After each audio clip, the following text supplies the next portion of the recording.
core of virtually every business decision today.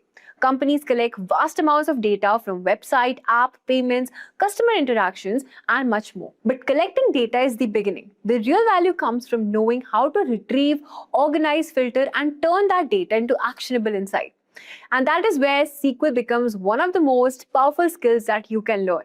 This course is designed to take you through SQL from the basics to more advanced concept in a very simple, practical way. You will learn how databases store information, how to write efficient queries, filter data, join multiple tables, perform calculations, and much more. Step by step, you will gain the confidence to work with real-world data and solve business problems with SQL. But it's not just about learning SQL commands like select or where. It's about learning how to ask the right questions, structure data, and use the SQL to solve real-world challenges. Here's what we'll cover. First, we'll start with the basics of databases, why they are essential, and how SQL helps you work with large data sets. Next, we will be exploring how to retrieve and filter data using key SQL commands like select, where, and, or like. Then we'll be diving into table creation and data manipulation with commands like insert, delete, alter, as well as the role of data types in databases. After that, we will cover joins relationships, including inner join, left join, right join, so you can combine data from multiple tables. We'll also go through aggregate functions, group by, having, so you can summarize and analyze data in a very meaningful way. We'll also explore important concepts like primary keys, foreign keys, constant, and transactions using commit and rollback. Now, if you're looking to take your skills to the next level and launch a career in data analytics, I highly recommend you checking out the Data Analyst Certification course by Simplilearn. Now, this comprehensive course will offer a master's certificate from Simplilearn and certifications from Microsoft, adding a valuable boost to your resume. You will learn the key tools needed for data analysis like SQL, Excel, Python, Tableau, and Power BI while working on real-world projects. Plus, the course offers job assist support to help you prepare for interviews and connect with top employers. So what are you waiting for? Hurry up and enroll now. The course link is mentioned below. Now, before we move on, here's a quick quiz question for you. Which SQL clause is mainly used to filter rows based on a condition? Your options are order by, where, group by, or join. Let me know your answers in the comment section below. If you're asking me about database, try to understand. Database is a collection of database objects. So I'm writing something, right? So this one is okay for you because I'm not good in writing, because always I'm using the keyboard. Okay. So, but I'm to make the interactiveness in the session. So I'm using what is that one? So by writing, so something here. So if you're asking me in real world, what is the purpose of databases means any application can store data. Can store data in what is that one? So database only. Correct? That is the first thing. If you are developing any application, for example, so the Facebook application and also Amazon application, all these applications they are developing, they want to store their data. For suppose if you are taking Amazon, so Amazon wants to maintain the products details in the database. Amazon wants to store or insert or update all those data in the database. Even if you are posting some post in the Facebook also, so all the post details we are storing in the database only, right? We are storing in the database only. But if you are talking about these databases, in databases also we have so different types. We have types of what is that one? So databases.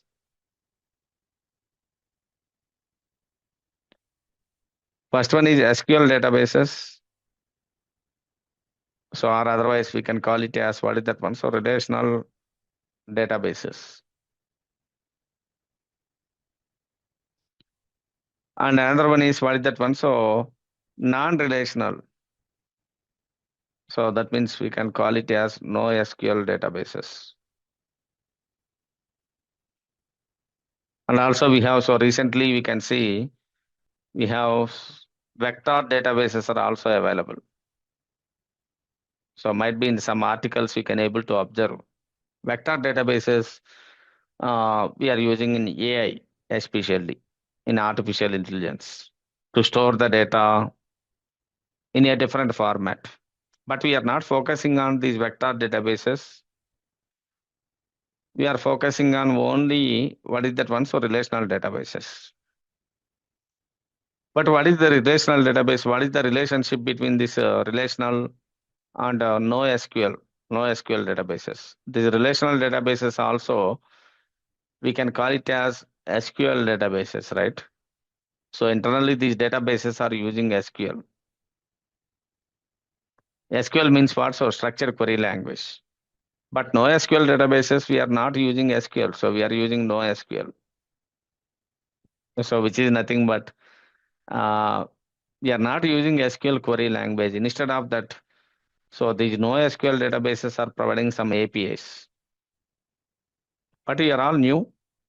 But I just want to give you some information. So what is a relational database? And what is the at what type of situations we can use relational databases? And at what type of situations we can use NoSQL databases? So let's take a scenario, simple scenario.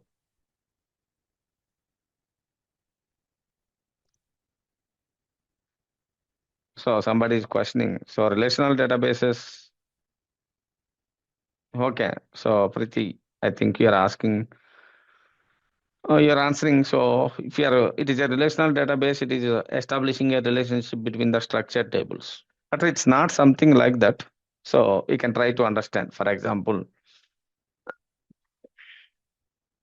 So for example, let's say we are having employees database, for suppose.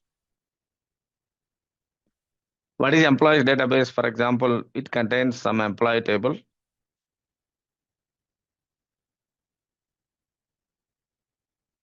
And also, what is that one? So the employee and also some other tables might be in that according to the application. There might be some other tables will be involved in that particular application, right? There might be some other tables will be involved in the particular application.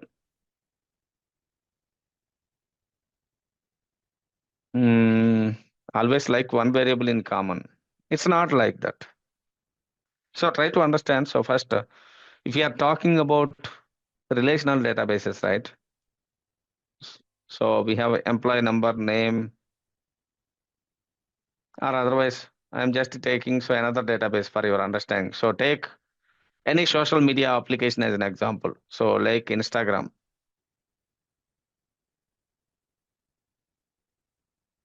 Can you please tell me in Instagram we have so the post, if you are posting a post.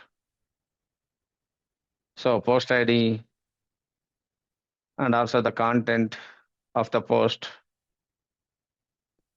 And also, so like some other details for suppose the post ID and also content and also the creator of the post. And also date some fields. Can you please tell me, is it a best practice to keep this post for suppose Instagram application can be developed by using so the relational databases? No. Why? What is the reason? Relational database tables, for example, if you are talking about, you are rely on what is that one? So the schema. In the relational databases, we are relying on what is that one? So the schema. A schema means what? The structure. For example, if you are taking so the content, so this content must be only one type. That might be string or otherwise text, we can say. Only in the Instagram, we are posting only the content, only the text type of content. Always it's not like that, right? In Instagram, so might be I am posting some text. Some others posting might be video and some others are posting audio. Always we cannot expect. So the content should be text.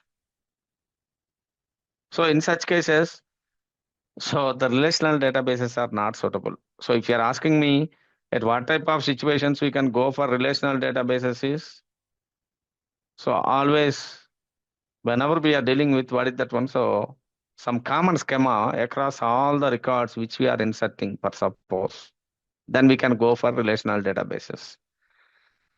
So, but what is database first of all? So database is mainly for storing the data, of course. For what purpose? Storing and manipulating data. So simple definition is storing and manipulating the data. Storing, manipulating and securing so the data. So for that one, so we have so databases. If you're asking me in real life, what is the purpose of databases? Means we are storing our application data in the database and we are manipulating. So like we are inserting, updating, deleting, all those operations we are performing, correct? All those operations we are performing. Even if I want to maintain my calendar, for suppose I have a separate application, okay, whatever the meetings I scheduled and whatever the activities I'm attending, right? So I have a separate application. This application is keep on updating so the records in the database. But as a developer, we have to choose which database is required, which database we have to select. So that is SQL database or no SQL database or something like that. For example, if you are asking me, if you are going to store employee records, for example, employees. So we have an employee table which is capable of holding all the employee records. So we have employee number and employee name and address. If you're asking me, so this employee number, whatever the details you are entering in the database, whatever the operations you are performing, right? So that operations are mainly for what is that one? So manipulating database. For example, so here I am specifying so one Suresh, so Delhi, for suppose. So two Subbu from Hyderabad. Okay, so we are providing some details. R3 John from San Francisco.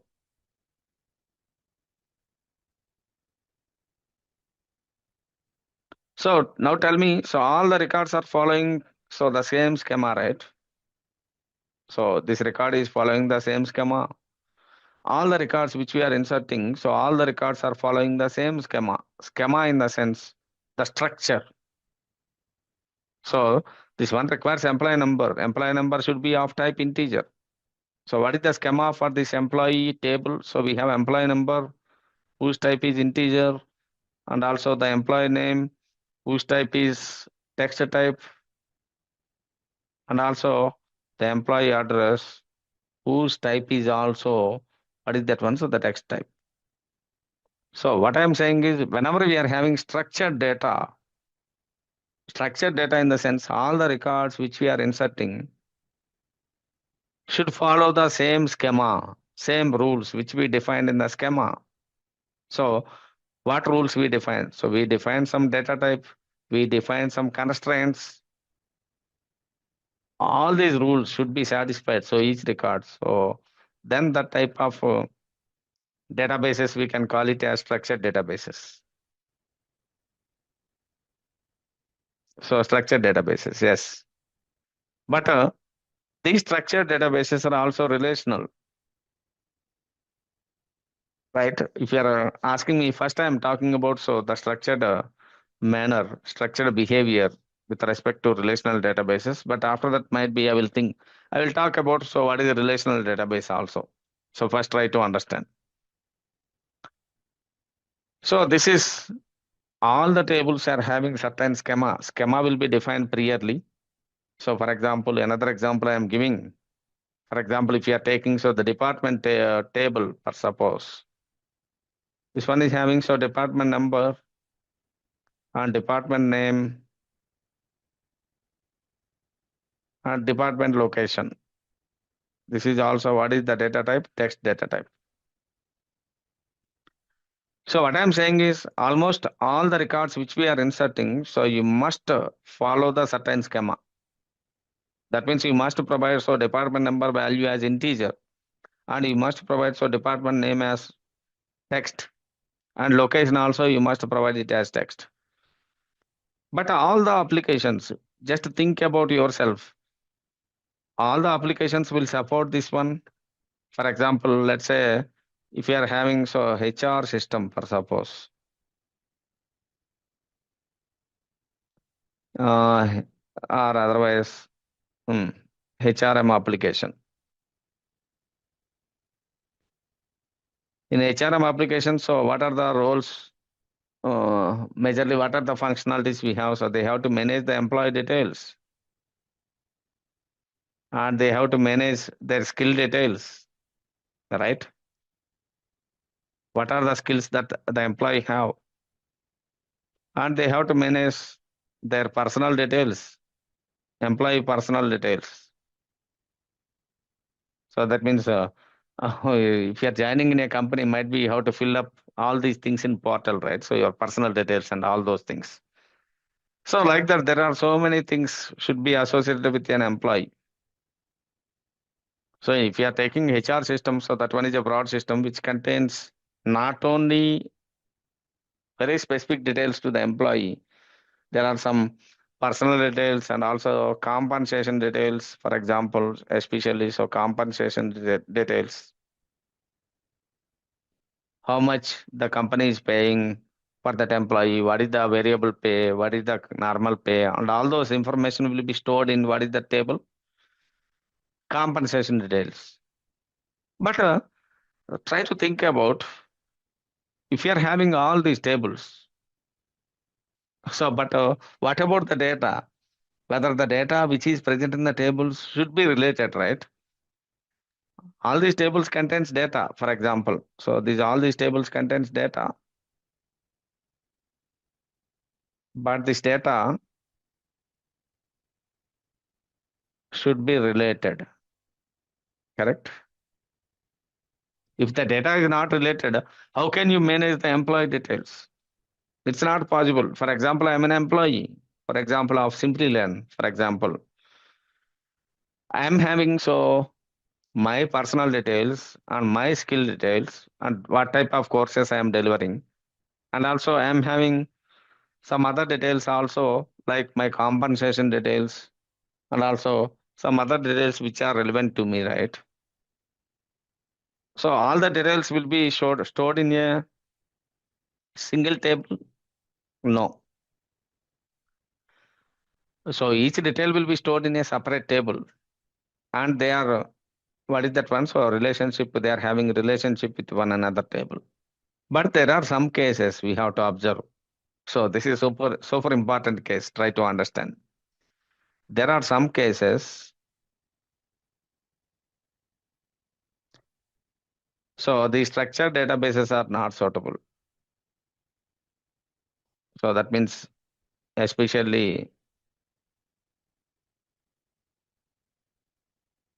SQL databases are not suitable. Can you please tell me what are the cases? If you are asking me, for example, if you are taking Instagram application or Facebook application, simple example, Instagram or Facebook, whatever the post you are posting, whether the post is following so the certain structure, certain schema, no. If you are taking post, for example, each post is having so different content. We cannot expect so the same type of data we are expecting from the user, correct? So one user might be posting audio, one user is might be posting image, and another user is might be posting video. So we cannot say all the data should be satisfying that certain schema. In such cases, so we can go for what is the databases?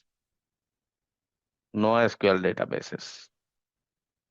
NoSQL means every record present in the database is having their own schema.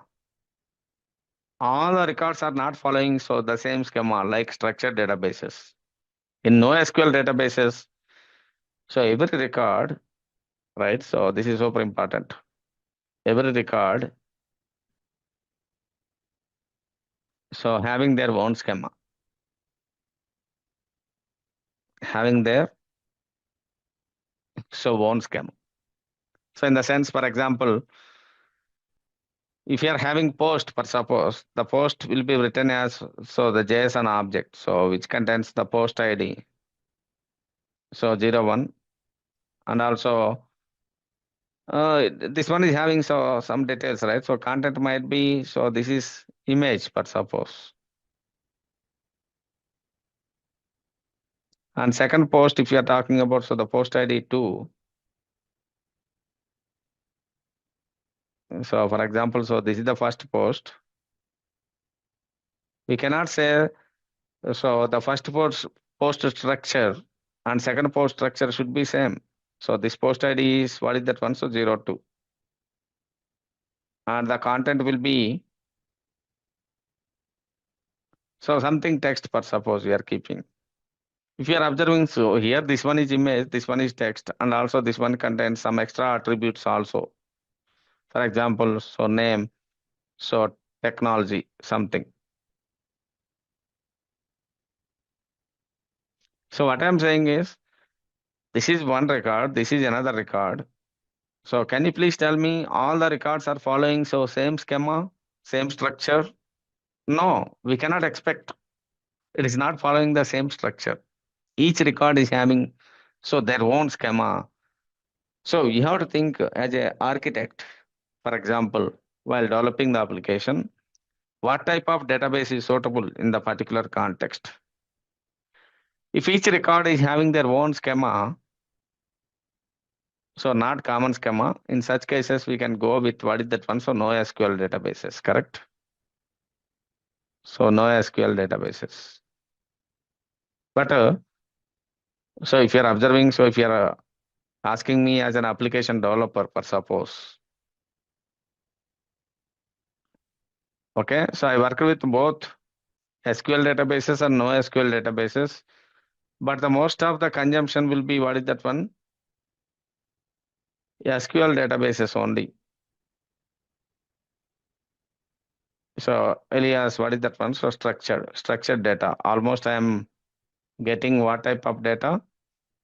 Structured data, because if you are working in an enterprise applications, almost the data will be, what is that one? So the structured data.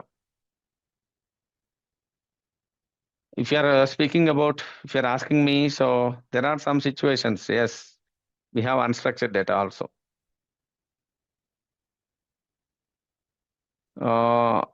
Yes, unless you don't care what in image, just need to record that the video or image like that type of data. Yes. Yes, Maria. So based upon your expectations, we have to decide, so what is the database and all. Okay, all right. So you understand, so database, but I am showing in a practical way. So for example, so what is database? So simply I can say the definition of database will be in your books might be, if you're a fresher, might be you're reading through books, right? In the books, in academic books. So there are some multiple definitions we have. In a practical point of view, if you're asking me what is database means, database is a collection of database objects. Database is a collection of what is that one? So database objects. So if you're asking me, so what is database means, database is a collection of what is that one? So database objects. What are the databases? What are the objects will be present in database? Anyone, can you please guess it? So first one is tables. If you are taking any database, so we have several types of objects, tables, views, so synonyms. What is that? Synonyms. Indexes. Indexes are mainly for performing, improving the performance of a search query. Indexes. So clusters. So functions, stored procedures, okay, so etc. There are several objects present in the database. But the most important thing you are working with this one is tables. We need to understand so how to create the tables and how to relate the tables. But we are not working with some other objects. Might be we are working on views also, and we are working on indexes as well. And we are not touching so all the objects which are present in the database. First, if you are a basic learner, you should know about what is that one, so how to create tables and how to provide the relationship between the tables. This is the first priority. And the second priority will be what is that one, how to create views. And third priority will be what is the purpose of creating indexes. So the synonyms, clusters, so functions. So after that, so might be we are discussing. So we are discussing about functions, but we are not discussing about stored procedures and all. Those are all some advanced concepts that will be covered in advanced SQL. But don't think about all these things. So if you are taking any database, for suppose, that might be Oracle or MySQL or any database, these are all objects will be present in the database. That might be tables or views or synonyms or indexes or anything. So what are the companies that are providing so database solutions? So Oracle, right? So Oracle is the one of the enterprise level database. Oracle Corporation is providing Oracle database, and also MySQL is open source. So open source license, that means anybody can use without license also. And DB2, so which is from IBM actually. So this is also one of the relational database. So relational database is a concept actually, right? So based upon the concept, so the multiple vendors, they provided their own implementation. Oracle is providing their own implementation. MySQL is providing their own implementation, DB2 and also Postgres. So Postgres is also providing their own implementation. So the Postgres SQL, we can call it as. But in this session, in this training, so we are using what is that one? So the MySQL. So which is open source, right? Which is open source. And most of the intermediate applications, right? Intermediate level applications, we are using MySQL. So all these database vendors are providing these database softwares. But try to understand, if you are taking any database software, that might be Oracle or MySQL or DB2. So what I'm saying is the objects will be same. So the tables, we have to work on what is that one, so how to create tables and how to insert the data and how to work with views and how to work with indexes. These concepts will be common, okay, across multiple vendors. Is it clear, all of you, what I am speaking? Is it understandable? So these are also different companies, they are providing their own databases. But in our curriculum, so what is that one? So we are using MySQL. And also another important concept we have to understand while working with the databases, we need to understand so two terminologies. One is OLTP and OLAP. So what is OLTP? Anyone, could you please guess it? Anyone have an idea about so OLTP? OLTP stands for what?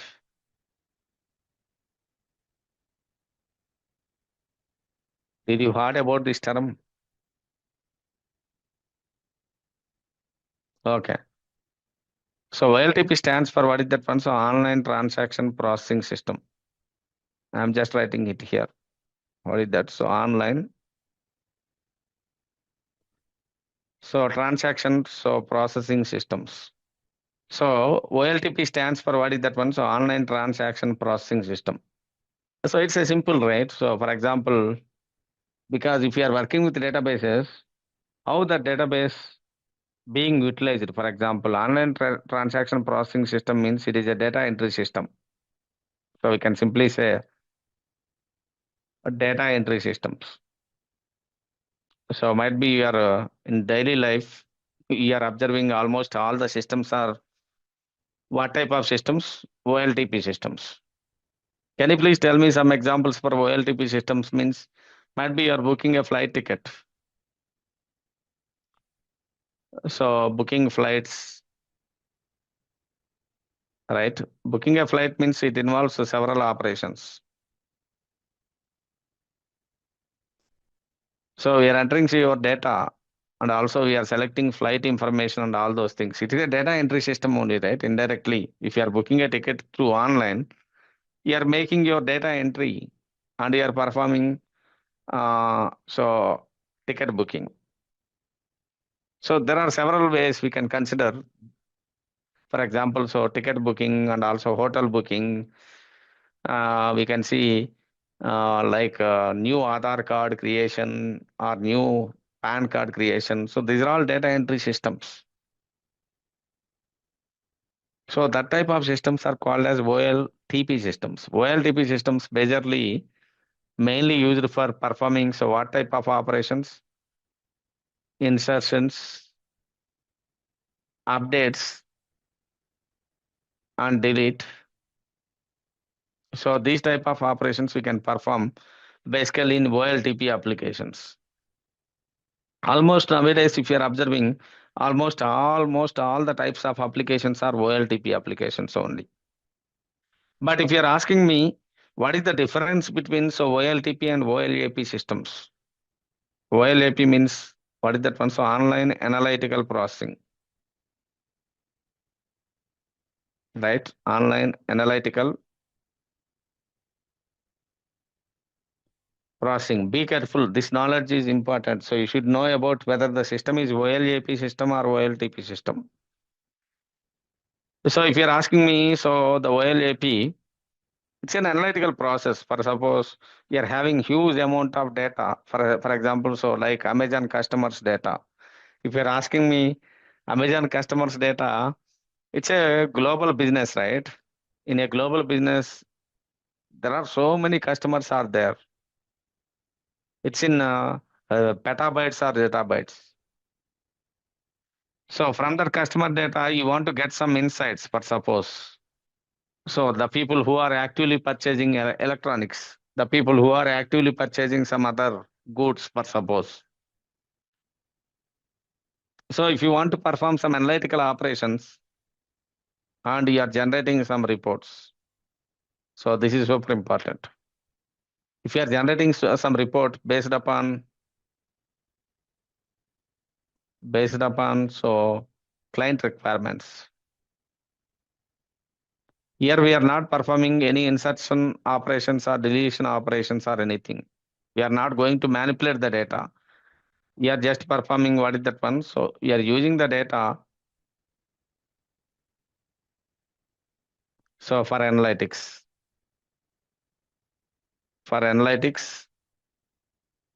and reporting purpose, right? For analytics and also reporting purpose. So that type of systems we can call it as OLAP systems. Now we need to understand the differentiation, right? So database we are using in two purposes. Either we can use that one as OLTP systems. So for online transaction processing, or either we can use that one for what is that one? So OLAP systems. If you're asking me where we can use for online analytical processing means, so might be your manager is asking some insights about what is that one? So some business, for suppose. We need to provide some insights. So finally, we are generating the report. How we are generating the report? Some visualization report. Might be you are representing the data in a visualized form, in the form of bar chart or otherwise pie chart or something to differentiate the sales or to differentiate the data, for suppose. So such type of systems we can call it as OLAP systems. But almost if you are observing in government offices, almost all the systems are what is the difference of OLTP systems, online transaction processing systems. That means through applications. So we are inserting the data, we are updating the data, we are deleting the data, all these operations we are performing. Is it clear, all of you? What is OLTP and OLAP? Do you have any questions? I am just looking at the chart. I think so. Previously, I am not addressed any question.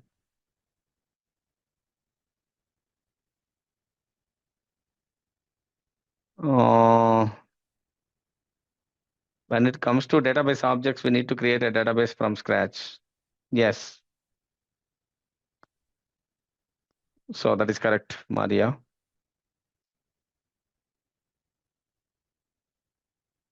Can you give some as examples for the tables and other types?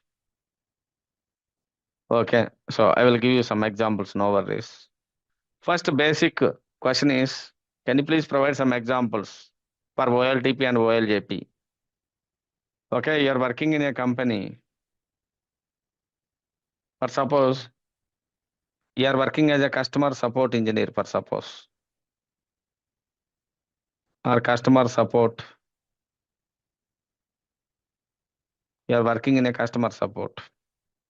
So what we have to do? So you are receiving calls from the customer and we need to raise the complaint or something. Can you please tell me, so raising a complaint is a OLTP or OLAP? It comes under what is that one? So OLTP, correct? Yes or no? So raising a complaint comes under what type of system? OLTP system. So why? You are entering so complaint details. So what is the cause and everything? So we are raising a complaint as a customer support engineer, for suppose. For example, so somebody is questioning, somebody is raising, asking me as a customer support engineer. So my ADO, Azure DevOps system is not working or otherwise. So something, there is a problem with my laptop. What I have to do, I need to fill out some form, right? And I'm raising a complaint. So that type of systems are OLTP systems. If you are raising a complaint, so automatically what happens? So that complaint will be received by IT team, right? So that complaint will be received by the IT team. So again, IT team is resolving that problem. So IT team is trying to resolve that problem. So they are updating the status, right? So they are updating the status. So updating status is also comes under what is that one? So OLTP only. Because already have that data, so they are updating the data. Some other examples might be easiest examples. You are booking a flight ticket. So booking a flight ticket. So booking a flight ticket comes under what is that one? So OLTP, correct? So online transaction processing. But after that, what happens after booking flight ticket? So you're not possible to continue the journey on the particular day. So what we have to do? So we need to update the booking, for suppose. We need to update the booking. So this is also comes under OLTP only. So that means what operations you are performing on the data might be insertion or updation or deletion. All these comes under what is that one? So OLTP operations. Can you please tell me? So some examples related to OLAP operations, online analytical processing. Mostly the data analytics people, right? So data analytics. So these people, they are using some tools. So like Power BI, so Microsoft Power BI, and also SQL, and they are using some Python. All these tools, they are generating so this OLAP processing, per suppose. OLAP means what? So online analytical processing. Analytical means what? So they are going to perform some process. The major outcome will be what is that one? So they are expecting some report. So the outcome will be, so they are analyzing the data, and finally they are generating some report, right? For reporting, they are using some tools like Power BI. For analyzing the data, so they are using SQL and Python. Okay, like that. In each stage, there are some tools will be used. But finally, expectation will be, so they are going to generate some report. This report will be used for what is that one? So decision making, right? If a leadership want to make any decisions, they will use this report. So if you want to so generate report by analyzing the existing data, so then we can go for what is that one? So OLAP systems. There are two paths for you, right? So one is you have to work as OLTP developer, for suppose. So OLTP developer, for suppose. OLTP system developer, which is nothing but app developers. So mostly app developers, which is nothing but web or mobile or any application developers. So all applications comes under what is that one? So the OLTP systems only.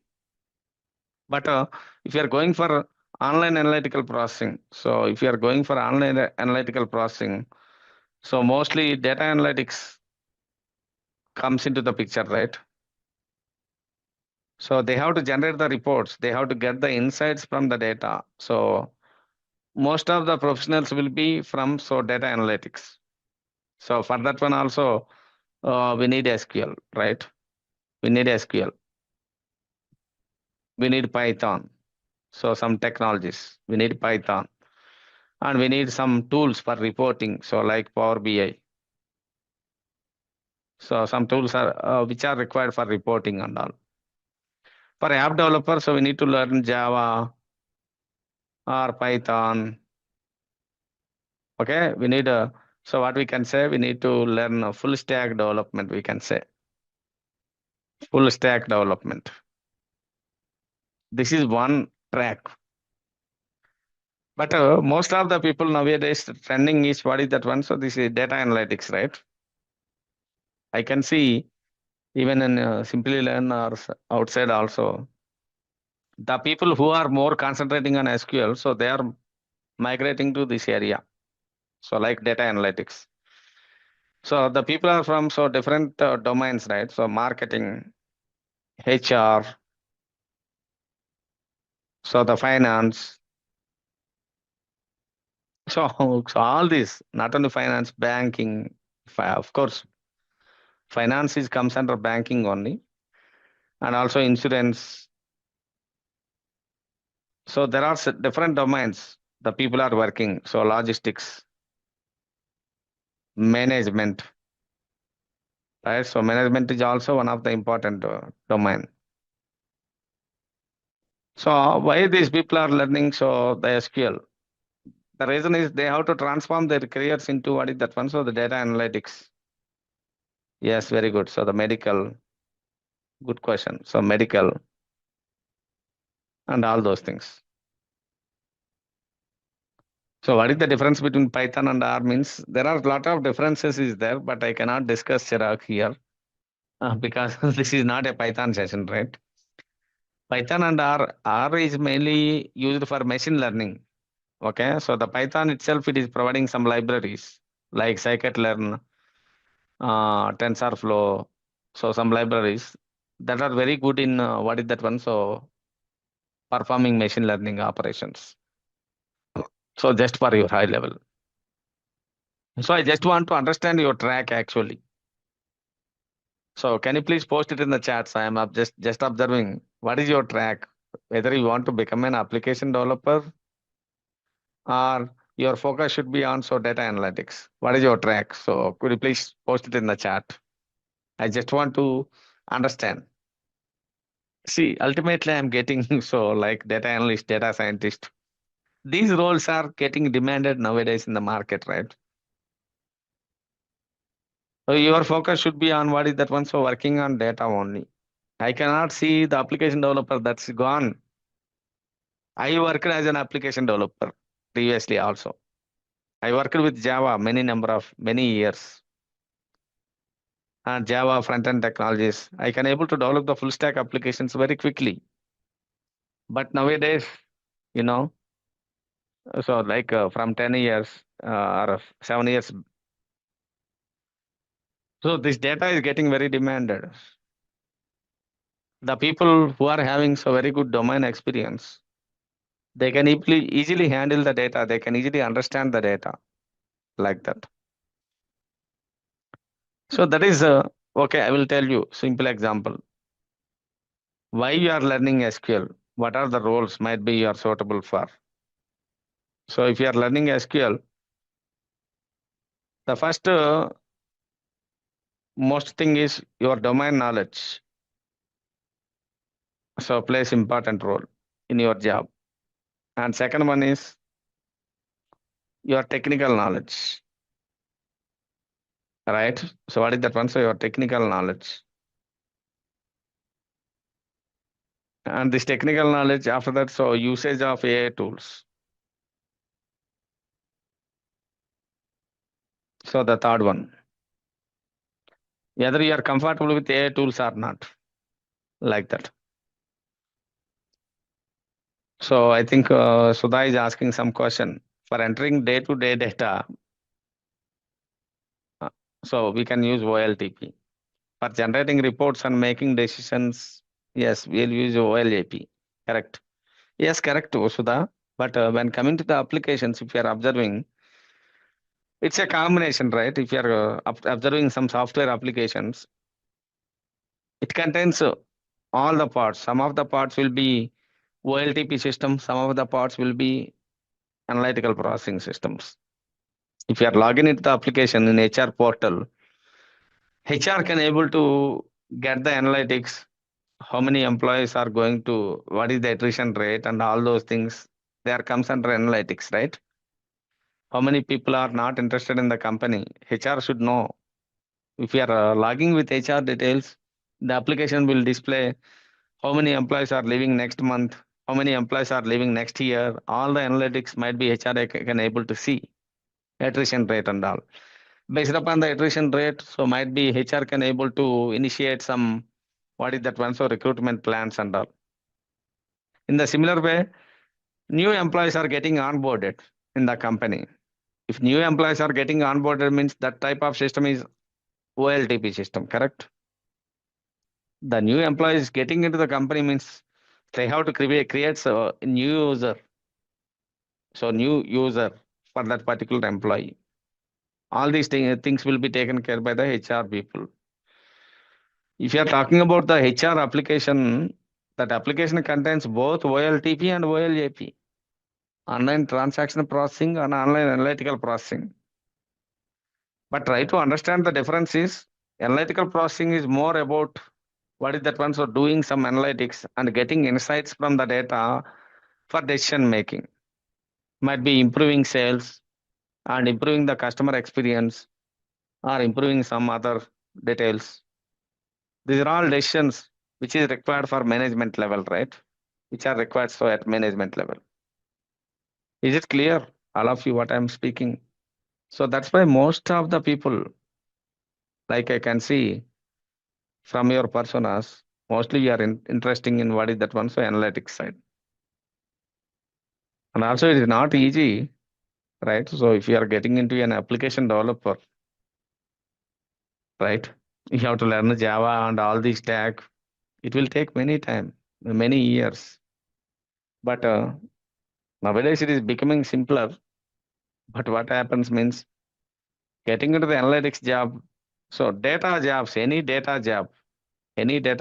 So it is getting demanded nowadays because of this machine learning and AI and generative AI, all this stuff. Is it clear? All of you got some idea? So got some insights, what exactly your career path and all. Why I'm taking, so might be some of you might be asking me questions. So why, Subbu, you are speaking all this nonsense? So you need to understand your path, right? So, but what are the difficulties in that path also you have to understand. What is the effort you have to keep also you have to understand. So that's why I just speaking nearly 1 hour about what is that one. So what are the different paths? You can choose it like that. Is it clear? So can I proceed further? Let's jump into our concept. I'm not going to spend more time with that one. I already brainstormed a lot. What is the path you have to select? I'm suggesting, so mostly if you are having domain knowledge, you are very good with your domain, what you are working, better go with analytics. If you are having so already, so I'm a good in Java, I am good in so Python or any programming language. So you can go it as what is that one, so the full stack developer and use SQL and all those. The full stack developer can easily transform, but they based upon the domain, right? So I'm in banking, for suppose my domain is banking. If I want to develop in a logistics, for suppose I want to develop an application in logistics. So I'm new to the domain. Might be I have to understand something. What are the operations of logistics and how this one works and all. Okay, like that. Yeah. So now, when coming to the databases, the first step what we have to do is, so we are using, what is the database we are using? So MySQL. So throughout this session, so we are using so the MySQL database. I am encouraging so to install so your personal machines, because you can Simplilearn is providing the lab also, but I am suggesting to install so what is that one, so in your personal machines as well. So I will guide you how to install. So install MySQL. So in your personal machines as well. For suppose if you are working from company, don't install it. That means your company laptop, don't install it. So if you are using company laptop, so don't install so the MySQL. Only in personal machines only you can install. So because there are some IT restrictions are there in the company laptop, so don't install it. So if you want to work with databases, there are several databases we have. So might be you're asking me why we are using only MySQL. Because this one is open source actually. Okay, we don't want to worry about licenses and all. So that's why I'm using MySQL. So where to access SQL means I will tell you. So just wait for some time. Yeah, where you can install it. All those things I will tell you. So just you can observe. So go to the Google. Just follow my steps. Even if you want to ask me to repeat, I will repeat it 3 times. But please bear with the instructions. Don't try it on your company laptops, because the company laptops does not allow these installations. So I'm just installing so the MySQL or 8.1 or 8. MySQL 8 download for suppose. You just type it this keyword.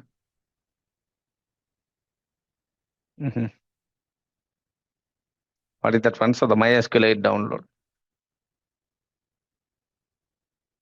in the chat. You can go to the first link,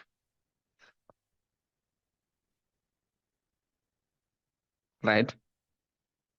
So you can see. So any 8 dot version is sufficient. So 8.0.45 or any version is sufficient. No worries. And the operating system, most of the people are using Windows only. So you can go with the Windows operating system. So if you are coming down, we can able to see different sizes of this one, right? So or otherwise we can see click download page. I think Neelam, For the Mac, we have to check. Okay, so because we have to select DMG file, right? So in the Mac, so we have the Mac OS also available, so you can just download that particular one. So install what you installed actually. So you followed some options and installed some setup, right? So but what happened behind the scenes? What are the installations we made? So those are also super important things we have to understand. If you're asking me, so the MySQL or any database software, it's a server software. Please listen carefully. This is super important for any database or anything. So so that is the problem, correct? Install Workbench. Workbench is just a client. Okay, just wait. Okay, I will come back to you. Seems I need to interact with you. Okay, I think OB. Yeah, I can just wait for some time. After the discussion, I will come back to you. I know, so different experiences. So try to understand first what exactly you done up to now. If you are doing installation, right? So this is the step.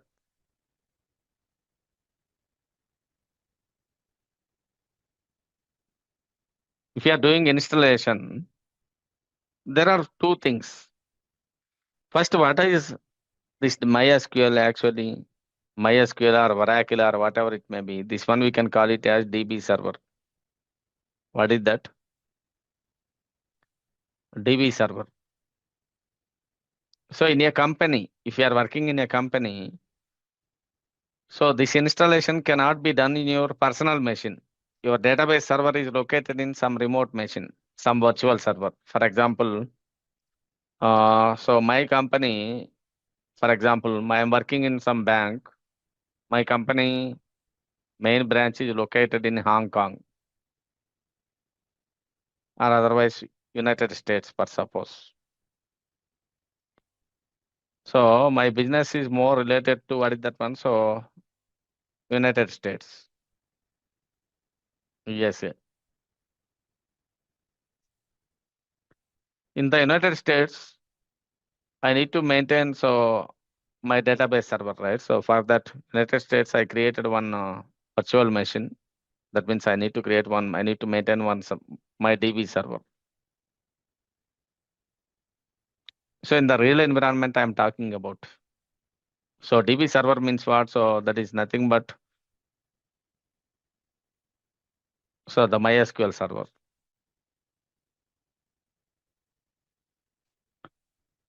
But in your training purpose, just for training purpose, we are installing server software in this machine.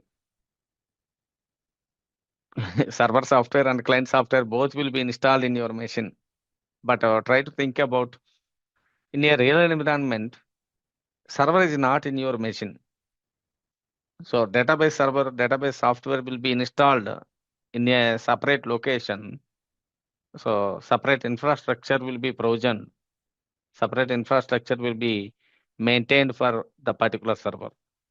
But you are a developer, for suppose. For example, you are an SQL developer. So you want to communicate with that server, correct? You are an SQL developer, for suppose, or SQL developer, or otherwise, what we can say, you are working on analytics. So you want to communicate with the server, so we need some tools, correct? We need some tools to communicate with the server. So if you are working with the SQL, especially MySQL, so MySQL is providing one tool called as what is that one? So MySQL Workbench. So it's a graphical user interface. So this is a GUI tool. So by using this GUI tool, so we can able to communicate with the MySQL server, which is running on. So might be my server is located in London or USA or Hong Kong or anywhere. Because when coming to the business, where is their business location? For suppose the bank is located in somewhere, some other location, or the particular business is located in some particular region. According to that region, so they are maintaining their server in different locations. But as a developer, we need to perform the operations. So we are going to connect to that server with the help of some tool, some graphical user interface tool. So GUI stands for what? So graphical user interface tools, right? So with the help of graphical user interface tools, so we can able to communicate with the servers actually. So what is this graphical user interface tool? So that is nothing but MySQL Workbench. So whenever we are doing installation, right, for training purpose, what we are getting? So for training, we are doing full setup, right? Full installation. We are choosing full installation. So while doing full installation, so we are getting MySQL 8.0,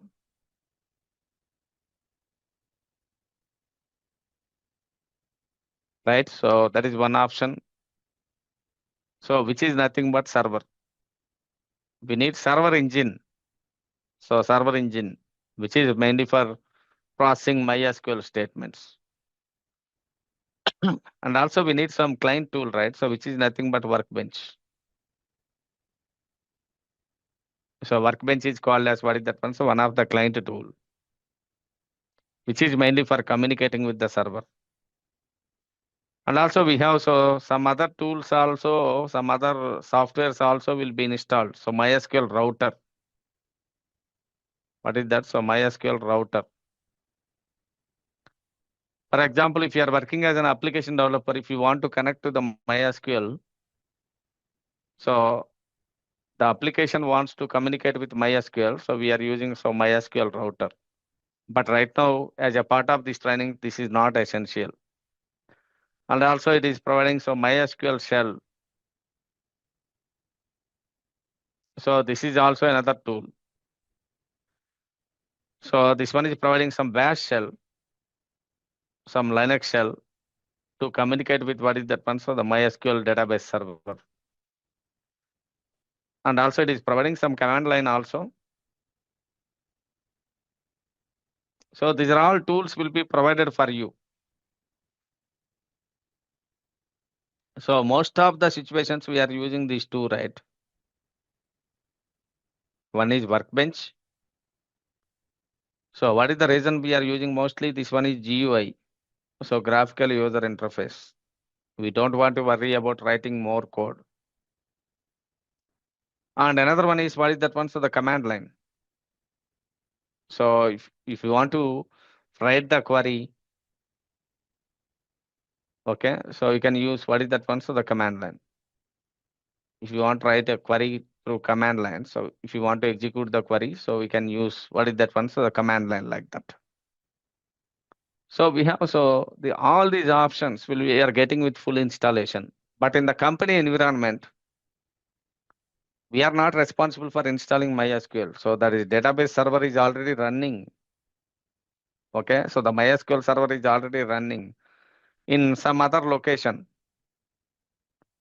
So with the help of Workbench, we have to connect to that server with the help of some protocol called as TCP by IP. So this TCP by IP is a network protocol. What is TCP? TCP stands for Transmission Control Protocol, which is mainly for establishing a communication, establishing a channel between client and server applications. But to establish a channel between the two applications, it requires some port number. What is that? It requires what is that one? So the port number. So every application, so that may be MySQL or Oracle or otherwise any application, if you are running, that application is running on some port number. So during the installation, so we can see this port number. What is the port number? 3306. This is the port number. So by defaultly, the MySQL is getting. Okay, so you don't want to worry about assigning the port number explicitly. So MySQL is getting this port number by default. You don't want to worry about anything. Just click next, next, next. So automatically your installation is getting finished. But the thing is, think about it's not MySQL. It might be my HR application or it might be some other application. Every application, if you are running, the application is associated with what is that one? So some port number. Okay. Okay. I think Chirag is talking about. So what does MySQL server contain? Yes, all client and server, all are included. Correct. You can get server software and we can get client software also. In your machine itself, for training purpose, we are installing both server software and client software both. Is it clear, Chirag? Okay. So once you done the installation, right? So your server is running or not? How can you check it out? The next question is, what is that one? So the next question.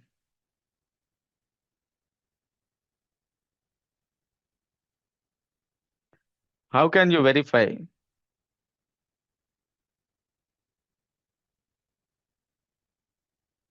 So whether the server is running or not?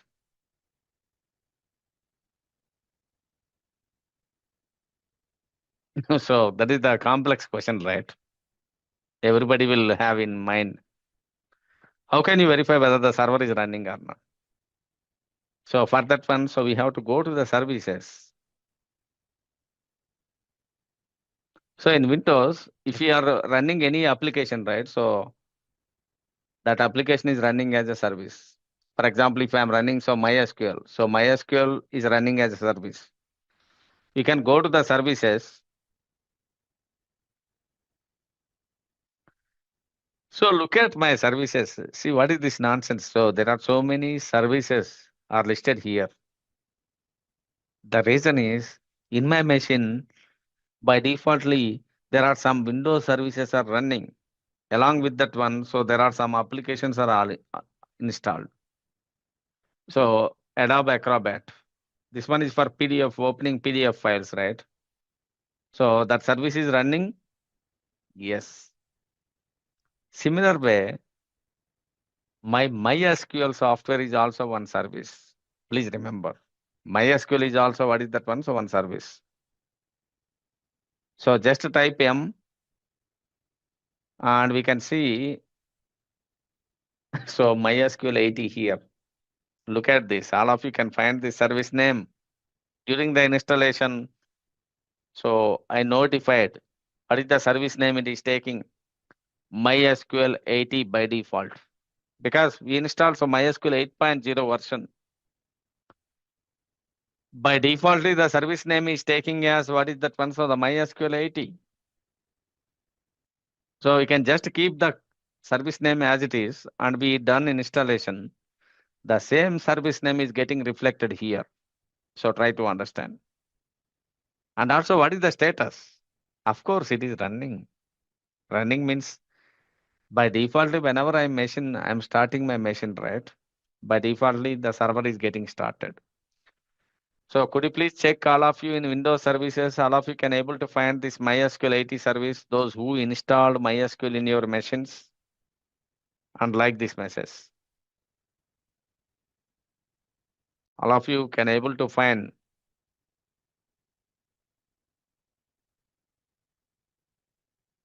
So MySQL 80 service is So where running. did you, how did you open this services Yes, I screen? understand. So again, I am showing. So please look into this one. So go to search box in Windows and just type services. Correct? Okay. So we can see all the services. And in the services, you just click on any service, type M. M means what? So I need to display only the services which are related to MySQL. That means M, which is starting with M. So we can see, so the MySQL 80 service which is running already. and just explore, try to understand how the Windows machine is working, what are the other applications are running, and all those stuff. So please like that message. You can able to identify the MySQL 80 service is running or not. So I'm suggesting so this MySQL service is running or not. So it is running. So the next step is what is that one? So check it. So the client tool, what is the client tool? So MySQL Workbench. So look at this. There are so many client tools are available, right? What are the client tools are available? What are the tools available to connect to the server? MySQL Workbench. So the MySQL Workbench. So click on that MySQL Workbench. You are getting the screen, right? You are getting the screen. So I am just expecting so all of you please open that MySQL Workbench and like that message. Then only I can able to understand, all of you can able to find that one. Otherwise, I cannot identify. Please do that step and like that message. So still we are not connected. So we have to connect to the server.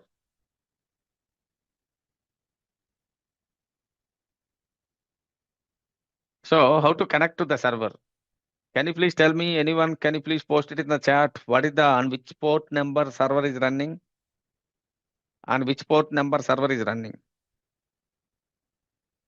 3306, correct, right? See here, already some MySQL connection is available here. Can you please tell me another question I am asking? The server is running in my machine or remote server, remote machine? Remote means some other location is server is running, or in my machine itself it is server running. My machine itself, not remote. Chirag, correct, right? If you are accessing so Simplilearn lab, so good question.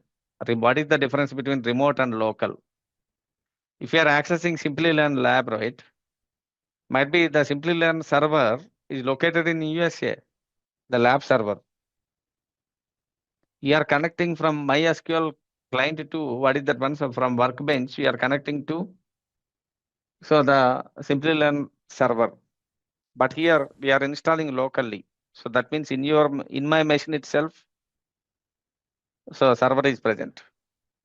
So we can just double click on so this MySQL connections local host. It is asking so the password. What is the password I provided? What is the common password I suggested? Root. So click OK. So that's all. So you are successfully connected. Yes, almost.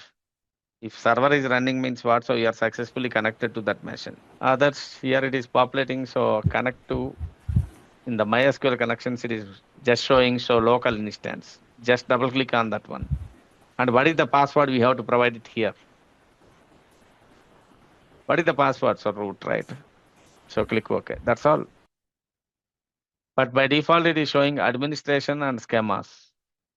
If you want to see what are the databases present in your environment, that means in your database environment. So you can just look here, we can see, so the banking DB employs all these databases, right? So like that. No, you have only 3 schemas will be there, might be HR, SIS and Shekila. So in companies, do we use same MySQL 80 for coding? Good question, right? So in companies, you are asking me, so to you use so same MySQL means no, there are different tools are there. You must be, that's why I'm explaining, right? So client tool is different, server is different. So the tool, there are several tools are available. So just I am naming here some of the tools. So might be you can expect if you are working in SQL environment. So SQL developer is one of the popular tool.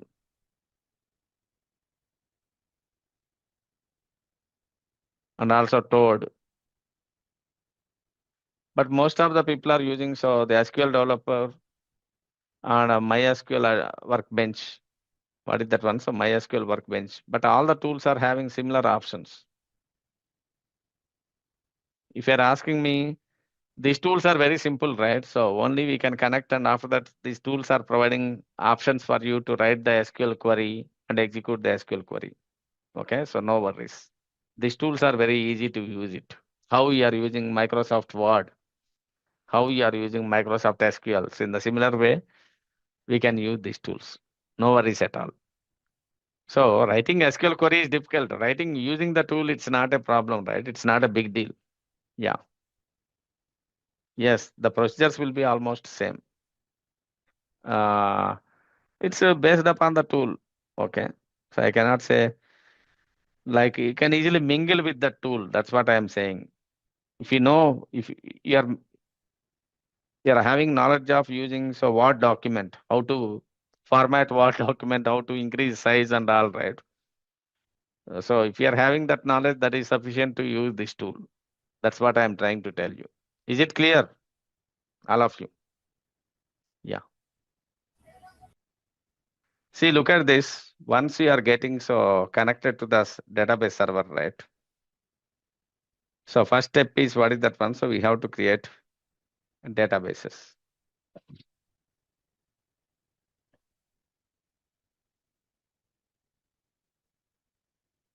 Just give me a second. So I'm deleting all these databases which are already present. These are all created by me previously.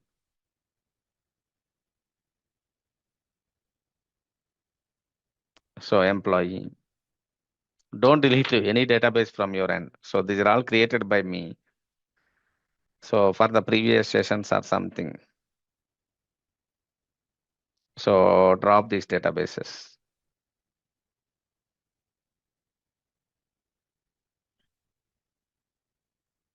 So I can see, like, most of the people, these are all the default databases which we are getting, correct?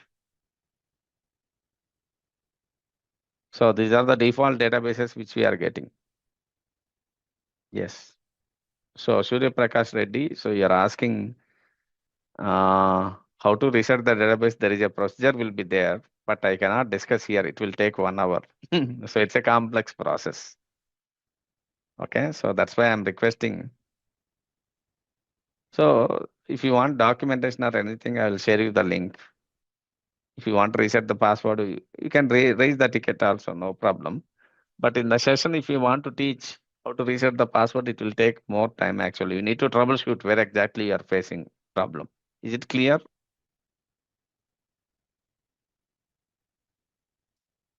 So if you want, so the same procedure, I will tell you, okay, what are the steps you have to follow and all. So we have so 3 databases like HR, Sekila, and also SIS. If you want to create so another database, for example, so managing employees details. So how can you create the databases? You just right click here. You can just click on so create schema. That is one step. Correct? Or otherwise. So go to here SQL tab here. So if you are clicking so SQL tab, so you are getting so this SQL file, right? Here I am specifying so create database. So database name. So what is the database name? HRDB, for suppose HRDB. Or otherwise we can say HR database. So this is the query which is mainly for creating a database.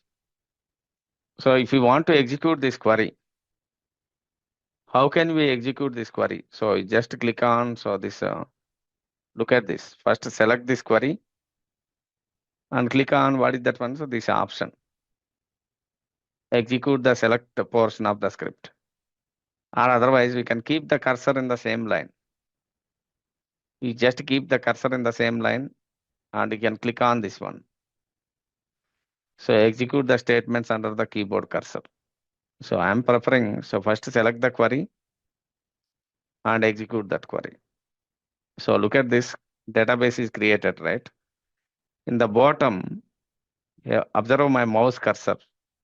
In the bottom, we can able to see create database, HR database. It is created or not. It is in green color. So we can refresh. So observe my mouse cursor, mouse pointer. If I am clicking refresh, I can able to see one database, right? What is the database? HR database.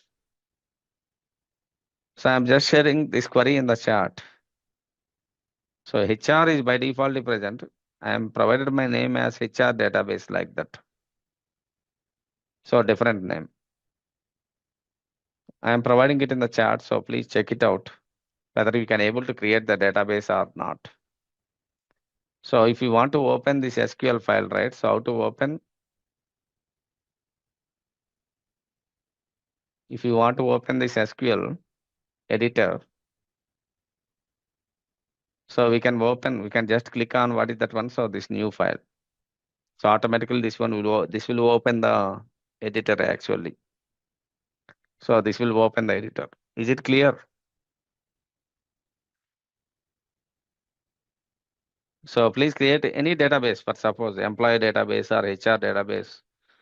All of you please create 2 databases and let me know. Okay. So let's start with the discussion. So I'm just connecting to the MySQL servers. How can you know? So whether the MySQL service is running or not. So just go to the services. I'm just checking. So my MySQL service is running or not. How can I check it? So just I'm typing so services. So in the services, we can see so many services are running. So especially I'm looking for the MySQL service. Just type M. If you are typing M, you can able to find this service, right? Could you please check it in your machine also? Whether the MySQL service is running or not. Of course, in my machine it is running. You can see the status. It is stating like it is running. So if it is running means what? The server is ready. During the startup, whenever we are installing, so yesterday we installed the server and after that, so we are restarting the machine. So the server is started automatically. So we don't want to worry about restarting the server and everything. Okay. So now the server is running. So what we have to do? So we have to connect to that server. So for that one, so we need one client tool, right? What is the client tool we are using? So the MySQL Workbench. So this is a client tool. There are several tools are available. I'm not talking about, so only this one is the client tool, right? So there are MySQL command prompt is available and also as well as MySQL Workbench is available. So there are several tools are available. Just establish a connection with the server. So from this client tool. If I am speaking, what is the client tool actually? I'm expecting responses from you. Yesterday already I discussed it, right? What is the client tool? What is this MySQL Workbench? What is the purpose of MySQL Workbench? I am expecting responses from you. Please type it in the chat. What is the purpose of MySQL Workbench? Very good, Nikita. To communicate with server, right? We have server running in my machine itself. Yes. Server is capable of processing what is that one? So all the details, right? Whatever the queries we are giving. Okay. So all the queries will be taken care by the server. My data also will be stored in the server. But what I have to do? I have to interact. I have to communicate with the server. Yes. It's an engine which is capable of processing your SQL queries and all, right? So if I am giving any query, what happens? The query will be executed by the server itself. This is just a client tool. It's an user interface. So from this user interface, we can able to write the queries and send the queries. But I want to connect to that server. Can you please tell me what are the things required for connecting to the server? I think we heard about port number, correct? And which port number? So the MySQL server is running Anyone, could you please guess it? 3306, correct? 3306. Yeah. So just establish a connection with the server. So you just double click on this MySQL connections, which are already present. I am going fast, might be. So I'm just decreasing my pace. I understand. If I'm just double clicking on this MySQL connections, automatically it is establishing a connection with what is the service? MySQL at the rate of localhost 3306. You can look at the service here. This is trying to establish a connection with the MySQL service, which is running on what is the port number? So 3306. Yeah.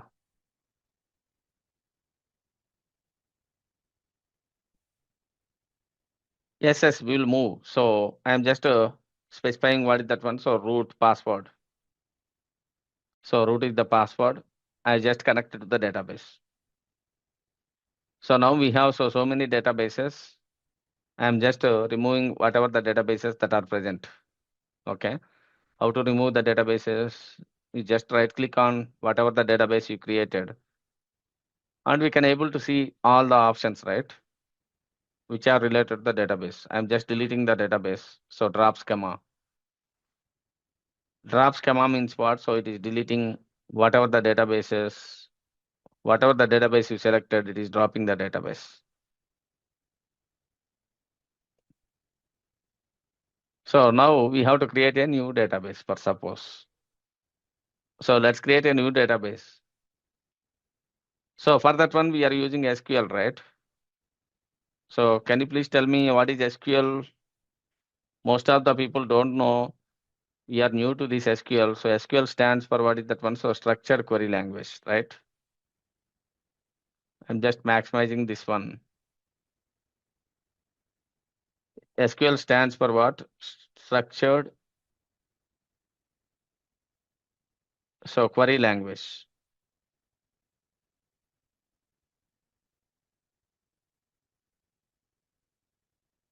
So by using SQL, so we can able to perform so different types of operations. So what are the different types of operations we can able to perform? So based upon the operations, right? So this SQL also can be divided into what is that one? So some other languages. So I think Mari, your advanced learner might be just bear with me because most of the learners will be, you know, if I'm going fast, right? What happens means if I am not recapping whatever the contents which are already present discussed yesterday, most of the people are missing the connectivity. Okay, that is the problem. No worries. Okay, so we'll try to manage what is that one. So all the entire cohort, right? So SQL stands for what is that one? So structured query language. What is the structured query language? Can you please tell me? It might be you are already in your academics, you written some programs. For suppose you are having a file, text file. If you want to manipulate the file, how many lines of code you have to write it? For example, I am having a text file which contains the employee data. If you want to insert data or delete data, how many how many lines of code you have to write? For example, in C language, might be most of the people are gone through the C language in your academics. Long back. So please remember at least minimum 10 to 20 lines of code we have to write it. But what is the specialty of this SQL is with the single line of code, with the single line of query, we can able to perform what is that one? So complex operations. That's why this one we can call it as fifth generation language. And also very important thing, please remember, we don't want to write 20 lines of code. Everything will be getting abstracted. Abstracted in the sense, you just write the query. For example, I want to retrieve the data from employee table. So you just write, so select star from EMP. We are just writing the simple query, right? With the help of the simple query, we can able to fetch all the employee details. Correct? We can able to fetch all the employee details. That means, what is the logic behind the scenes? We don't want to worry about what is that one. So writing 20 or 100 lines of code, right? So writing 20 or 100 lines of code like that. Could you please increase? We could see zoom a little bit. Yeah. So definitely I will do that one. Now it is okay, fine. I think Maria. Okay, great. So please give me the suggestions. That type of might be if you are not that content is not visible or something. If I want to write a simple SQL query, right? Here I am writing simple SQL query. So behind the scenes, there is a script will be executed. The script is going to perform operations on the table. It is going to fetch all the records. But one good thing with this SQL is we are just writing 2 or 3 lines of script per suppose SQL script. With the help of the script, we can able to perform some very complex operations.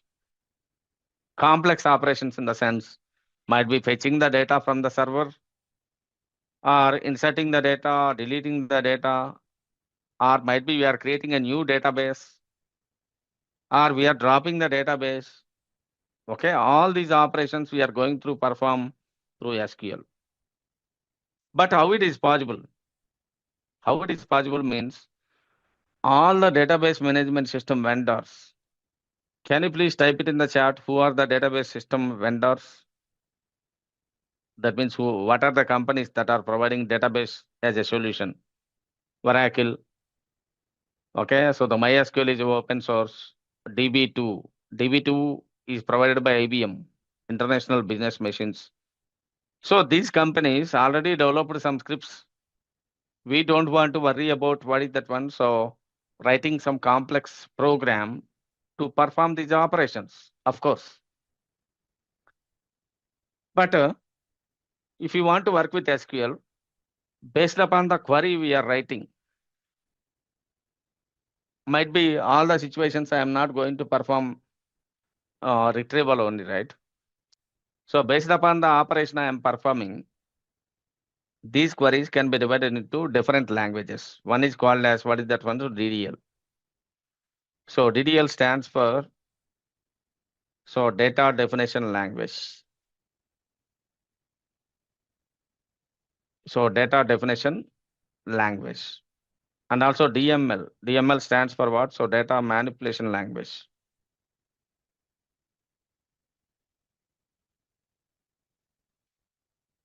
And also we have DRL.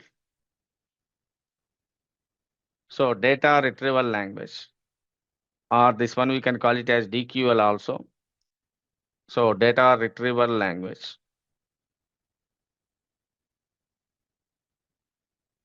So majorly, there are some other languages also we have. Might be whenever we are working as a database administrator, right? So might be we have to set the permissions and all. But majorly these 3 languages we should know. Data definition language, data manipulation language, and also data retrieval language. Okay, let's observe, try to understand. So what is exactly data retrieval language? If you are speaking about data retrieval language, data definition language, first we are talking about DDL, right? So DDL stands for what? Data definition. We need to understand the difference between data and data definition.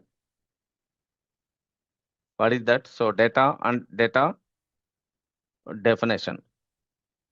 You need to get some clarity about this one. Otherwise, you don't know what operations we are performing on definition and what operations we are performing on data. For example, let's assume that we have an employee table. This employee table contains some fields, right? So employee number, and also name and also address. So we have data. So employee number 1 and name is Subbu and address. So some Chennai for suppose. And employee number is 2, James. So USA. Can you please tell me what is from this table? So try to understand what is data and what is metadata.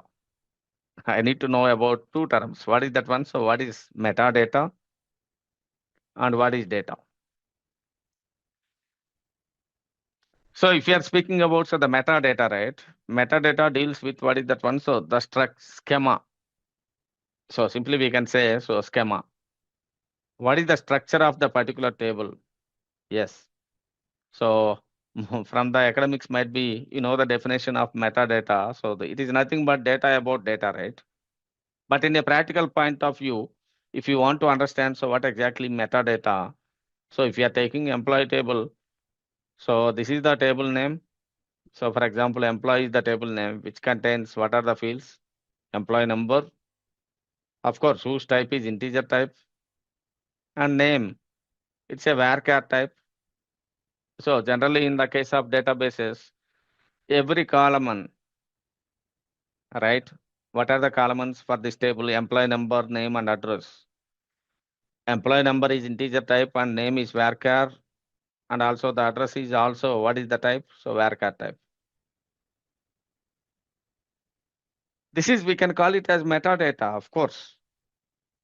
So the table name and also followed by column names and what data type we are providing to that column and what constraint we are applying on that column. Constraint means what? So now you don't know about what is the constraint, but again I will come back. I will discuss about what is the constraint and all. But here try to understand. So varchar means what is that one? So string. So now itself you can feel like varchar means what? So simply a string. I will discuss about what is the difference between the char and varchar. Okay. But high level, integer means all of you know. Integer means what? It is accepting numeric values only without decimal point. So name means what? It's a string, which is a group of characters, and address is also a string. If you are working with any programming language, there are different data types are available. In the similar way, in the database terminology, these data types will be represented as what is that one? So the varchar. So int. From database to database, these data types will be different. Okay, I'm not saying, I cannot say in MySQL, so these are the data types.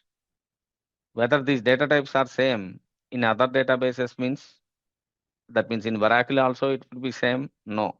In Oracle, instead of integer, so we are representing number. Instead of varchar, we are representing varchar 2. So like that. So don't worry about remembering all these data types, because nowadays nobody is relying on what is that one, so data types and all, syntaxes and all. Everything will be taken care by the AI tools. Okay. Only just we have to understand what is the concept. So, but try to understand, so what is data definition? Data definition, if I'm simply saying practically, data definition majorly deals with your schema. Schema is nothing but the table name followed by the column names and its data types.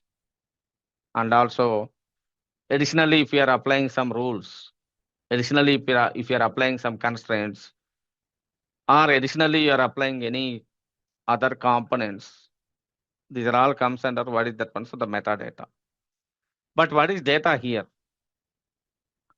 Data is nothing but this is the data actually, correct? So whatever the records present in this table, so this is called as what is that one? So the data. Is it clear? So all of you understand, so what is the difference between data definition and data? Data definition majorly deals with the structure of a table. That means what is the table, what type of data it is allowing, because if you are working with these databases, right, MySQL and all, these are all relational databases. So these are all allowing structured records. Structured records means what? All the records present in this table, all the data present in this table must follow this metadata, which is nothing but every record must contain employee number, name, and address. So that's what I am trying to say. Murthy, again, I will come back. So what is varchar and what is the difference between varchar and char? Okay, so no worries. Right now, we can just try to understand high level. So based upon this one, so you understand, so data definition and data. So if you are talking about DDL, right? So DDL stands for what? So data definition language. So here, this DDL language is providing some keywords to perform operations on, what is that one? So operations on schema, for suppose. If you want to perform any operations on schema, then we can go with what is that one? So DDL. Schema means what? So the overall structure of your table. If you want to perform any operations on overall structure of a table, not with data, that's what I'm saying. Please remember, you are not working with data. We are working with what is that one? So data definition. What type of operations generally we can be able to perform? So if you are thinking, we can create a table, right? So create and also alter and also drop. So if you are observing these three keywords, right? So create, alter, and drop. So create means what? So what we can say? We can create any database object, correct? So create is mainly for what is that one? So creating any database object. I am not talking about so only table. Yesterday I already discussed what is database, correct? Database is a collection of database objects. Database contains tables, views, synonyms, clusters, indexes, so many things. If you are creating any database object, that might be either table or view or synonym, whatever it may be, correct, right? So for that one, so we can use what is that one? So this create. Create is mainly for creating any database object. It's not which is specific to the table. That's what I am trying to tell you. And alter is mainly for, so think yourself. For example, we are already having so a table, for example. So if you want to add an extra column, right? If you want add or drop a column, or you want to change the data type of a column, okay, you want to change the data type of so column, or you want to change the size of a column, you want to change the size of a column. So these are all comes under what is that one? So the alter. Alteration is nothing but what? So making some changes to the schema. We have already some schema, already table is present or any object is present, for suppose. Might be that might be either table or stored procedure or function, whatever it may be. If you want to make some alterations, we can use this alter command. Alteration in the sense it's not creating so entire thing from very scratch. You just want to make the changes to the existing one. So that one comes under alteration. And finally, so the drop. So drop is nothing but so dropping a table, right? So dropping a table. So dropping a table in the sense completely we are removing. So try to understand the terminology here. mostly in the DDL only, in the data definition language only, we are using so this drop operation. Deleting data, if you are deleting, if you are working with data, for suppose you are deleting one record, as per the terminology, we can call that one as delete. But if you want to drop any object, so try to understand from my voice also, from my mouth also, it is coming drop. Why I am using the drop? Because I am dropping an object, entire object. So whenever we are dropping, whenever we are removing entire object, any database object from the database, we can use this drop command. So we have another option also, truncate. But right now I'm not talking about truncates. I will discuss. Please note it down, that one. So whenever I'm discussing truncate, at that time I will discuss. So we have another language called as, what is that one? So data manipulation language. This is super important for you.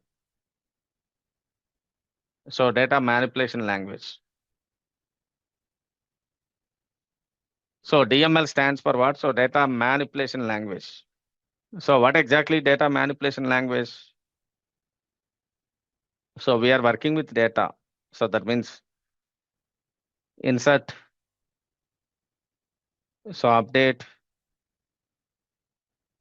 right? Inserting, so updating the data. So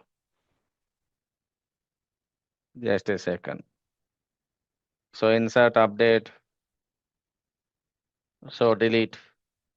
So these operations we are performing on data. It's not performing on schema. Yes, Chirag, you are asking question. These operations are done on data. Yes, it's not on schema. Correct. Your thinking is correct, Chirag. We are not going to work with the schema. We are going to work with what is that one? So the data. Whenever we are working with data, right? So most probably we are performing these type of operations. What is that one? So insert, update, and delete. So I hope all of you understand what is the difference between so the schema and what is data. Right? First we have to build a schema. According to that one, so we have to insert the data, right? Because whatever the data you are inserting, so that follow certain rules. For example, if you are taking, so here we are inserting one record. This is following what is that one? So certain schema. So we have so employee number and also name and address. This employee number is of type what type? Integer type. And employee name is string type. And address is also, so what is the type? So string type. So we need to make sure that whatever the data you are inserting, so that would be bounded with the particular schema. So let's jump into the practical. And we can create one first table, first of all. It's not a part of, okay, so our lab practice and all. Okay, just we can, for your understanding, so I'm just creating the table. Once you are comfortable with creating table, right, I will share you one document. So for creating table and all, once you are getting comfortable with the concepts, we have to do it on your own. Okay, that is the requirement. All of you are ready? Can I jump into a practical part? So creating a table. Okay, so let's jump into the, so we can create so one employee database first of all. So these queries are super important, initial queries. See, if you are asking me how many databases are there in my system, correct? I just want to check what are the databases are present in my system. So it is showing 4, but I am not looking here. I just going to SQL. I just want to write an SQL query to see how many databases are currently in my server. So you can make use of what is the command show databases. So the show databases, every query should be ended with semicolon. So you just select this query and execute it. See, in the result, we can see all the databases, right? It's more than 4 because we are not refreshed, it seems. So we have, so whenever we are issuing show databases, just a second, I will zoom this one. Hmm.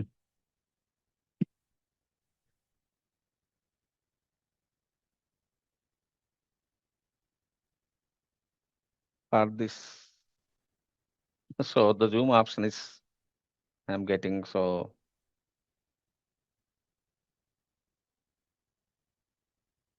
edit.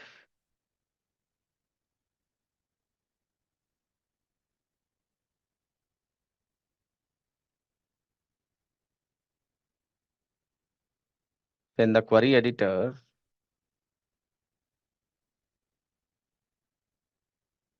so appearance, so font. So any size will be there here.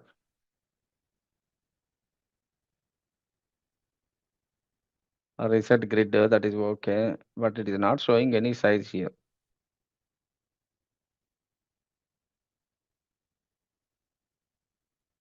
So instead of that one, so just ask ChatGPT or otherwise how to increase the size. Okay, instead of waiting this one, just go to the Google. So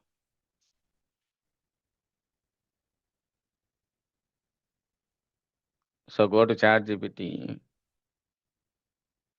So we cannot find the certain option, right? So you can always ask what is that one. So ChatGPT, how to increase the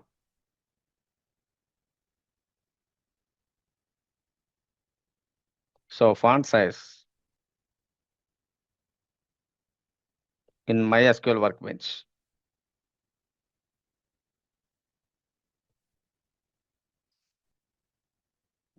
So it is automatically giving the response, right? So follow the steps. For suppose edit preferences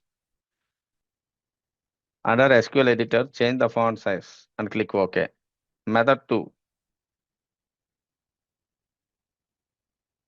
So result set grid, adjust the font under result set grid, it is saying. So the same options we choose to go to edit. So preferences under the SQL editor. So you can just go to the query editor.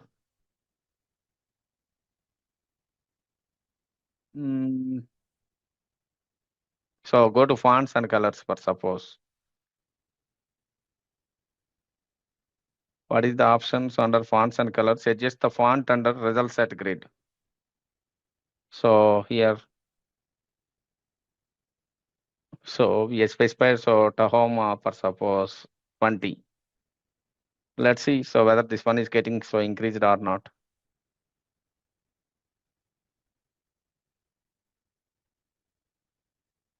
This one is not getting increased, right?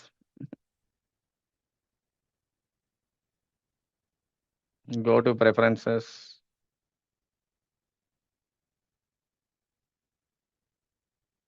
So fonts and colors.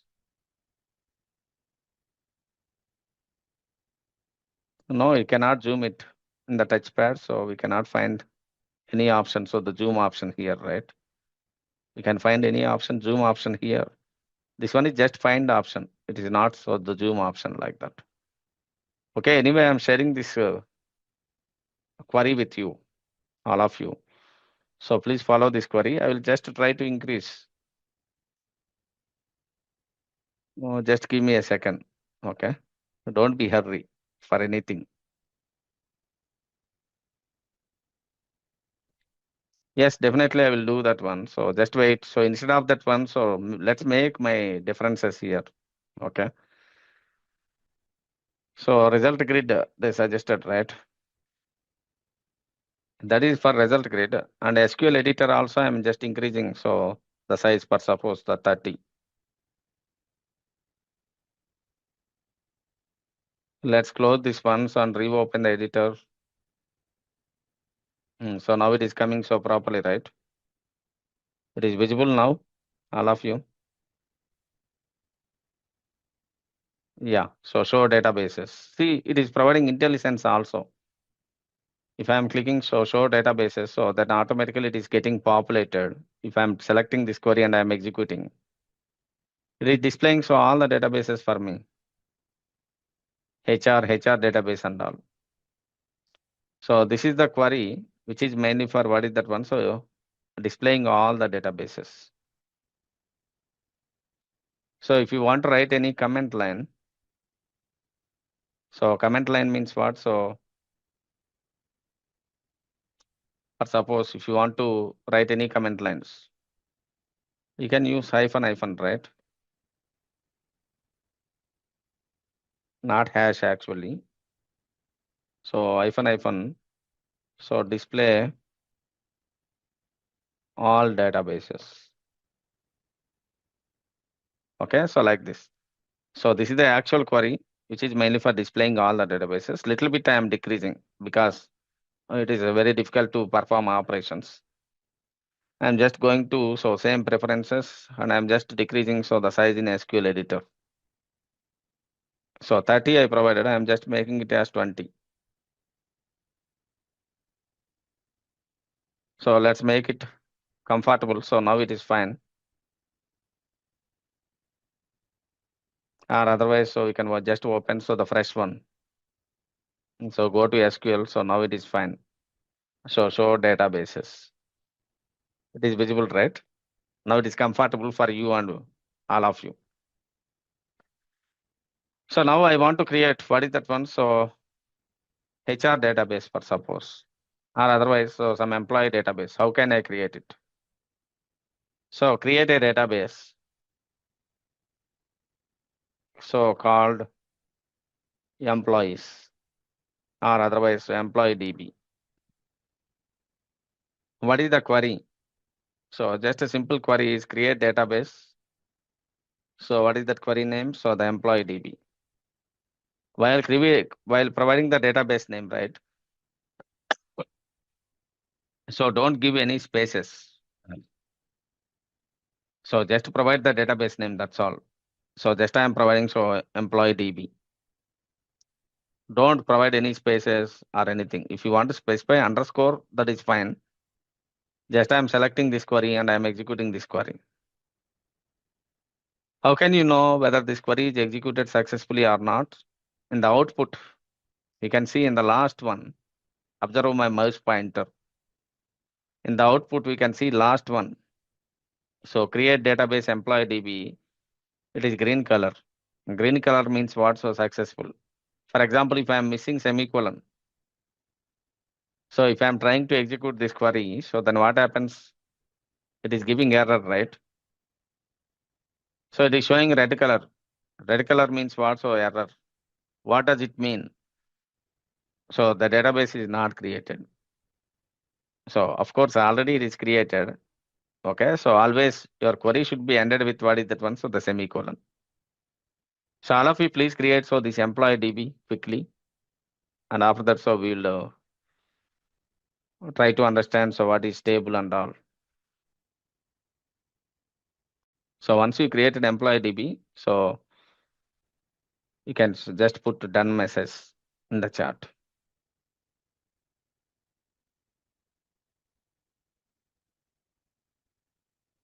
So in show DB, why extra DBs are showing?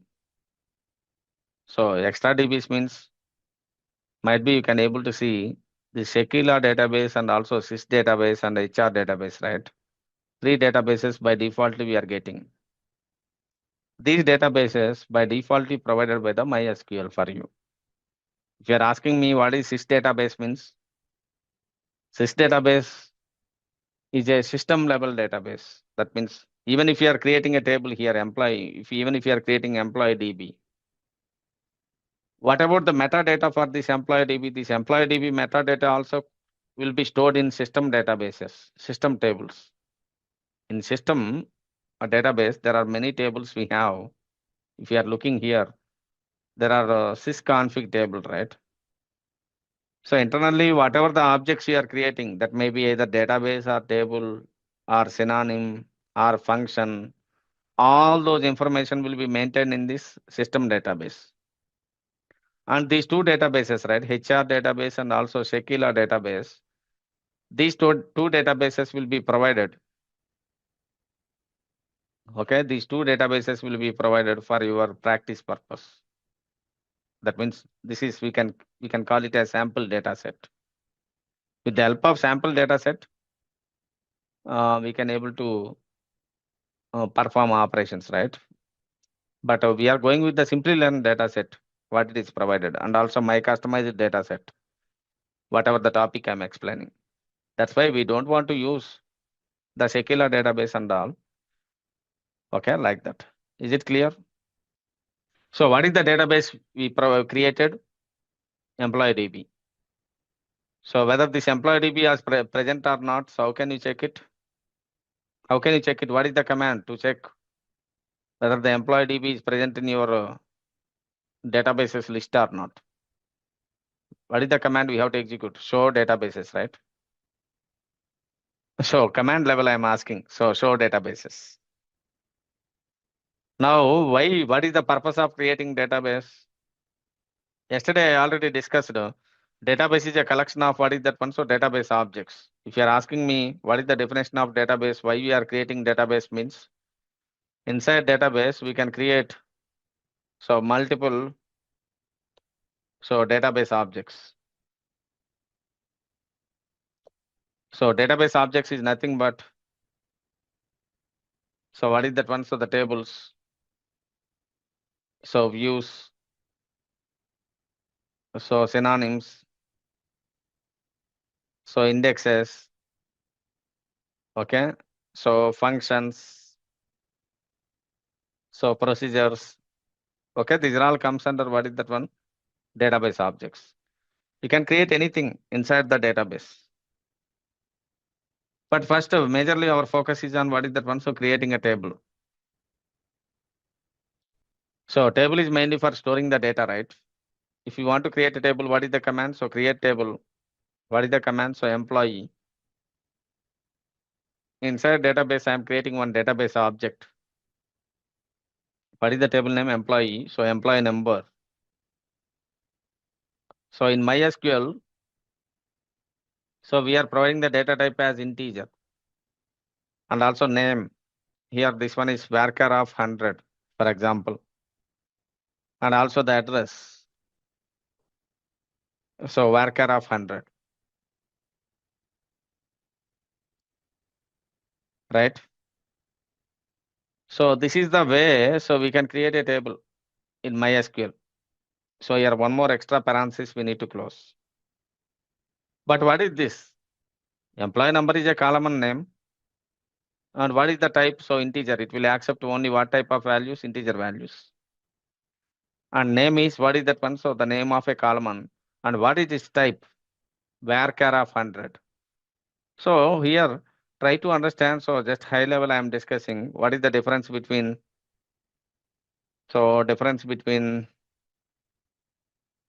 char and varchar.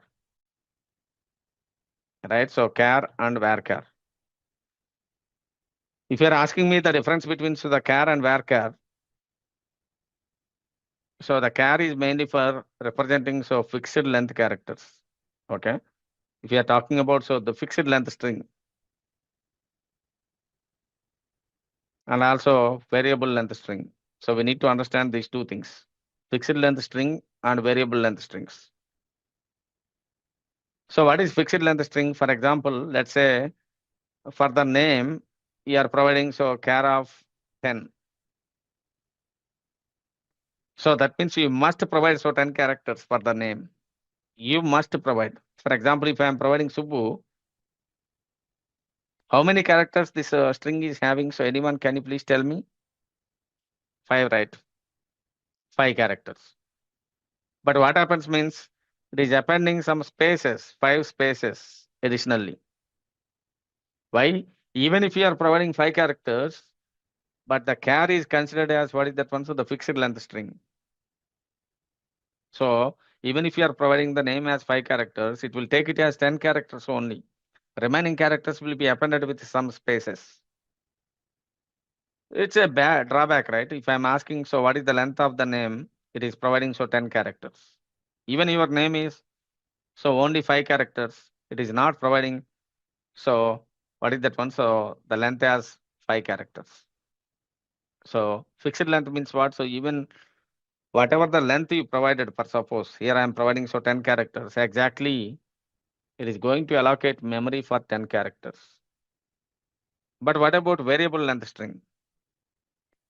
So for variable length string, so it is very flexible. So if you are using so name varchar of 10, even if you are providing so some name per suppose, so Ram per suppose, Ram is having how many characters? 3 characters. So if you are asking me what is the length of this name means, so length of name is, it is taking only 3 characters only. Variable length means what? So maximum size is 10 characters. Maximum length is 10 characters. In this 10 characters, even if you are providing 3 characters, it will consider only that 3 characters only. It is not appending any spaces in the ending. So that's why most preferable one is, what is that one? So varchar. But at what type of situations we can go for char? For example, if you are representing a gender. So for example, if you are taking scenarios, gender, right? So gender will be male or female. So male means we are specifying so M, or female means we are specifying F. In such cases, for gender, what is the recommended data type? It will accept only one character. It's a fixed length. So that's why we can keep it. What is that one? The char of 1, right? So whenever we are dealing with fixed length characters, so then we can go for, what is that one? Then we can go for, so the char data type. So most probably, whenever we are storing string values, right? Always we are dealing with variable length strings only, not fixed length strings. If you are dealing with variable length strings, we can go with, what is that one? So the varchar type. Just high level discussion I am providing. So now with these details, I am just providing. So I am just creating a table. So look at that. So look at this. So currently, what is the database we are currently using? That is also a good question, right? So we have employees DB is present. Can you please tell me whether the employee DB is selected? If I want to create an employee table, where I have to create? In employee DB itself, I need to create, correct? I need to create it in employee DB.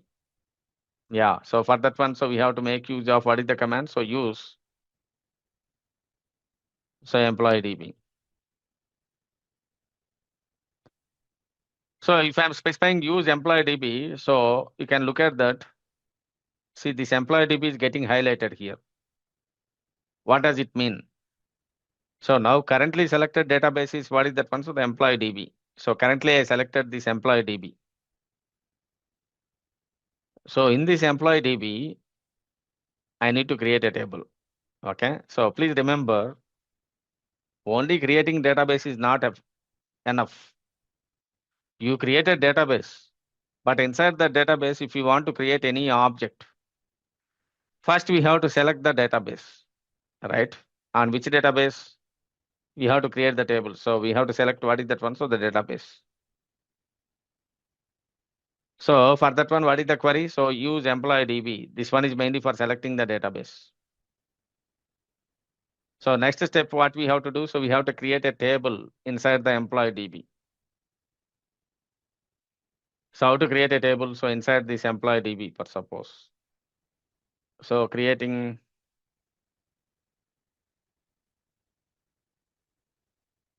So employee table.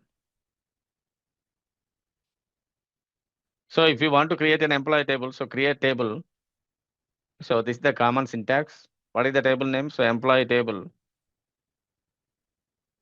We have to specify the column names. So don't think about the cases. Okay, for example, so here if you are using keywords, right? So create, so table. These are all keywords, correct? So these keywords we can use uppercase or lowercase. That one is not case sensitive. So your schema is not case sensitive. That's what I am saying. but your table data is case sensitive. Whatever the data you are inserting, right? So that one is case sensitive. For example, I'm just going with lowercase itself. So create table, so employee. So employee number, whose type is integer, and also the name, varchar of 30. So the maximum length is 30 characters. And also address, it should be more than that, right? Might be, you can keep so 100 characters, but suppose address, what is type? So varchar of 100.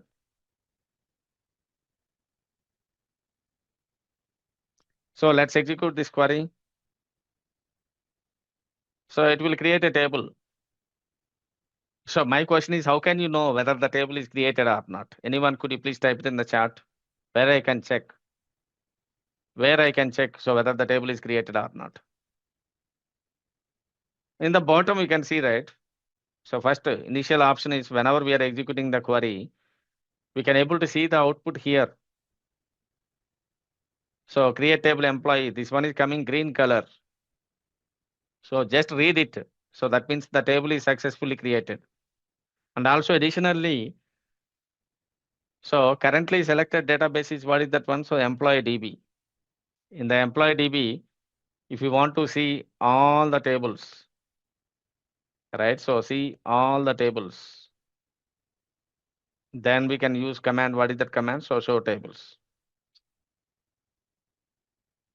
I think Nikita already, so you're having some experience with this basic commands, right? Yeah, that's great actually. So show tables. Then automatically what happens? Only one table is present in this employee DB. Okay, so please complete this task.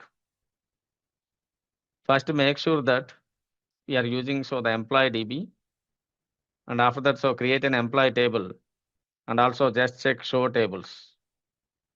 But I don't know. For example, so I'm having some table which is already present in my database. Okay, I just want to know what are the columns present in the particular table. So that one we can call it as, what is that one? So describing a table, right? Describing a table. So for that one, what is the command we are using? So describe employee. So we can just execute this query. So it is describing the employee table, right? Describing in the sense it is showing, so what are the fields present in this table and what are the data types associated with that particular column and whether it is null or not null. It is providing so the complete information. That means the employee number, if we are talking about, so employee name and address, these are all accepting null values. And is there any key will be assigned? Still we are not discussed about keys, primary key and foreign key and all. I will just discuss that part, might be after the break or something. But try to understand it is providing so the complete details, complete description about your table. It is providing so what are the fields and what are the data types. So whether that one is accepting null or not, and that every column is associated with some key or not. So all the information it is providing. What is the query? So now the next step is, what is that one? So DML. We create a table. So but we have to perform so these operations, right? What are the operations? Insert, so update, and also delete. We have to insert the data, so update the data and delete the data. So for that one, so what I have to do? First, I need to know what are the columns present in this table. So of course, I can use describe, right? I can use describe to describe the table. So before that one, I'm just asking, so could you please confirm all of you are comfortable with my pace? What is the way I'm delivering the session? Is it okay? Can I decrease the pace or something? I'm not writing 2 times. If you want to execute the previous query, so we can write it. We can just go to that particular query and execute it. For example, so describe employee. Just execute that query. It is showing all the columns. There is no need of writing so query again and again. Okay, so next DML. If you are speaking about DML, so the first operation is insert operation. But if you are asking me how to perform this insert operation means might be there are multiple ways we can able to perform this insert operation. So just look into this multiple approaches. The first approach I am talking about. What is that one? So the first approach. In the first approach, we have to insert the data into a table. So insert into employee space values of. If you are using the syntax, right? So you must provide so values for all the columns. What are the columns? So we have employee number, so name and address. You must provide the details for all the columns. But please remember, in SQL, especially, the strings can be represented with single quotes, not double quotations. For example, so the name is John. He is from San Francisco. Okay, so I'm just keeping so within single quotations, right?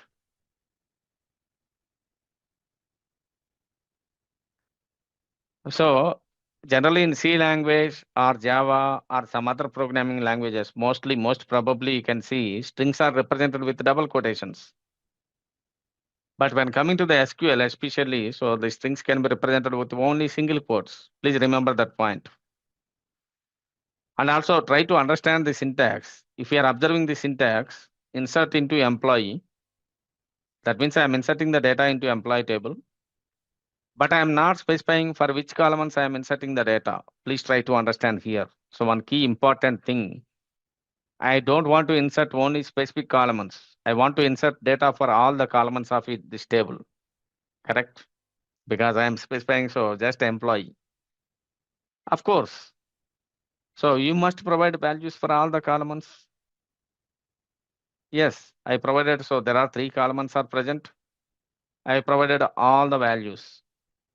So we can run this query and let's see so whether this record is getting inserted or not. Always please remember, how can you know whether your query is correct or not, whether it is successfully executed or not? So in the bottom, in the output section, we can observe the last row. Observe my mouse pointer. We can able to see this is successful. But I am not satisfied with this output, right? So this query is successfully executed, but still I am not satisfied. I want to see the result. So how can you check it? So this is comes under what is that one? So DRL. DRL stands for what? So data retrieval language. Correct? So data retrieval language. So here we can just make use of select query, right? So select star from what is that query? Select star from employee. So if I'm issuing select star from employee, I can able to see so entire table, right? So I have inserted only one record, one John's San Francisco like that. So for suppose I want to insert another record. How can I insert? So insert into so employee space values of so 2 and Vamsi and he is from so the Bangalore.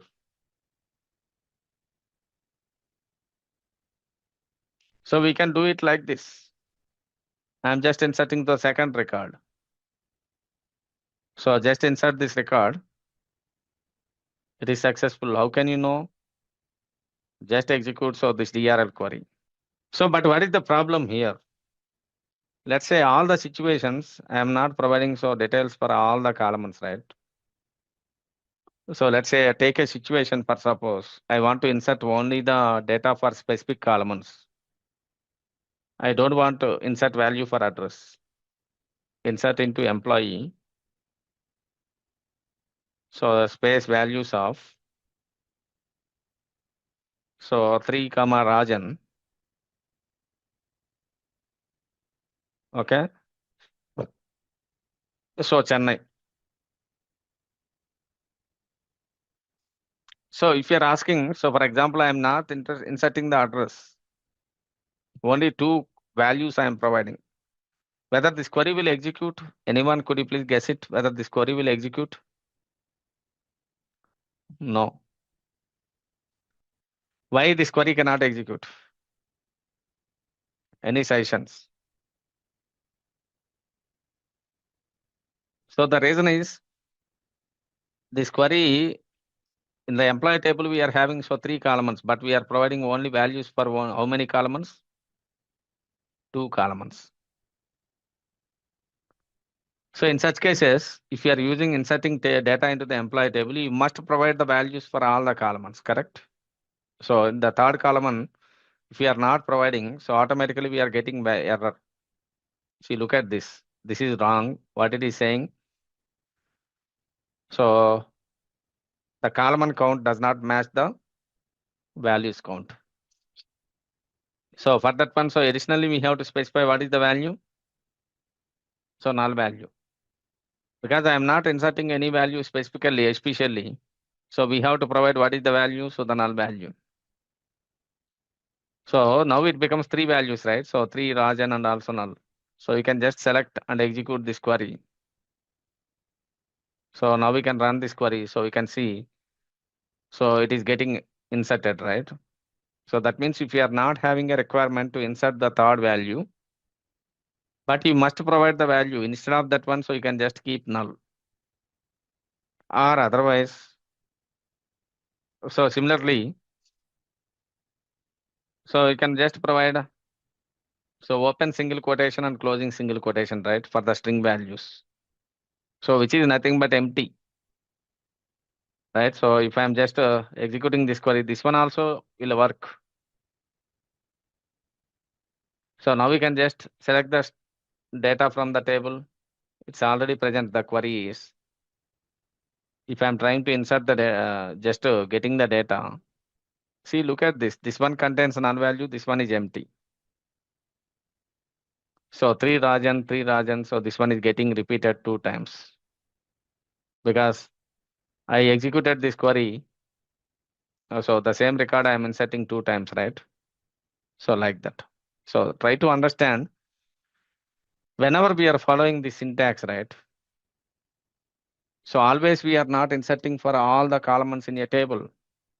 You just want to insert only specific columns. So might be, so Robin, you are asking me, you are providing some space. Don't use double quotations. Always use what is that one? So single quotations only. It does not work with the double quotations. So in the programming languages, might be you can able to see we have to use double quotes. But here, so we make use of what is that one? So single quotations only, not double quotations. Especially in SQL. That might be you are working with MySQL. If you are working with PostgreSQL, even if you are working with any SQL language, strings can be represented with what? Single quotations. And another way to insert null values. Here, look at this, another strange syntax. This is the second approach. But suppose if I am keeping the title as what is that one? So second approach.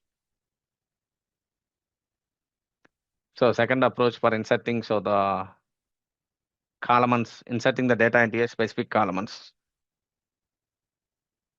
So here we can specify insert into, so employee. So we can specify what are the columns we are inserting. So why use describe star? I am not using any describe syntax star, right? I am not using any syntax star in describe command. So describe command just for describing the table. So describe employee. So this is star which is coming from the IDE. Okay. So my query is describe employee. That's all. I am not using any star here. Got it, Chirag? I am not putting any star inside that one. Only in the select command only we are using star. So now the second approach, for suppose you can see the second approach is very much comfortable. For example, I want to insert only values for employee number and address. I don't want to insert the value for name. So we can use, so the values of, here I'm inserting only So the employee number and also address, right? So employee number is 4 and address is so USA per suppose. So then automatically what happens? So only so the employee number 4 and also the address is USA. That one is only getting inserted because here clearly I specified what are the columns we are inserting, right? We are inserting only for employee number and address. You can just execute this query. And now we can execute. So select star from so employee. So look at this. If I am coming down, so address will be name will be null, right? Because we are inserting only for employee number and address. We are not inserting for name. I'm just sharing these queries. Could you please check what is the difference between so the previous queries and especially the second approach? In the second approach, we don't want to worry about so putting null values, right? We are inserting only values for specific columns, correct? We are inserting values only for the specific columns like that. So we'll start with the discussion.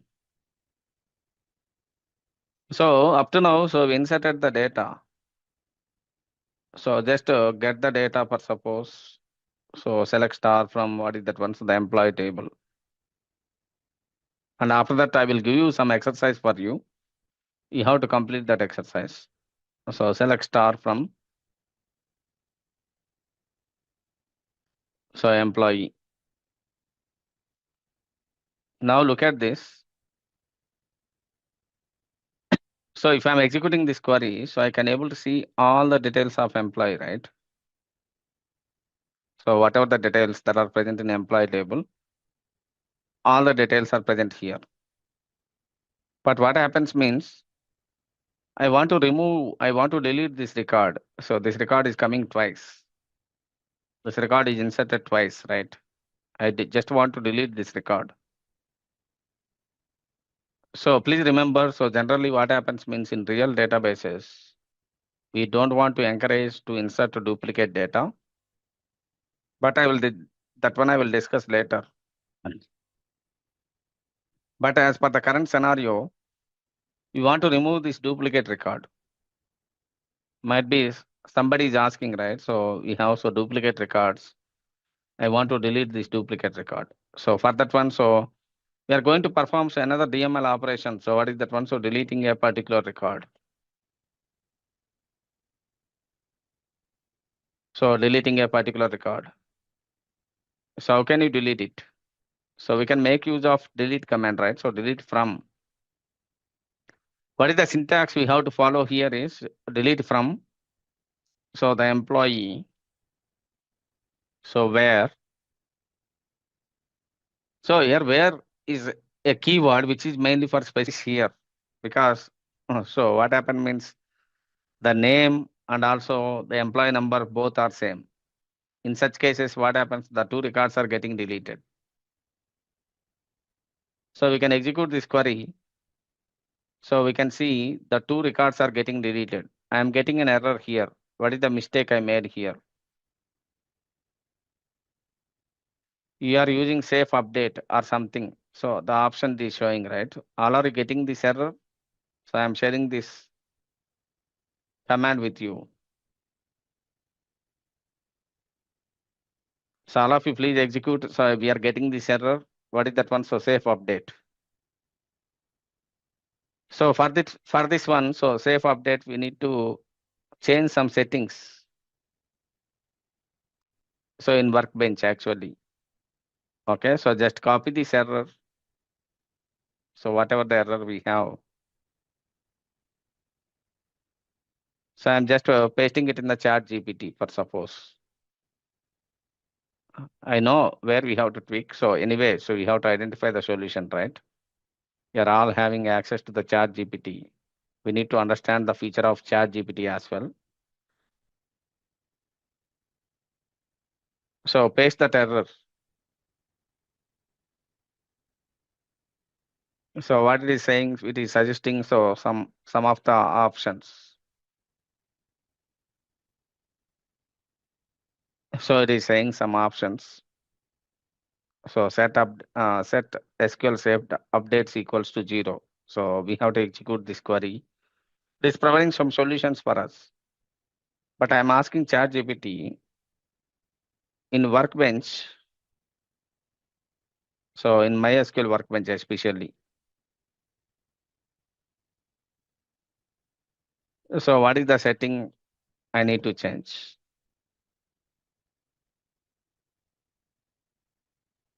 So this is like a co-pilot, right? For you. Co-pilot means what? So it is generating the SQL queries for us. So in my SQL Workbench, so it is showing, so select, go to preferences, go to SQL editor, and also uncheck save updates. So let's do that same thing.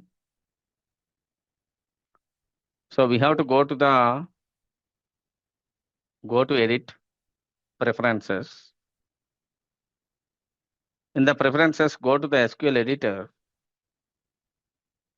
Here there is a checkbox, might be, so you can check it out here. Save updates. So you can uncheck this checkbox. Just uncheck this checkbox. So where we have to go? So I'm just canceling again. I'm going. So go to edit and preferences and go to SQL editor. In the SQL editor, we can just go down and we can uncheck this checkbox. So save updates and click OK. So now we can execute this query. So delete from employee. So where employee number equals to 3. So still it is giving what is that one? So the same error, right? So we can just reconnect it. For suppose I'm just closing this MySQL Workbench and I'm reopening. So the MySQL Workbench. And I'm connecting to the server again. So please provide the password. So we connected back, right? So I'm just closing that one and I'm connected back. So now again, I'm checking the setting.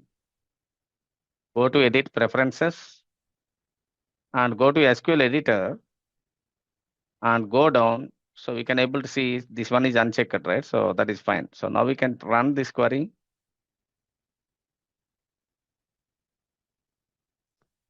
So no database selected. Now we are getting so different so error, right? This one is not related to that one. So we are not selected the database. So first select the database first. So how to select the database? First use employee DB, right?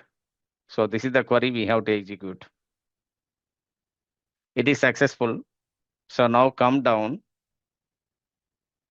So now after selecting the database, we are executing this query. So delete from employee where employee number equals to 3. Once you are setting the preferences, right? So we just restart that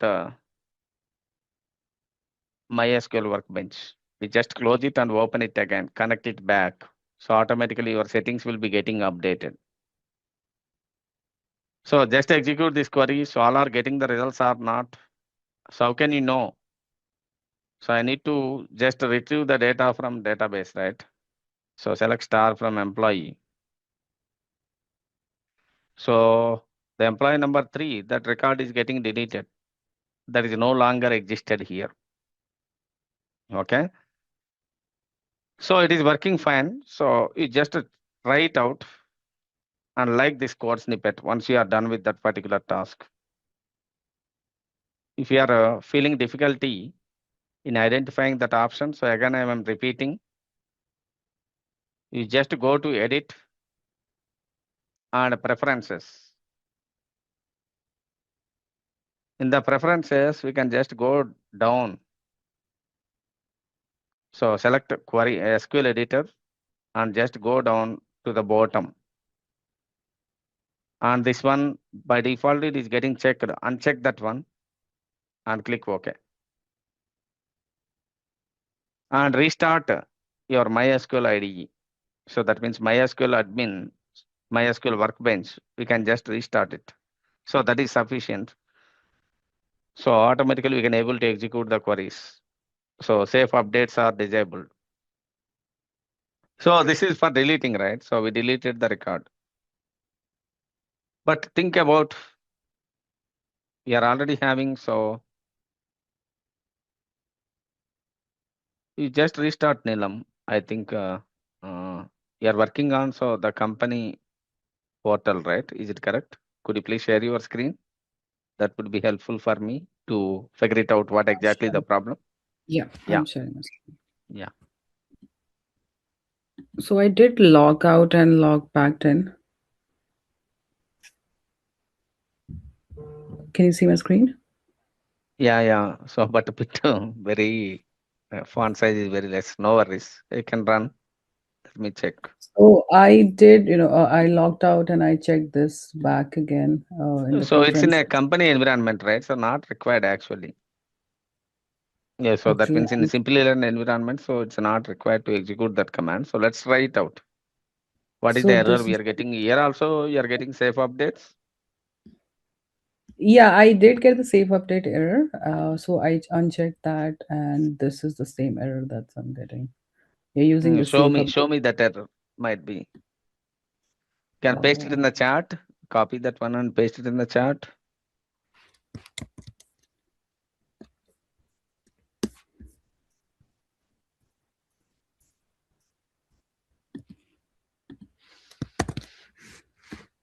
So it's a feeling difficult, huh?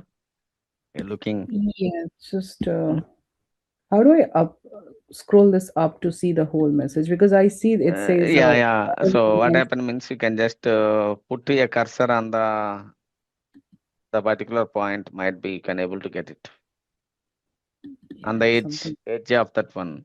So when I'm trying to, if you see this, right, like when I'm trying to query this, I'm still getting Your those screen null. is not visible actually. Oh, the screen is not visible. Let me try that again.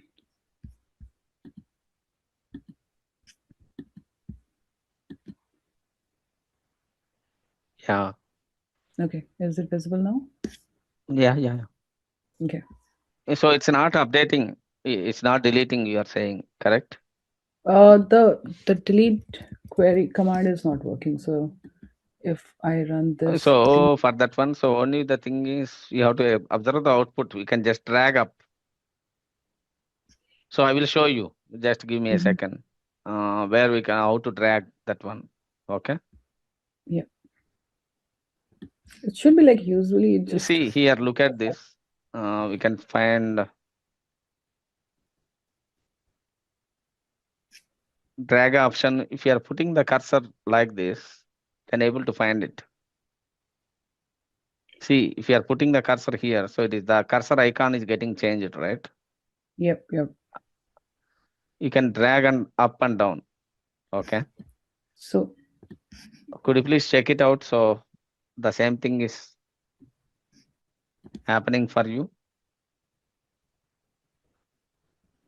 okay, I'll See just in the panel, okay, where at the junction panel, so you can just put the cursor, identify where here, right? exactly. This is where you are.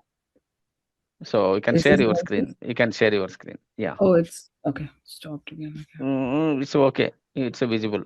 Yeah. So I'm here and I'm trying to drag this up, but I don't get that change in the cursor. Double click on that one. No No. response right now. Yep. Okay, you can select that blue color. Click on that blue color. Whatever the content will be there. Press down arrow.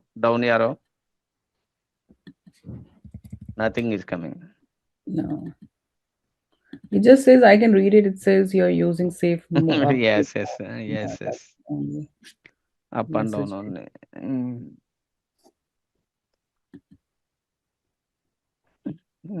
This is the challenge. I think I need to check what exactly.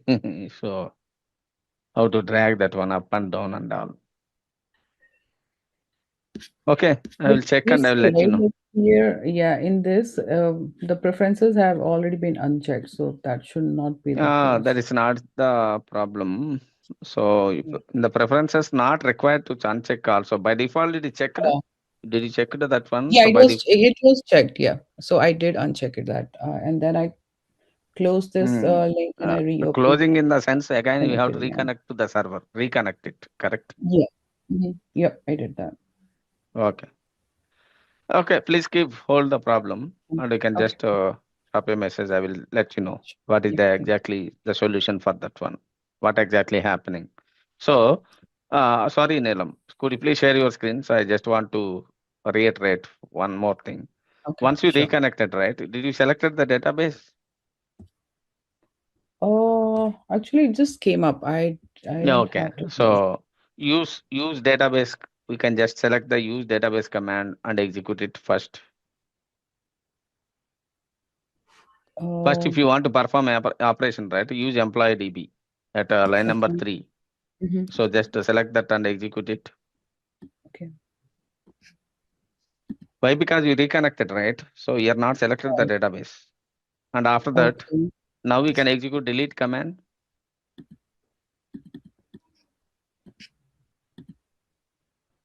No, I Now still we did. can select. Now we can select. They're So saying to check select. whether the record is deleted or not. Would you please verify it? Sure. No, these null are still there. It's not deleted. No, it's not deleted. Okay. So I will just check and come back to you. Okay, regarding Sure. that problem. Okay, thank you. Thank you. Okay, all right. So I think all of you or some of you are facing problems. No worries. But please follow the procedure. What happens means it is not allowing safe updates. You have to disable that one. So then only it will allow the safe updates. In the platform, those who are working on the platform, right? So I will tell you the solution. So might be I will check with the platform. I will work with the platform and I will get back to the solution. So now, what are the records present in the database after deleting? So the third record, so we are having, so the fourth record, right? Which is having, so name is empty. All of you, please look at my screen. The name is empty or not? Yes. So the name is empty. Did you, all of you can able to identify the name is empty or not for the fourth record? So what operations I can perform here? I need to delete this record or I want to replace this value. What is the meaning of replacing here? Anyone could you please guess it? What exactly the meaning of replacing? So the name of fourth employee record. It comes under insert or update or delete. What is the option? We have to choose. There are 3 operations, right? Basically, it is coming under insert or update or delete. I'm expecting so more number of messages from you. Very good. So the update. So let's try to understand. So update the employee. So update the employee name. So whose employee number is 4, or suppose whose employee number is 4. So how can you update it? So we can write the query. So update employee. So one important trick I will tell you here. So whenever we are doing update, right? So one keyword comes into the picture. What is that keyword? Is set keyword. Okay. So whenever we are updating a particular record, so we must use what is that keyword? So set. So set name equals to some Hari, for suppose. So where the employee number equals to 4. I'm just specifying the condition. So automatically it is updating the employee record whose employee number is what is that one? So the 4. I'm just executing this query. It is successful. How can you say so? So whether the record is successfully updated or not? So we can just check select star from employees, right? Look at this employee number 4 whose name is updated as Hari. Okay, it is working fine. So this is the query which is mainly used for what is that one? So the updating the record. So you want to update the name or you want to update the address, we can make use of this query. So whenever we are using update keyword, right? So the set keyword comes into the picture. So in the record, what is the value you are setting? So that is super important, right? We have to set the value. So please do that one and like that message. If the count is getting increased, so then I can able to proceed with the next query.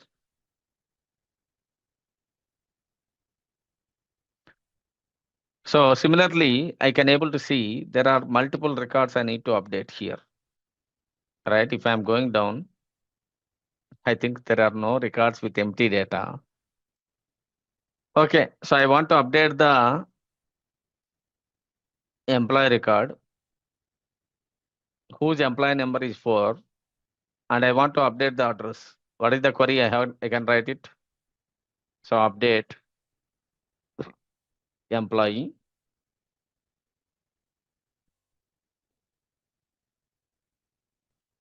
So set address equals to. So previously USA, I'm just changing this one to Bangalore.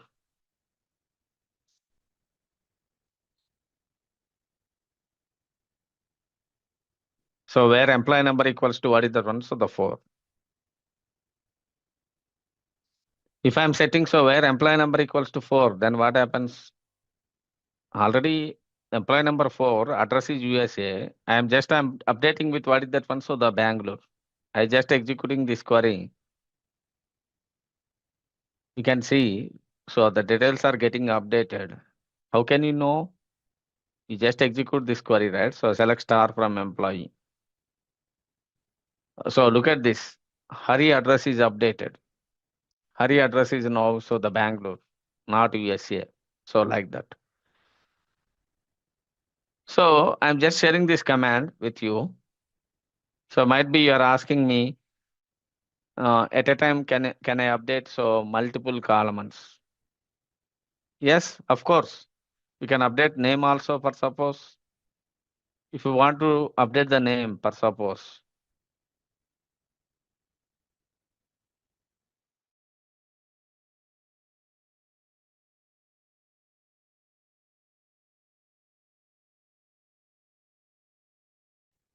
Okay, so for example, so you can update the name as Hari to Harish. Right? If you are updating so name to Hari to Harish. Of course, this one also works.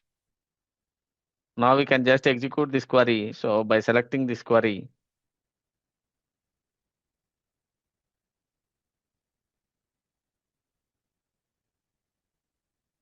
so let me select this query because it's lengthy. So the font size I increase it, right? And execute it. It is successful. It is executed. And also we can verify. So select star from employee. So then automatically, so we can able to see. So previously the name of that particular employee is Hari. Now it is getting changed to what is that one? So Harish. And also the both name and address we are updating at the same time. Right? I'm just sharing this. So we discussed about insert, update, and delete. Okay, that is fine.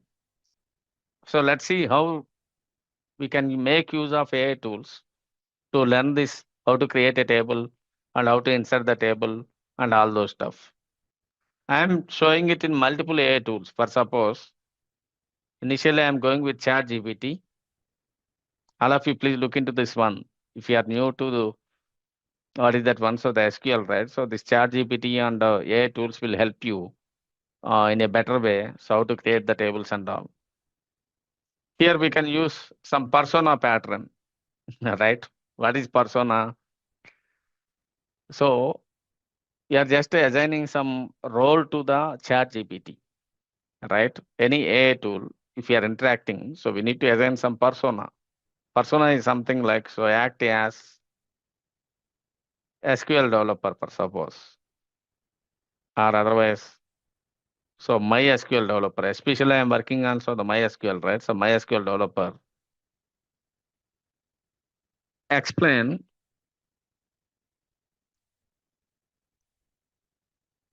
so how to create database and tables, and how to insert the data, how to perform insert, so update and delete, right? So this is the way so we can ask the ChatGPT to provide the better results, right? So it's a persona pattern. So while writing the prompt, so we have a concept called as prompt engineering. As a part of the prompt engineering, right? We need to assign some persona to the AI tool. So I'm just suggesting so act as a MySQL developer, for suppose. So you're just assigning a persona like act as a MySQL developer, explain how to create a database and tables, and how to perform insert, update, and delete operations on tables. So better we can provide some examples. Better we can provide some examples with a sample schema. So what is the schema? So employee, which is having so employee number, name, comma, address. Okay, this is the simple prompt. Okay, I'm just giving in ChatGPT. Let's see how ChatGPT is helping you. I am just sharing this prompt in the chat as well. So for your reference.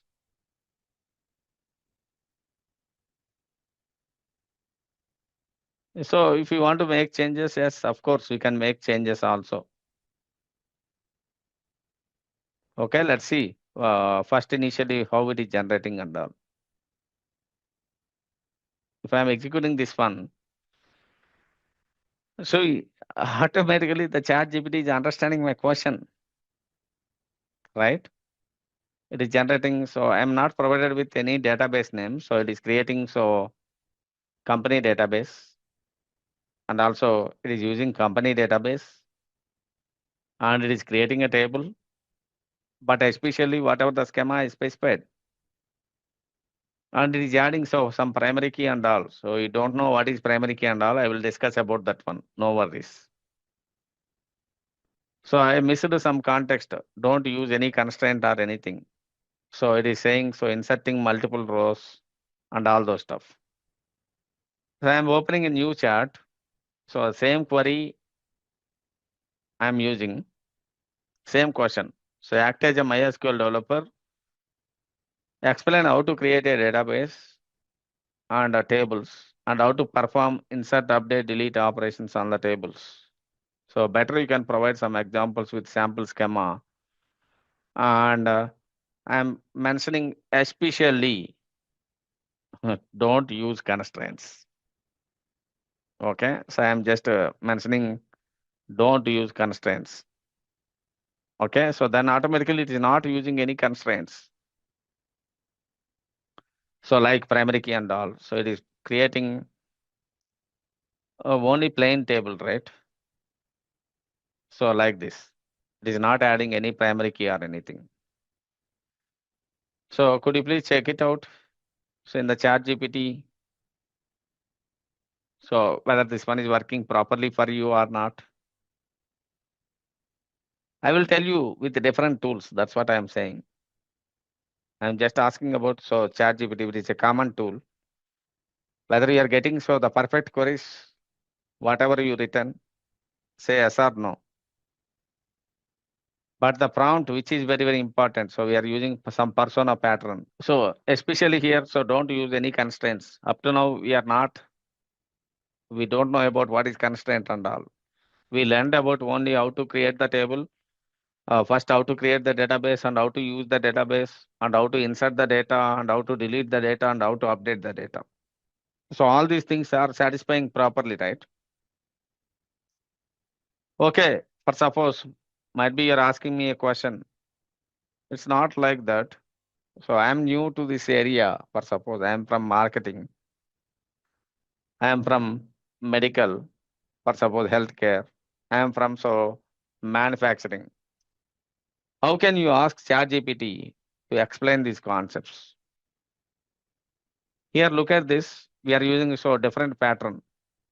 Whatever the pattern, so now currently we are using that one, we can call it as persona pattern. Persona means what? So we are just assigning a role to the ChatGPT. So we have to behave in such a way, right? So just look into this persona pattern, not persona, for suppose audience persona pattern. We have two patterns. One is, what is that one? So the persona pattern. So just we used. So persona pattern means what? So for who and what, right? Who and what means what? Who means what? So you can act as SQL developer. So we are just assigning some persona to the AI tool. And what the AI tool is going to do. That is called as, what is that one? So persona pattern. And next one is, what is that one? So audience persona pattern. Audience persona pattern means these two patterns we have to understand. So while learning, while using any ChatGPT tool, right? Majorly these two patterns, basic patterns. Look at this, I am asking in a different way. So I explain. So how to create a database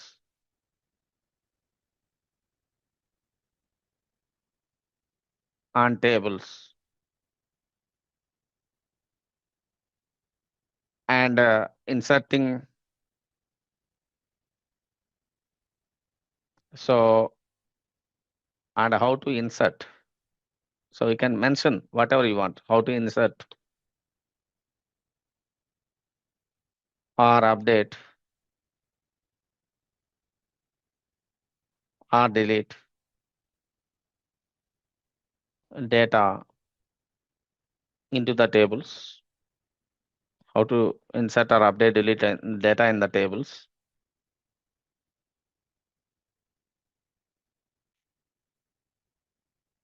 Okay, so, and also as well as what is that one? So don't specify any constraints for suppose, that is up to you. So whatever you have, so don't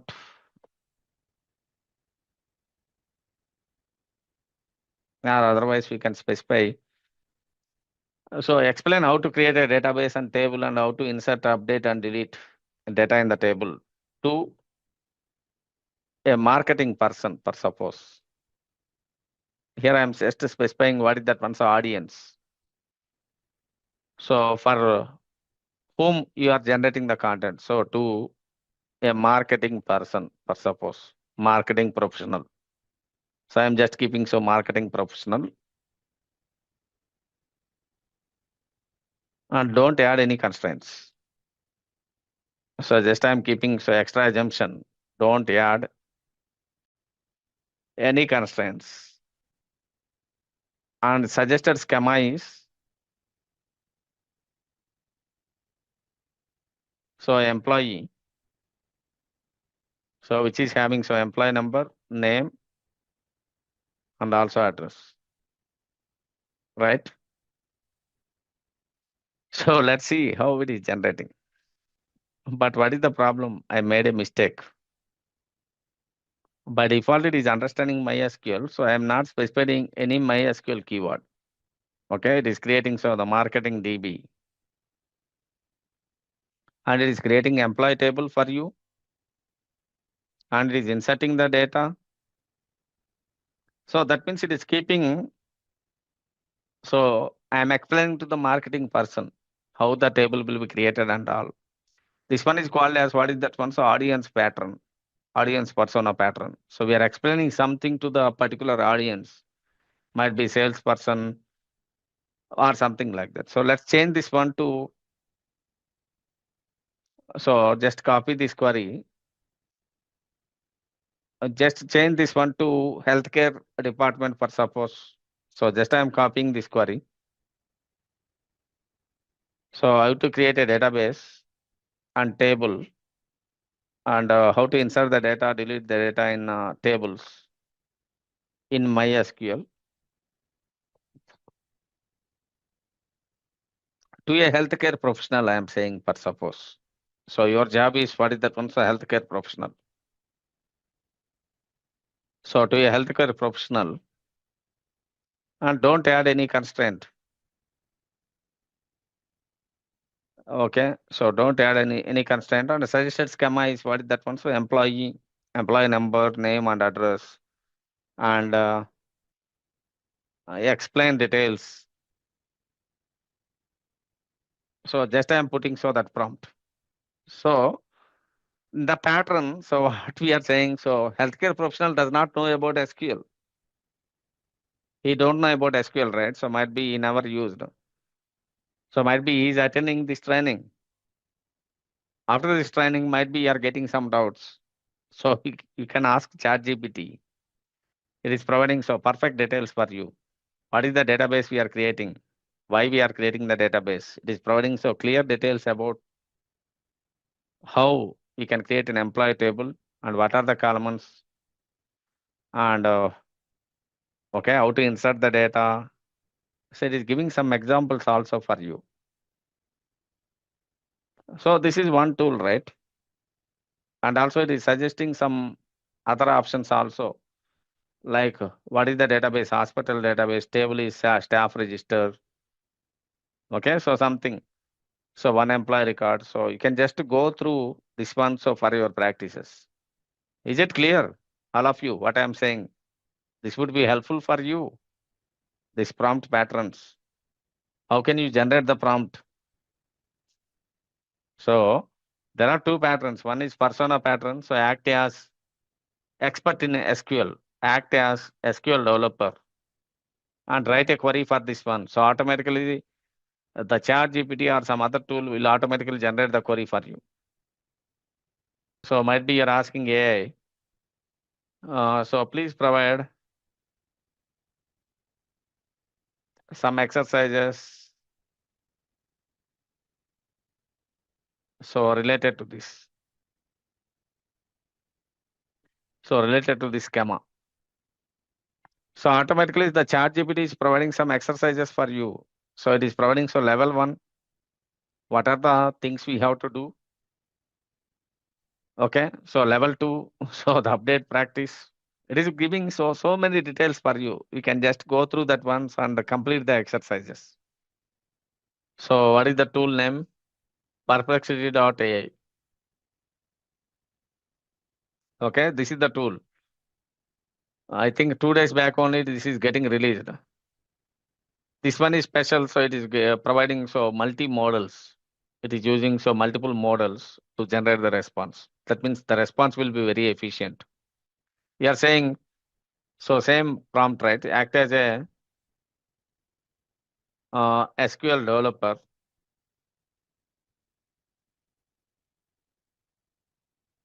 or otherwise you can change the pattern for suppose explain.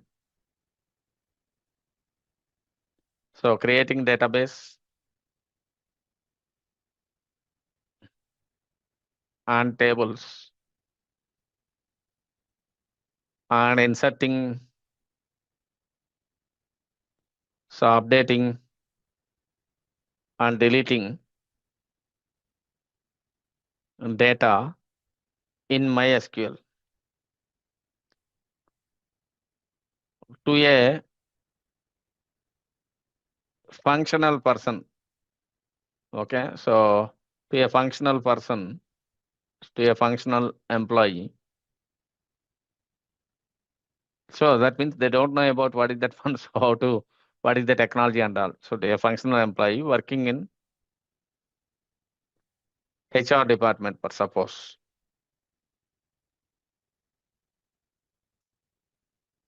So suggesting choose schema. So employee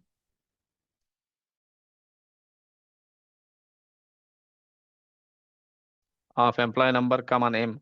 So let's see what is the response it is giving. So it is doing so some deep thinking and it is giving so very good experience for you, right? It is providing so the more details with respect to the HR. So what are the things are there? So it is explaining very clearly. So we can try to use all the tools, but these tools are free, right? So they are having certain limitations. That is sufficient for your learning purpose. I don't want to explain further. So I just introduced two of the tools, right? So there are so many tools are present in the market. We can use any of the tool for your learning purpose. So now we completed, what are the things we completed? Insert, update, and also delete we completed, correct? So what are the operations in DML? So in DDL we completed, so creating a table, correct? And in DML, so we understand how to insert the data and how to update the data and how to delete the data I completed. So if you're all comfortable with these concepts, I'm just posting this one in the chat. So please quickly like this message. I can able to proceed with the alter option. Okay. What is that one? So alteration. How to alter the column and names, for suppose how to change the column and names and all other stuff. So what I'm saying is don't worry about writing code. Today, only knowledge is required actually. Okay. Knowledge in the sense like what is table, what is database. You should know about at least what is table, what is database, and all the concepts present in the SQL. So you don't want to worry about writing code. Almost all the companies are allowing these tools licenses for you, especially GitHub Copilot. So I'm having the multiple licenses. I'm having license to Microsoft Copilot as well as GitHub Copilot in my company. If I want to develop any project, I'm not writing code today nowadays. I'm just making use of AI tools. I'm just generating the project and I'm just looking it into the project where exactly I want to tweak. Okay, I just want to make some changes to the existing logic. I'm just tweaking the existing logic only. So your job also same almost, right? So you don't want to write every line from very scratch like that. Okay, that's great. So let's jump into the next level.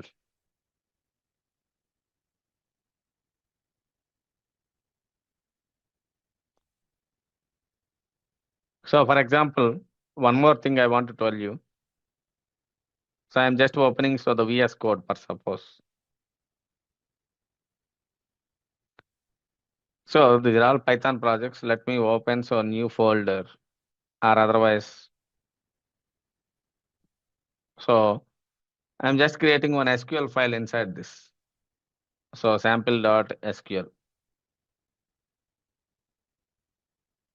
Here, look at this. This one is already integrated with the SQL tool, right?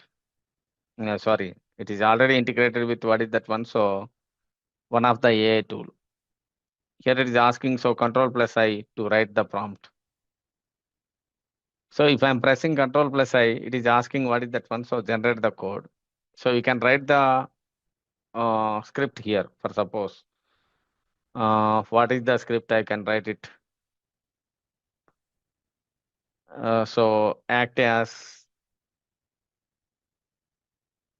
SQL developer and generate code for creating database and inserting. So might be this one is not visible for you. So now it is visible, right? Inserting. So same thing, right? So inserting, updating, deleting, and all those stuff. Updating and deleting in a database. So suggested schema is employee which contains employee number, comma name, so comma address like that. So if I'm executing this one, so if I'm connected to the model, see automatically generating so all the code for you. So I'm keeping this code. Sorry, just wait.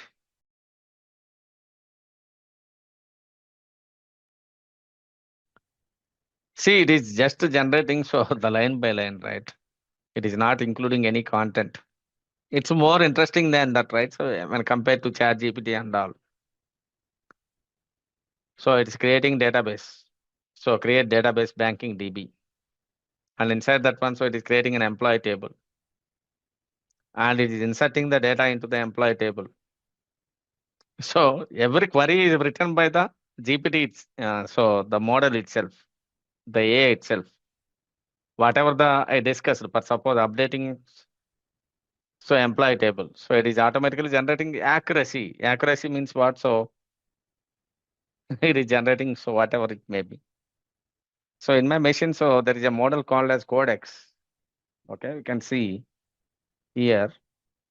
I integrated with what is that one? So the Codex model. I think I just want to show you.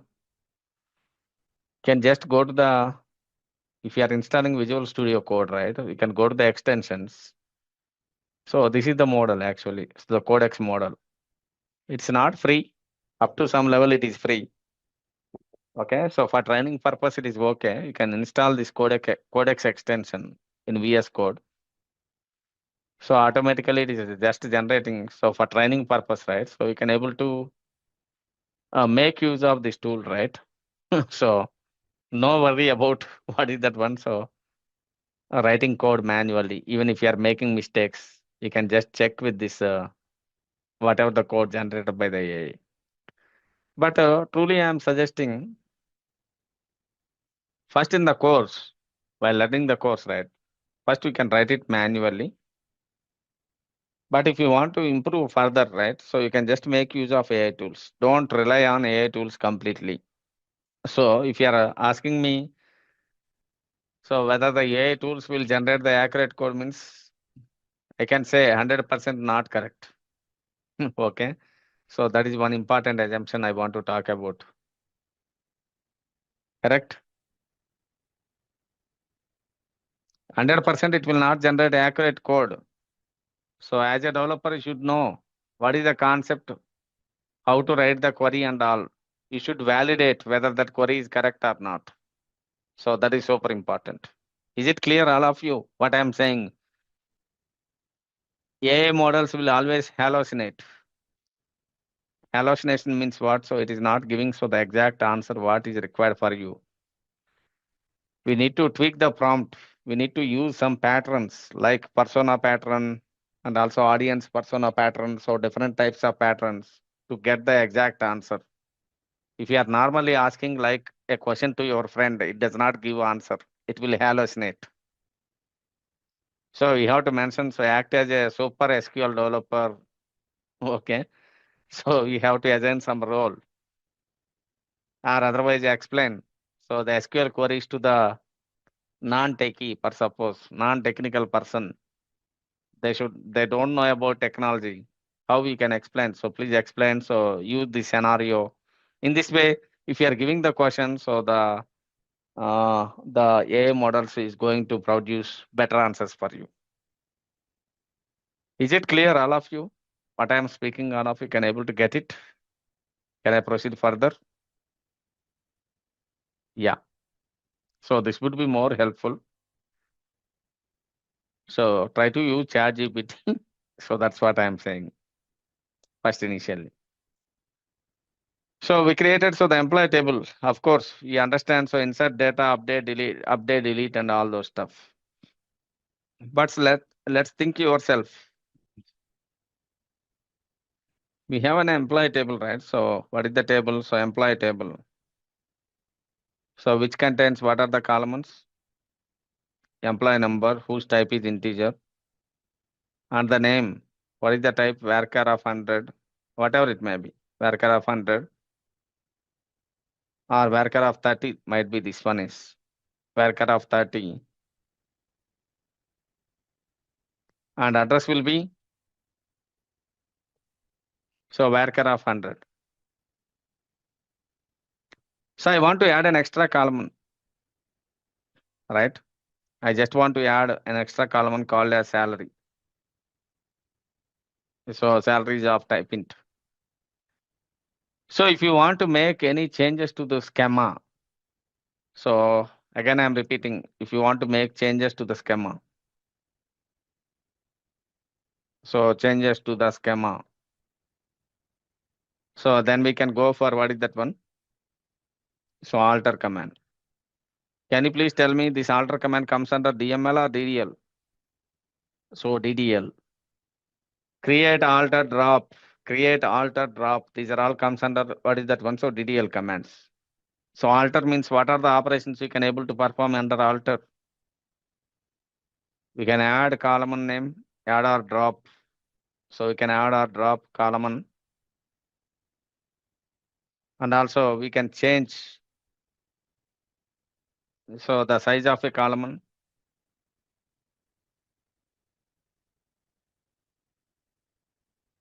And also we can change.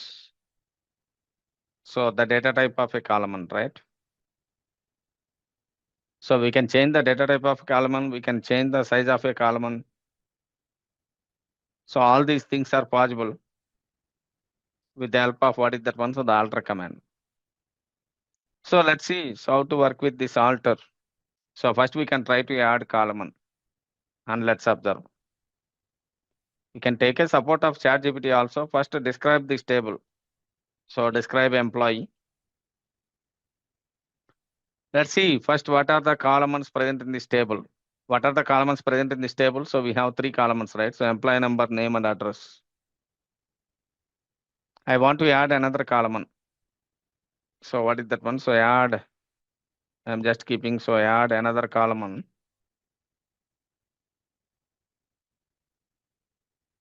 So what is that column? So salary. How to add? Alter. So table. So employee. So I'm just keeping, so add column. So what is the column name? Salary. And what is type? Integer. I'm just writing this query. Just run this query and check it. It is successful. So now we can check describe employee. So salary column is getting added or not? It is getting added. So look at this, salary column is getting added. And if you are selecting, so the employee details, for suppose, select star from, so employee. So we can able to see all the employee details, right? So we are getting so all the employee details, but salary is empty. Because we are adding extra column. If you are adding extra column, so by default the salary will be empty, right? By default the salary will be empty. Okay, so we'll start with what is the first concept. So constraints. What are the constraints? So basically we have, what is constraint actually? If you're asking me what is constraint means, constraint is a rule or regulation. Okay, so what exactly constraint? So constraint is a rule or a regulation. So that is applying on what is that one? So the table.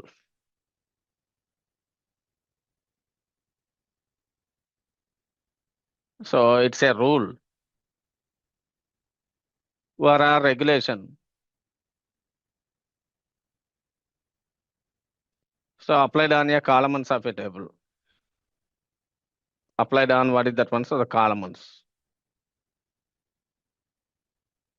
But what are the different types of constraints we have? So we have unique constraints. So the first one is what is that one? So the unique constraint.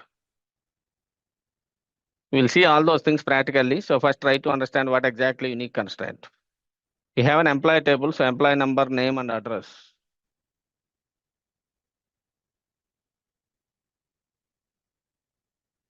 For this employee table, right? So we have to assign what is that one? So unique constraint here.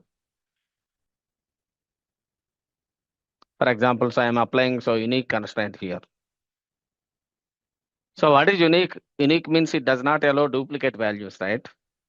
It does not allow duplicate values. For example, so here employee number 1, our name is John, address is Bangalore, for suppose. Is it possible to repeat the same employee number? For example, again, if I am trying to give, so 1,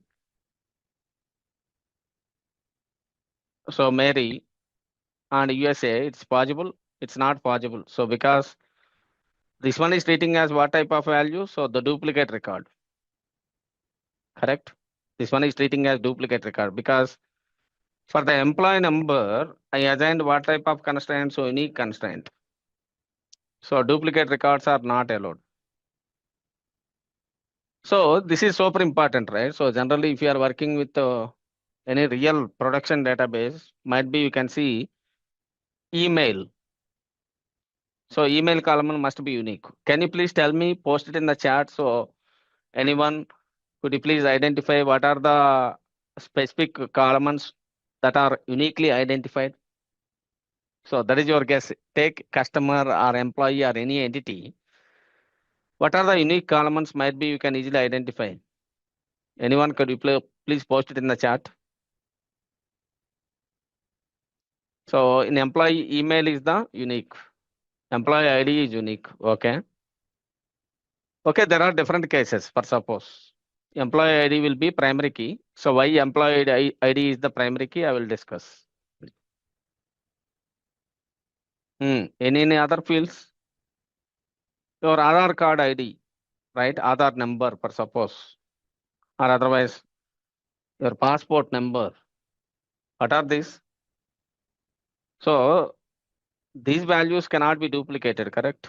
These values cannot be duplicated. So credentials, phone number, yes. So these all things cannot be duplicated. So that type of values we can call it as what is that one? So unique keys. And the next one is what is that one? So the not null. Another keyword. What is that one? So the not null. So if you're asking me what is not null means, actually it is not a constraint. It is just a simple keyword actually. Okay, it's not a constraint.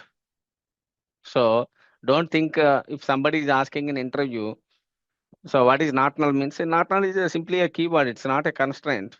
It does not allow null values. If you are putting not null on the particular column, so the particular column so does not allow null values. For example, so the same employee table, if you are taking employee number, name and address.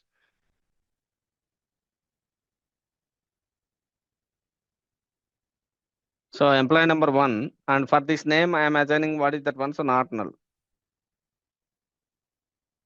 So this one allows null values.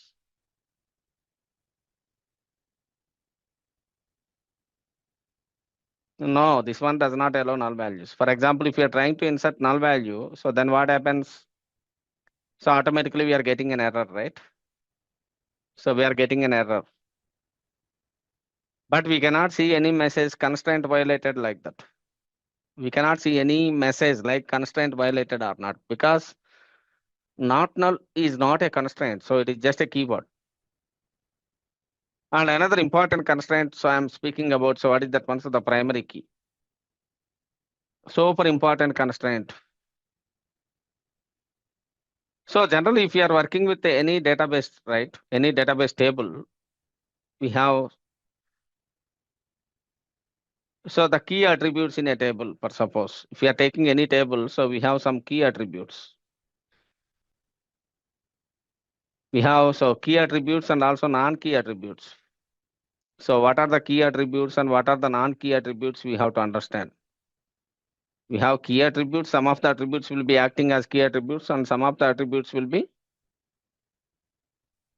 so non-key attributes. So what are the key attributes? Basically, if you are working with, so the attributes which are mainly used for what is that one? So identifying the particular record, for suppose that type of attributes, we can call it as key attributes.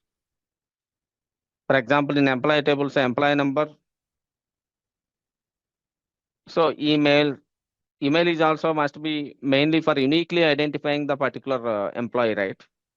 If you're asking me what is key attribute in the sense that key attribute can be used for uniquely identifying an employee. So that might be employee number, or email, or our passport number, or our Aadhaar number. So many, right? So based upon the columns, some of the columns might be so the key attributes. Those key attributes are mainly for uniquely identifying the particular record. But some of the attributes are non-key attributes. For example, so the salary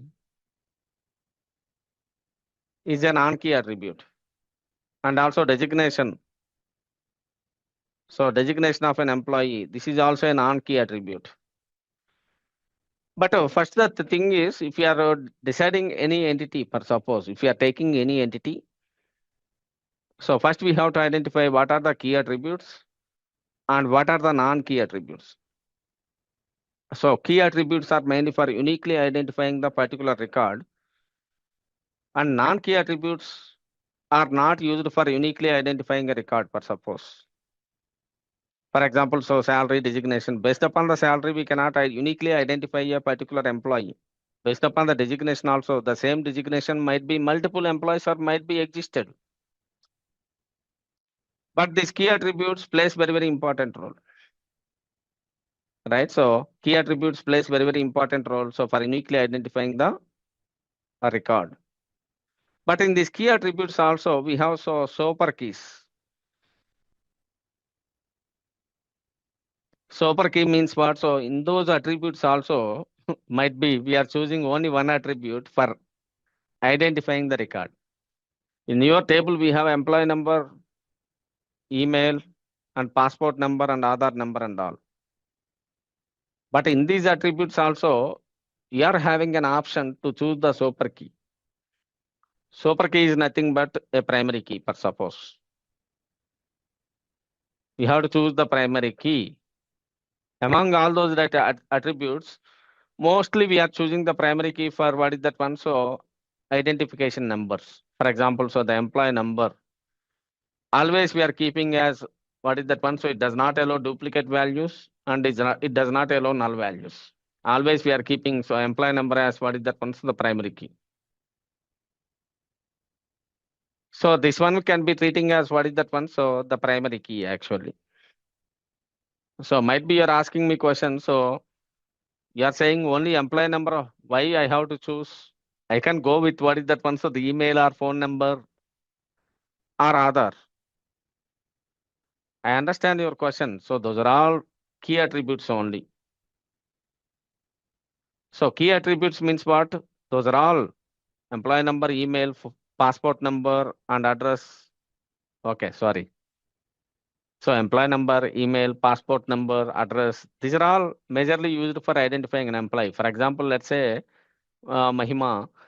How can you identify? How can I identify you as a Simplilearn employee? For suppose if you are working in Simplilearn, how can you identify? How can I identify you as a Simplilearn employee? Might be you are allotted with some employee ID, right? And you are having so Simplilearn email ID. So based upon these things only, I can able to identify you as an employee. There are many things are there. That might be email, that might be employee ID, or that might be your personal identification number like Aadhaar number or otherwise social security number or anything. But among those, only one column, that might be employee number or social security number, so or Aadhaar number, whatever it may be. We are choosing only one as super key like that. So somebody is asking, so what is the difference between key attribute and super key? Any key attribute might be super key. Correct? Any key attribute might be what is that one? So super key. Any key attribute means what? We have so salary, designation. These are all not key attributes. Employee number, email, passport number. Among those, we can choose any one as a super key like that. Super key is nothing but what is that one? So the primary key. Is it clear what I'm saying? All of you can able to understand. So I am not restricting you. So compulsory we have to use this one is the primary key and all. That is up to you. Okay. So Nikita, it's a simple concept, right? So for example, if you are taking student details, for suppose you are all joined in the session. How Simplilearn will identify you as a student? You are all joined in the session. How the administration team can identify you as a part of this course, for suppose? We have also some fields, right? In the student table, we have some fields. What are those? Student ID, name, email, and also like your SSN number or whatever it may be. So there are many fields are there. Mobile number. Okay, so the mobile number. So there are many fields are there, for suppose. There are 100 fields are there. But among those, what are the key attributes here? Among those, what are the key attributes? Keys means what? So that might be allocated uniquely for the particular student, for example. So if you are talking about the keys, eligible keys is here. So email. So almost the email must be unique, correct? Every student is having 2 or 3 students are having same email ID. No. In the similar way, so the student ID. So this is also we can consider it as a key attribute. And also SSN number. That one also we can consider it as what is that one? So key attribute. And mobile number. So in a real world, like mobile number, we can consider it as a key attribute, but might be the same mobile might be used by multiple people, per suppose. The number is not allocated with multiple people, but when coming to the real aspect, right? So might be same mobile number, might be it is a home number, might be that call will be okay. So we can consider mobile number is also as a key attribute. But among those, which one is strong? Among those, which one is strong? So either email is strong, and SID is strong, and SSN is also strong. Strong in the sense you can uniquely identify the particular student with the help of SID or social security number or email. Correct? And also, what about the non-key attributes? Non-key attributes means we cannot identify, so based upon that non-key attributes. Among those, mostly we are choosing what is that one. So for identification, so we are separately assigning what is that one. So some ID for each and every student record. This SID can be used as what is that one? So unique identification.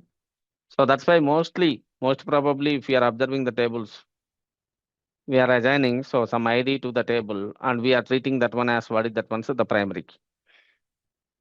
But what exactly practically, if you are asking me what is primary key means? So primary key means what? So unique plus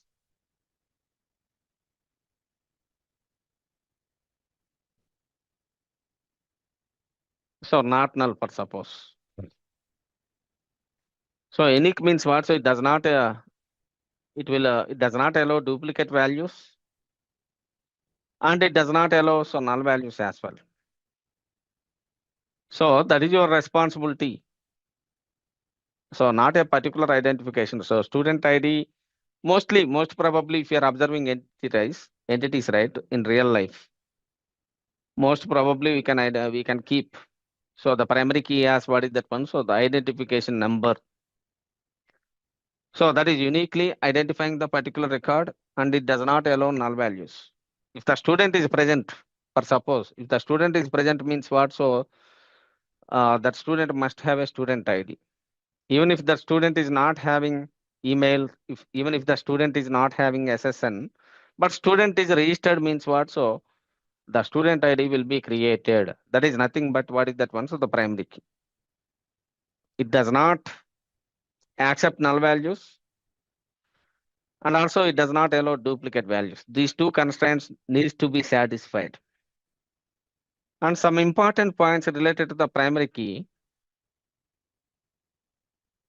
So foreign keys are always referring to the primary keys.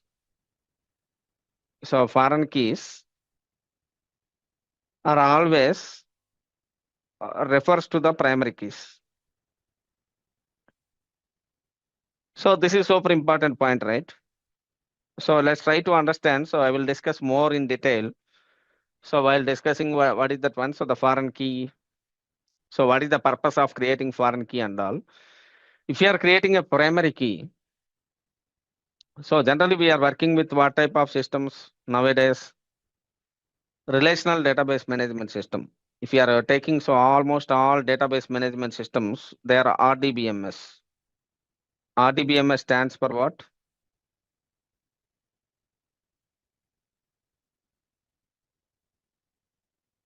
So RDBMS stands for relational.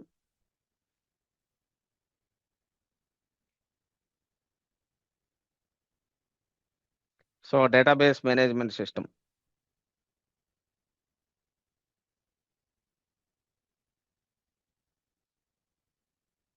So in the relational database management system, what happens means you are not storing the entire data in a single table, right?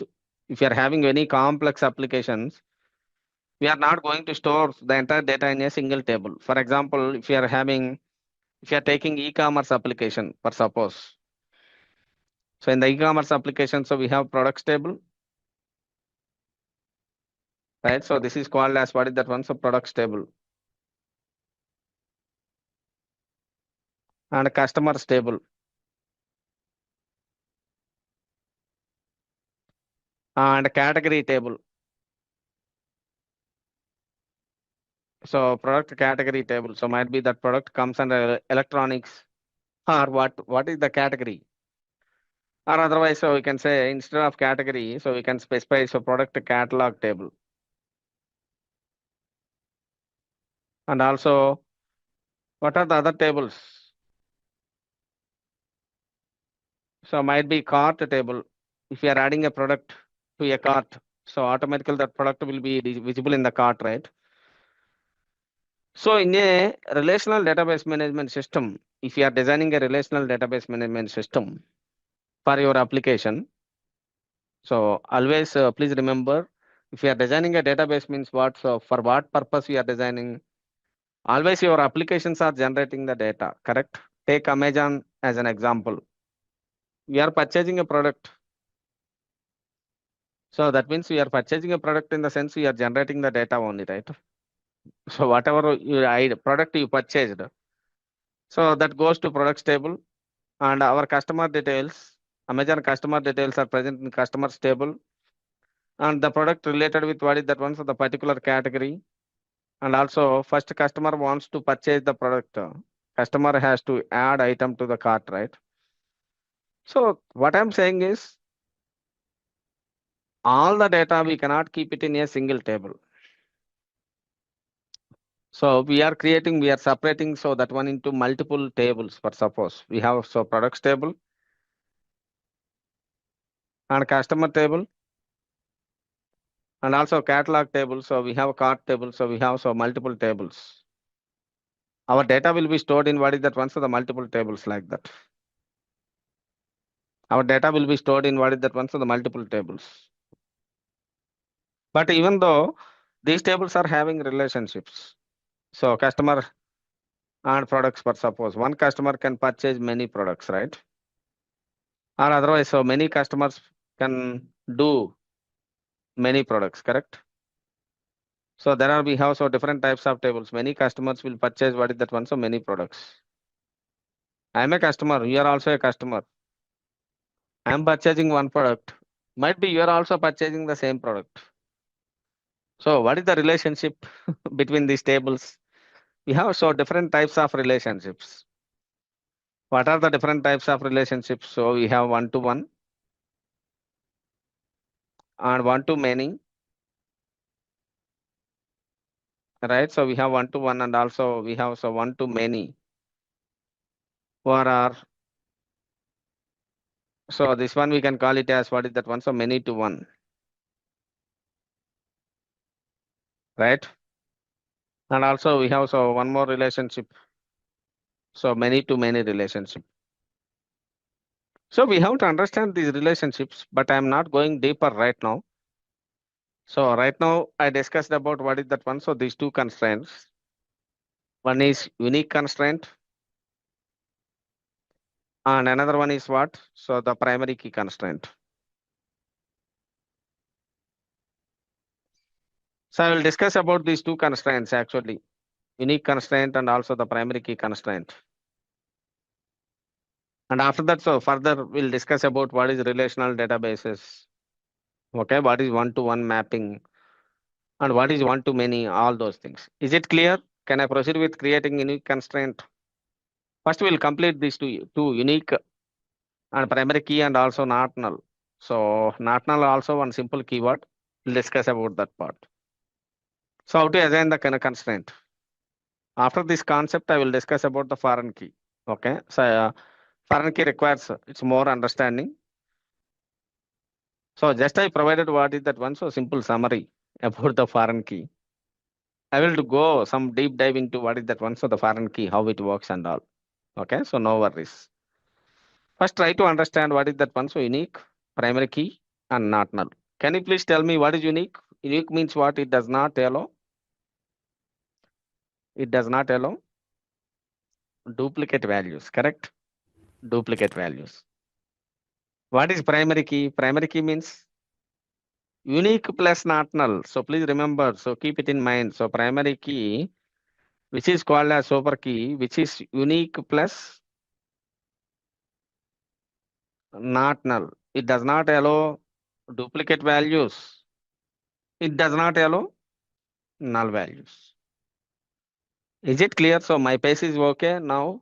Somebody is asking, so go slow, right? Is it okay, everyone? Now,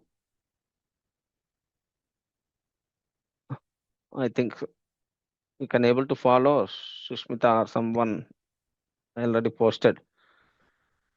If you are feeling okay, so then no issue. If you are not feeling like my pace is not going fast or anything, so please post it again. So I can proceed further.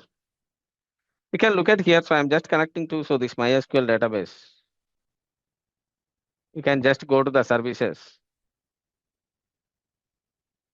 So the first step as discussed, I need to check what is that one. So the MySQL service, right? So of course, this MySQL service is running. So MySQL 80 service is what is that one? So the up and running.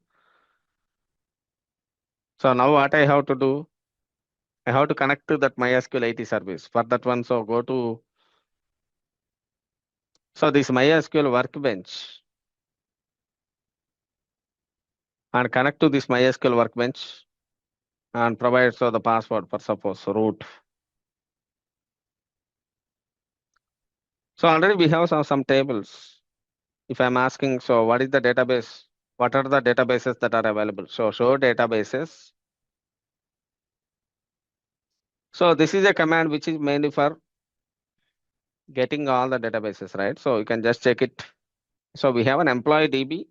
Of course, we can see here also in the left panel. We have an employee DB. So I'm dropping so this database for suppose employee DB. I'm just deleting this database. So the drop this schema. And also we have HR database is present. So I'm just dropping. So don't delete so other databases because they are system databases. Here I'm just writing so create database. So database name. What is the database name I am creating? So employee DB. For example, if you want to drop the database, so which is already present. So what we have to do? What is the command we have to use? So from the command line, so drop database. What is the database name? So employee DB. But I already deleted. If you want to delete the drop database, but suppose we can use this command. So drop database employee DB like that. Okay, so all of you please execute this command if you are already created the database. I think in the last session, so might be you created so employee DB, right? All of you drop this employee DB database and verify whether this is successfully deleted or not.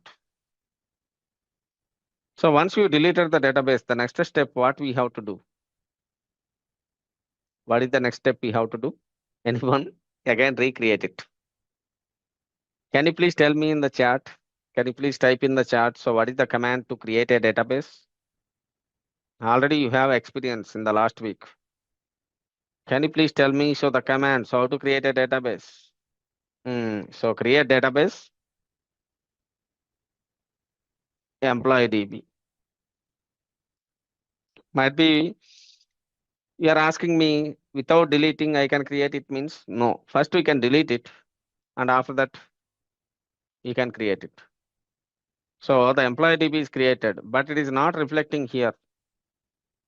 You can see in the right left side, you can see any employee DB is reflected here. No, right? Yes, we can use, we can create our if exist, we can do that one also, but we can go in a manual way, Robin. Otherwise, people are getting confused if I am writing some commands. So you can just refresh it. So that means as Robin posted message, right? So we can write the query. So create table if exists, or create database if exists or not. We have a syntax like if the table is if the database is existed, so it is not creating the database. That type of implementation is also available. But right now I am not taking into that one. But meanwhile, I will show you. So after that, how to use the database. So directly can I create the table without selecting the database? No, right? What is the next step? So use. What is the database? So employee DB. So you can select this, what is that one? So the database. Okay, like that. So now currently which database we are using? So the employee DB we are using, right? So the next step is what is that one? So I have to create a table with employee number as unique constraint. For suppose I want to apply unique constraint for employee number. But try to understand here. If you are talking about any constraint, right? If you are talking about unique constraint, any constraint, we can apply at two levels. One is column level and another one is what? So table level. We can apply constraint at column level and also what is that one? So the table level.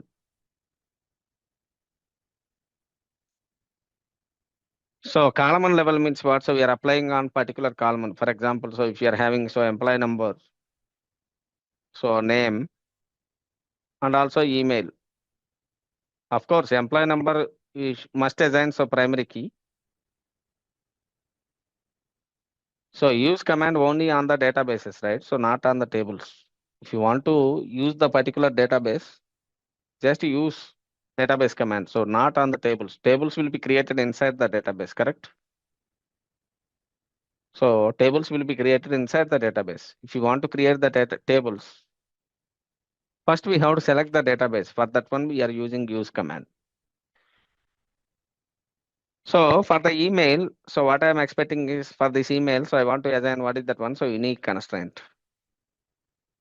And also for the name, I want to assign, so what is that keyword? So not null keyword. Can you please tell me what does it mean? So this name does not allow null values, correct? Yes. Because we are providing, so what is the keyword? So not null. Not null means what? So it does not accept null values. And email must be what is that one? So unique.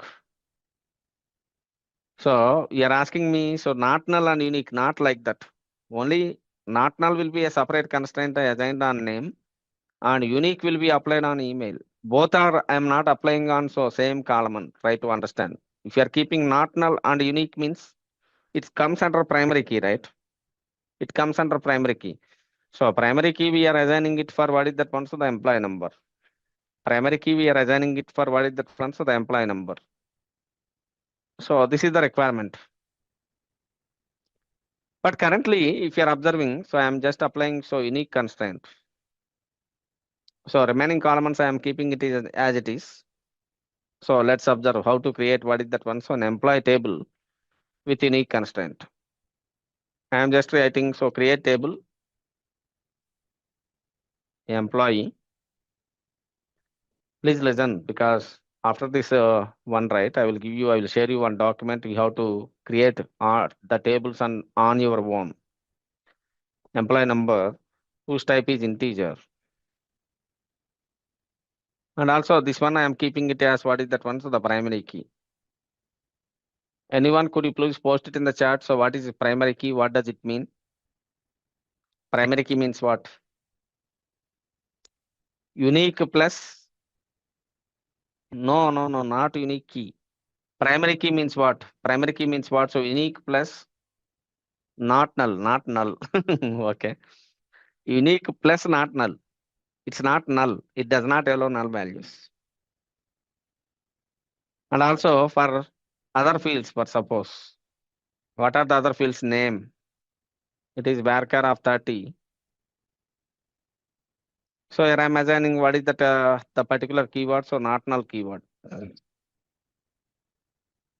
Right? So for name, I am assigning what is that one, so the not null keyword.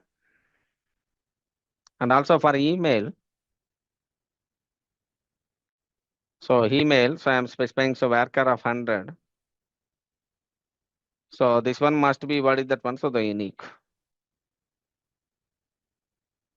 So the email must be what is that one, so unique. Unique means what? It does not allow so duplicate emails like that.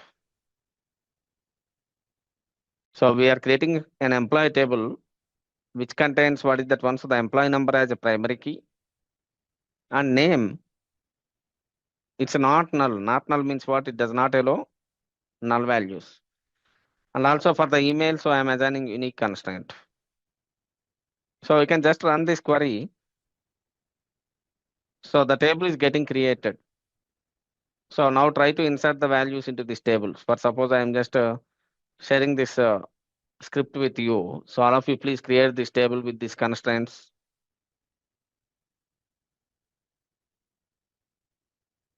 And like that message. Once you complete it, so please like that message.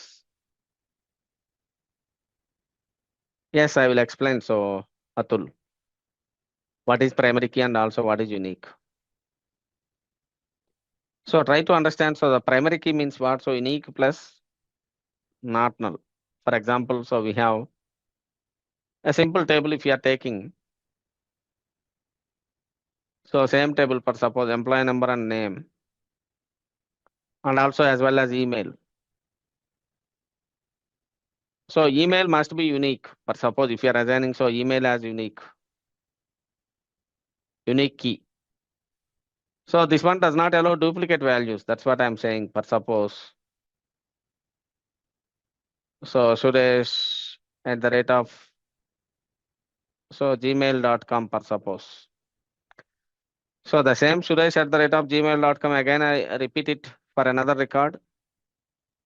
No, right? So this one does not allow duplicate values. This one is treating as what type of value? So the duplicate value.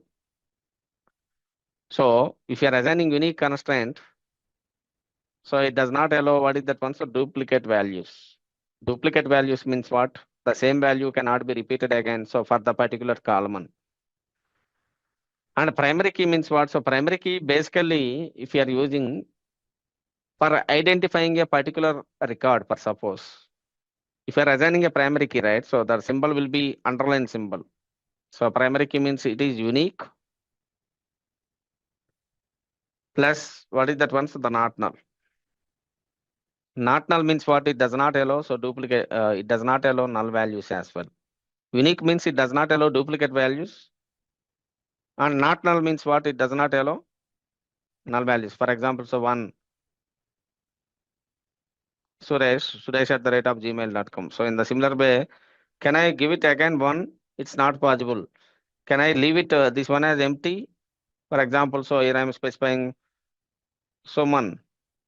This is null. If you are trying to insert null, this one is possible? No. Because if you are assigning a primary key, right, that one does not accept duplicate values and also that one does not accept null values. That's what I am trying to tell you. Is it clear, Atul? Still, we are having any questions, please unmute and speak with me. So what we use null and unique constraints, right? So null and unique constraints, null is not null, I am saying. Sorry, it's not null. If you are talking about, so not null means what? For example, if you are taking name, you are having a restriction like that particular column, so must I accept what is that one? Value. We cannot keep that one as empty. We cannot keep null values into that one. In such cases, we can assign not null, right? For example, you are doing some business, for suppose you are maintaining your customers' data. You don't want to miss what is that one, so the email. You don't want to miss the email of that particular customer because that is important for your business. In such cases, what we are keeping, so email cannot be null. And email must be unique, for suppose. Unique means what? So each customer is having so unique email ID. Okay. So according to your requirement, if you're asking me what is the difference between unique and not null means, unique means it does not allow duplicate values. So not allows duplicates. And not null means what? It does not allow. So null values, right? It does not allow null values like that. That's what I am trying to tell you. So according to your business, what columns must accept values? You must provide something value to the particular column. For example, your customer is filling out a form, feedback form, for suppose. If customer is filling out the feedback form means you must specify some fields as mandatory. Mandatory means what? They have to fill that values, right? So that type of values are not null. Not null means what? So you must provide the value for the particular column like that. And unique means there are some fields which are that does not allow duplicate values. Very simple terms actually. It's not very much complex. So can you please show the output means there is no output, right? So creating a table means here, look at this. This one is table is created. This is only the output. Okay, if you want to see, so how to know? So what are the tables are getting created means what? So we can specify what is that one. So show tables. If you are specifying show tables, then automatically what happens? What are the tables that are created? So it will display all the tables, right? Show tables. This one is displaying so all the tables for you. So we have an employee table already created. And also another query, if you want to know, so describe, right? So describe table. What is the table name? So describe employee table. If I'm specifying, so describe employee, so then automatically it is describing so the employee table, right? Look at this here. Very, very important information we can see. So we have an employee number. What is the key is assigned here? What is the key is assigned? So primary key. And name. Is there any, so what is that one? So any constraint is assigned, it will accept null value or not. It does not accept null value. You can see no. Why? Because we assign not null constraint. Not null means what? It does not allow null values. And also for email, it is showing yes, it accepts null values, but it does not allow what type of values? Duplicate values. Because we assigned what is the constraint, what is the key? Unique constraint like that. Is it clear, all of you? Could you please create the table and let me know in the chat, all of you can able to create the table or not?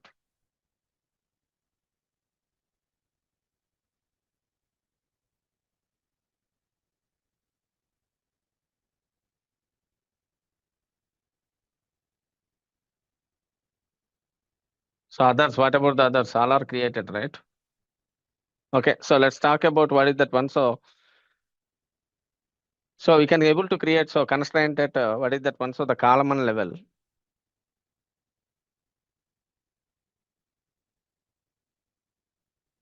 What is column level actually? If you are taking unique constraint, so slide it to left side. Okay. Oh, what happened means this one I am getting it. Is it okay? All of you? So we are just creating so a constraint at what is that one? So the column level. What is table level? So we need to understand. So column level means if you are having assume that if you are having a table, employee number, employee name, and also email and address. So mobile number or something. So try to understand if you are assigning, if you are taking any constraint, that may be unique constraint or primary key. So primary key, so we can assign it only for one column, right? For example, if you are assigning a primary key for this particular column, so this one is at column level. Column level means what? So only for the particular column. But think about yourself. If you are assigning at column level, for example, so this email should be, what is that one? So unique constraint. This one should be, what is that one? So unique constraint. So and this one should be a primary key. So try to understand if you are assigning at column level, so only the particular column so does not allow duplicate values, correct? So only the particular column so does not allow so duplicate values and also null values. For example, if I am trying to insert, so again, what happens? One, is it possible to insert one again? No, the same one cannot be repeated again. So only for the particular column, so that constraint is applied, that rule is applied. So the same value cannot be repeated again. So if I am repeating so the same thing again, so we are getting an error. Correct? We are getting an error. But what happens? But suppose if you are assigning a constraint at what is that one? So the table level. What is table level actually? So table level means we are assigning a constraint so for more than one column. So for more than what is that one? So one column. So we are assigning a constraint. So this type of constraints we can call it as what is that one? So composite constraints, composite keys for suppose. What is that one? So the composite so keys. So what is composite key? So try to understand here. So put your focus here. Same thing only. For example, so if you are taking so employee number and email or the employee number and name and email. So what I am doing here is for employee number and name combination. So I am assigning so one primary key. So for employee number and name as a combination, so I am just assigning what is that one? So some primary key. So for example, so one Suresh. Here also I am keeping so Suresh at the rate of gmail.com. In this case, what happens? This is a primary key, right? But not for the particular column. So as a combination of employee number and name, correct? I assigned one single key. What does it mean? The same employee number and name, same set of values cannot be repeated again. For example, if I am trying to write so one Suresh again, so this one works. This one does not work, right? So the same set of values cannot be repeated again. The same set of values cannot be repeated again. For example, if I am trying to specify one ROM and some email ID, this one accepted. Yes, this one is getting accepted. That means what I am trying to say here is, if you are assigning a composite key, whatever the rule you are specifying, so that is applied to the set of values.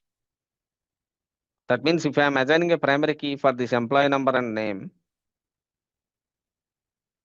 so what happens to the same set of values, correct? The same set of values. First, this record is accepted. Next, the same set of values cannot be repeated again. Because you know, the primary key means what? It does not accept duplicate values and null values. For example, especially if you are taking your account number is considered as what is that once the primary key. If you are have opening an account, so compulsory you must have a so account number, right? And along with that one, so the same account number cannot be duplicated again. The same account number cannot be duplicated again. So that's what I am trying to tell you. But its composite means what? So for more than one column, so we are assigning so same primary key or unique key. That is your wish. For example, let's say here I'm assigning, so for the same table, take the fields employee number, name, and also email. So what I'm saying is for the name and email, as a combination, I'm assigning one unique constraint. And also for this employee number, I'm assigning primary key.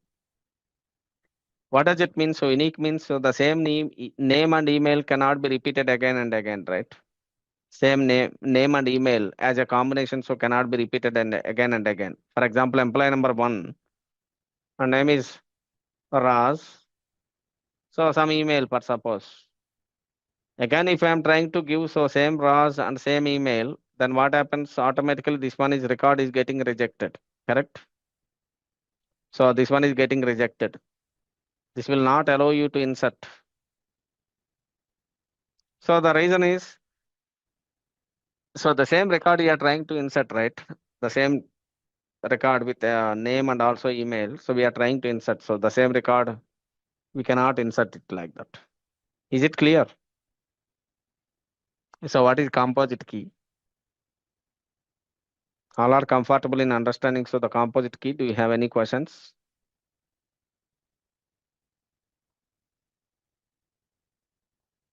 Can I proceed further or do you have others? Could you please tell me? Do you have any questions? Means I will explain it again. Okay. So look at this. I am just dropping this table for suppose. What is the table I created earlier? What is the table I created? Employee table. Or otherwise we can keep this employee table as it is, or otherwise that is your wish. I am not.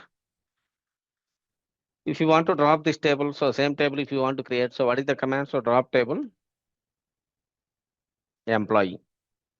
If I am creating so drop table employee, so then automatically what happens? The table is getting dropped. Can you please tell me how can we check? How can we check whether the table is present or not? So we can just execute so show tables, right? So show tables command, which is mainly for displaying so all the tables. So of course there are no tables are present. Now I have to create a table with the employee number. So my requirement is this one. So I want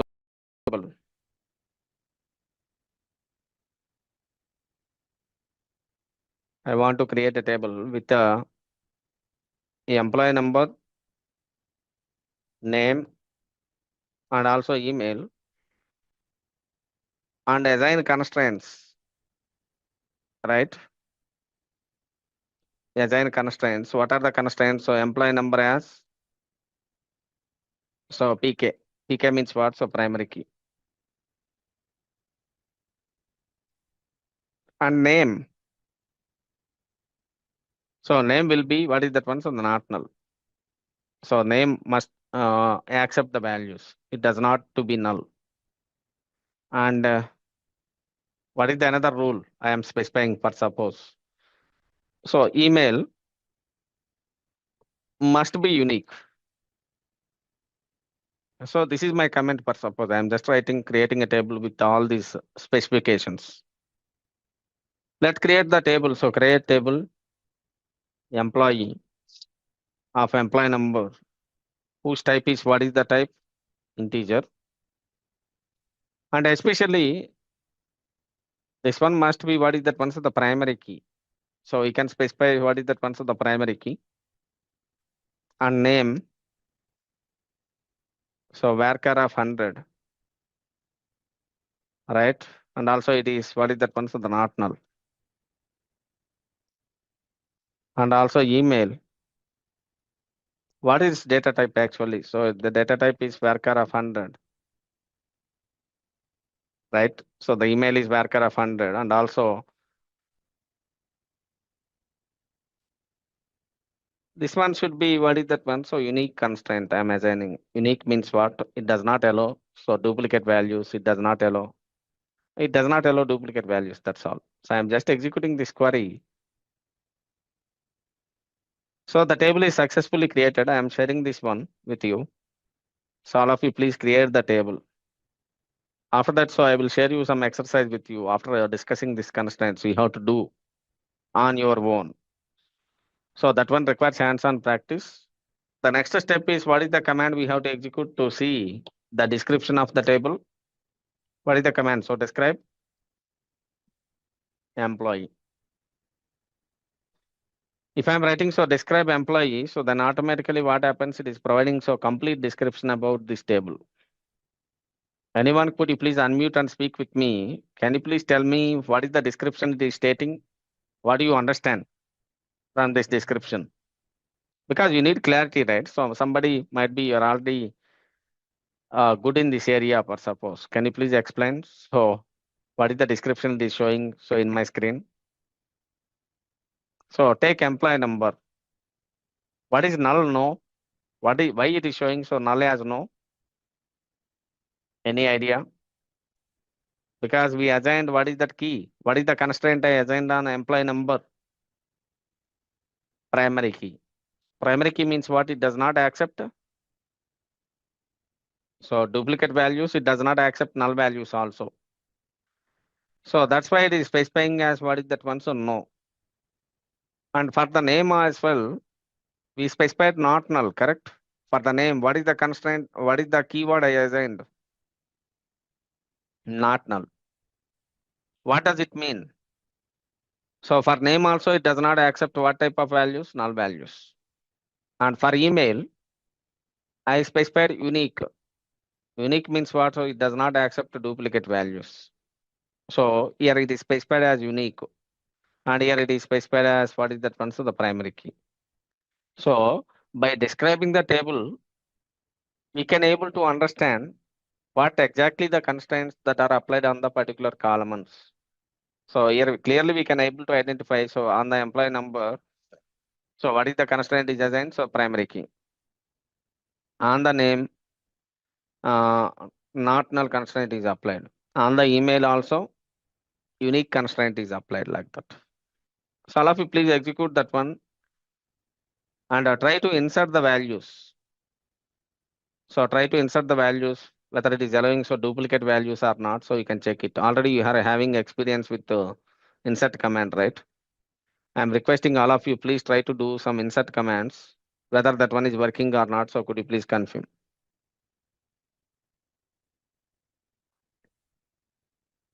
I'm just inserting so on my own, for suppose. Let's see. So the employee number is a primary key. It does not accept duplicate values, right? So for this, what I'm doing here, insert into employee space values of, and employee number 1 and name is John. And also the email will be, so John @gmail.com or something.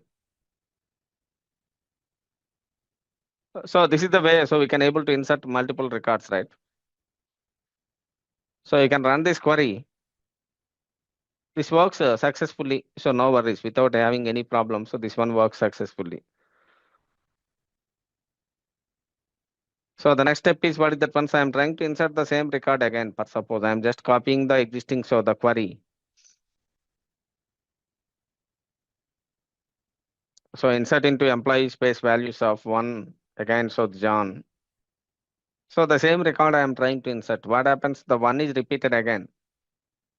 So automatically we are getting so an error, right? What is the error it is saying? So duplicate entry 1 for the key, so the primary. It is clearly stating like so the employee number 1 cannot be inserted again. So that one is reading as duplicate entry. For example, if I am trying to insert null value, okay, so instead of the employee number, I am trying to insert null value, because if you're asking me what is primary key means, primary key does not accept duplicate values and it does not accept null values as well. So now we can run this query. So still we are getting error, right? What is that once the employee number cannot be null. So that means the primary key is working fine. That means if we are assigning a primary key on the particular column, this one is at column level. On the particular column we are applying only on single column. That one does not accept duplicate values and also null values. Correct? Yes, great. So the next step is, for suppose I am providing so different employee number 2. But what I am doing here is for the name, what is the constraint I assigned? Not null. But I am trying to insert null value here. Is it possible? This record will be getting inserted. Not at all. This record is not getting inserted at all. So the reason is for this employee name, right? I specified one keyword. What is that keyword? Not null. What is the meaning of not null? So the particular column so does not accept null values. So if I'm trying to execute this query, so ultimately it is giving so an error, right? What is the error? So column name so cannot be null. So the particular column so cannot accept what is that one, so the null values like that. So not null means what? So the particular column so does not accept null values. Here I am specifying for suppose some name Rajan, so Rajan at the rate of so gmail.com or something. Now look at this. This one is unique and also not null. And this name is not null. And email is also not unique. Different email I provided. So now this is a valid record or not? As per our rules, which we defined earlier on the query. So this email should not be, email must be unique. It does not allow so duplicate values like that. So now this query works fine. We are not getting any error. So look at this, we are not getting any error. So the record is successfully inserted. Now we can check. So if I'm writing, so select star from employee. So what happens? It is working fine as expected. Correct? It is working fine as expected. So we are getting so employee number, name, and also email like that. So I hope all of you understand. So what is unique constraint, what is not null constraint and all. If you are okay, if you are comfortable with assigning unique constraint on the particular column, not null, and also what is that one? Primary key. So could you please confirm in the chat? If you are having any questions, please feel free to unmute and speak with me. Okay, otherwise I cannot understand, right? Okay, thank you. Thank you very much, Nikita, for responding, because I'm putting so lot of effort, right? So whether you are understanding or not, so that is my importance. Please remember that point. If you are not understanding, I'm ready to explain so multiple examples, but don't be silent. But okay, so but you understand, so like at column level, so only for the particular column. So think about so the table level. What is table level actually? Already I discussed it, right? Table level means what? If you want to assign. So if you are asking me what is table level, so if you want to assign the constraint,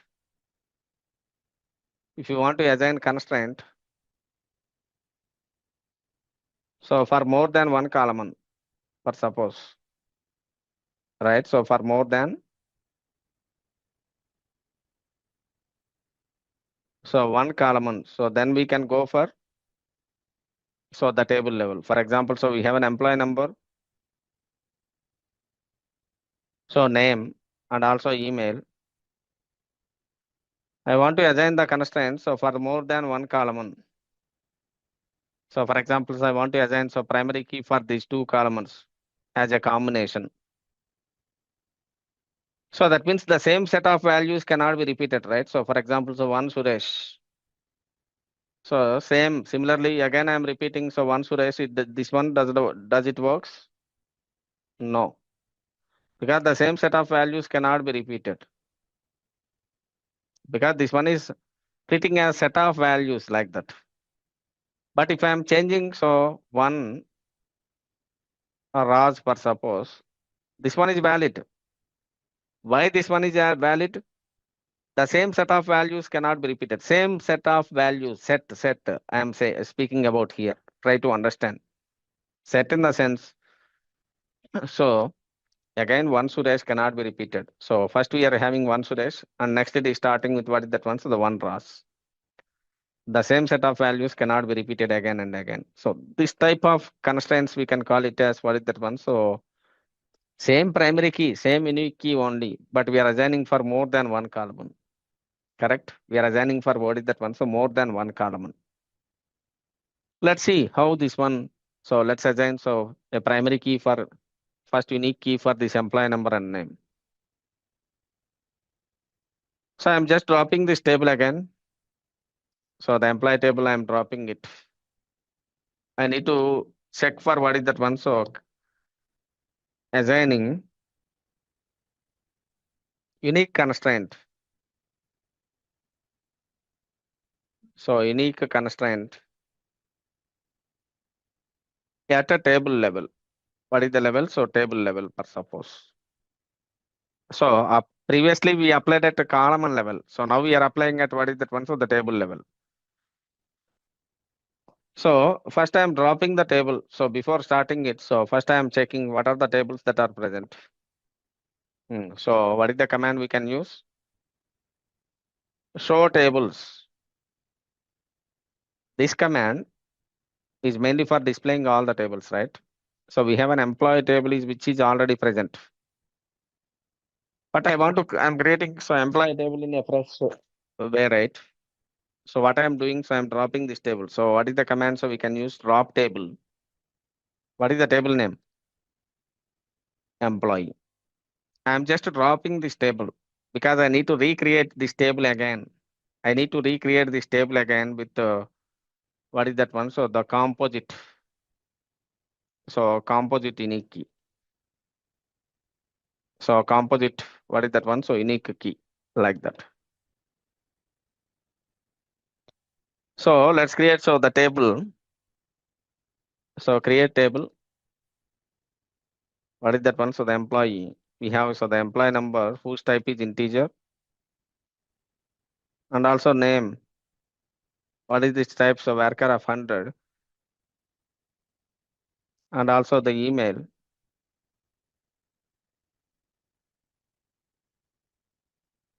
So the varchar of 100 per suppose. Right? We are creating an employee table. So which is having so the employee number and also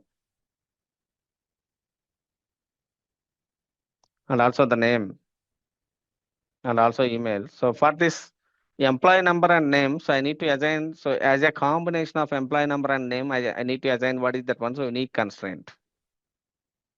So for this, we are using one keyword. What is that keyword? So constraint. And constraint name. What is the constraint's name?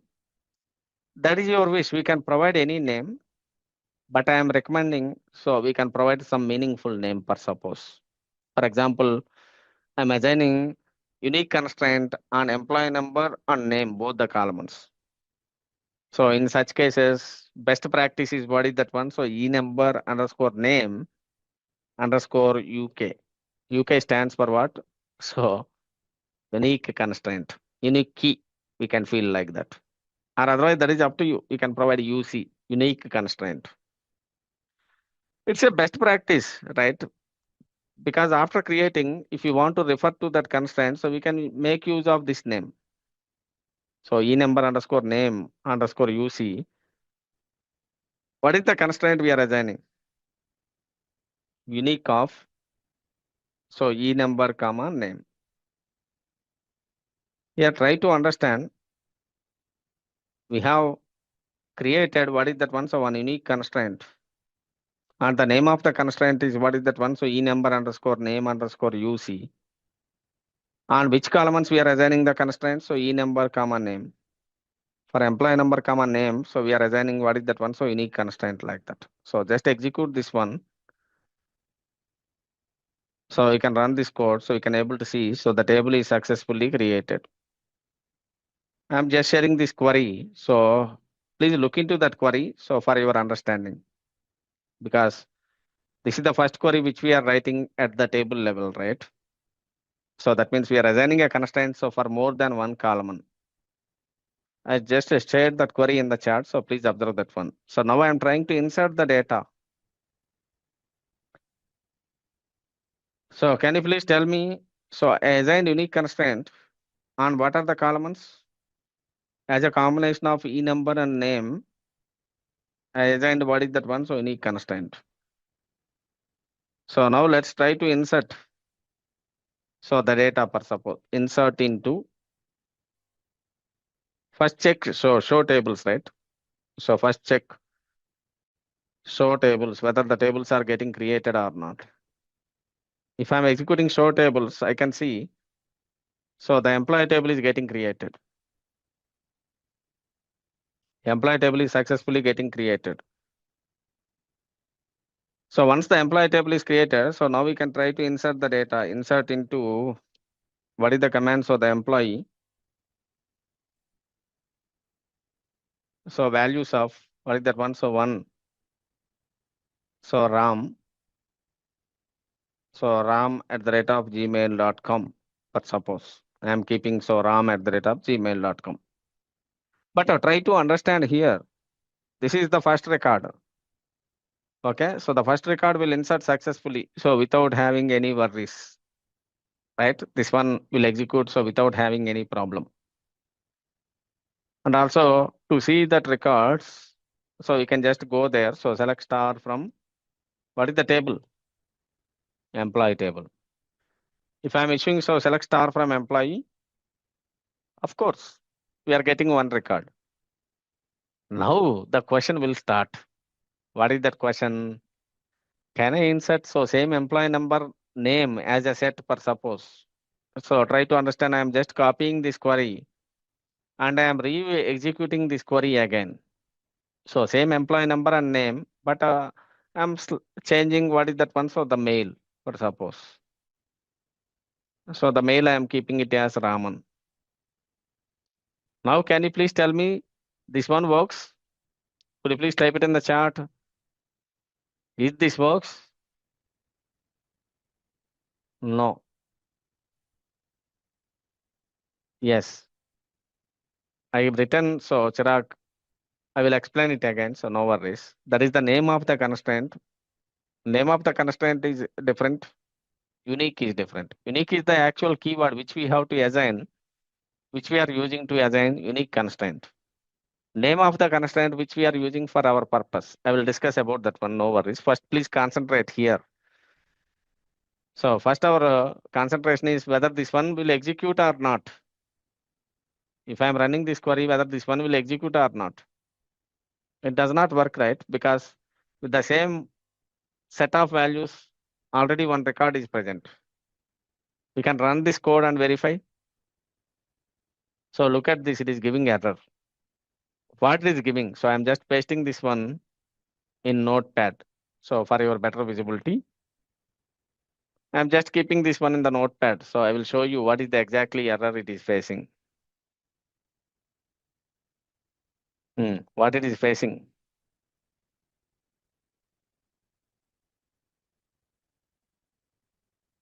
So duplicate entry, 1-ram, right? The duplicate entry 1-ram, it is repeating again and again. So we are trying to insert so the duplicate entries. That one does not work. So what we have to do, for suppose I am changing this one to different name, for suppose. Now it works. Yes, it works. The reason is the same set of values are not repeated again, right? So previously 1-ram, but same one is repeated, but the name is not repeated. Try to understand. So the name is not repeated. Name is Raman. So previously Ram, now it is getting changed to Raman. So now this one works without having any problem, without any error. So now look at this. If I'm trying to execute this query, so I'm not getting any error, right? So this one works fine as expected. So now I'm writing, so select star from employee, right? So automatically you can see, so the record is getting inserted. That one is not treating as duplicate record. The reason is, in the case of, what is that one? So composite keys, if you're assigning a key for employee number and the name, the same set of values cannot be repeated again and again. For example, here 1-ram and here 1-raman, the same set of values cannot be repeated again and again. So that's what I am trying to tell you. Is it clear, all of you? What is composite key? So we understand about, so what is composite and what is normal key, right? We understand about, so what is the normal constraint, normal way of applying constraint, and what is the composite key.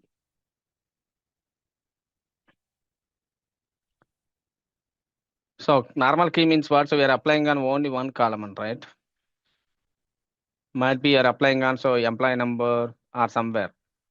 But composite key means what? So more than one column. For example, so employee number and name. We are applying so single unique constraint or primary key, whatever it may be. The same set of values cannot be repeated. But now I am talking about so the foreign key. So try to understand so what exactly foreign key, how it behaves. This is super important. For example, let's assume that so we have an employee table. So we have an employee table which is capable of storing employee details, department details. So my question is it possible to store employee details? For example, employee number, name, and email.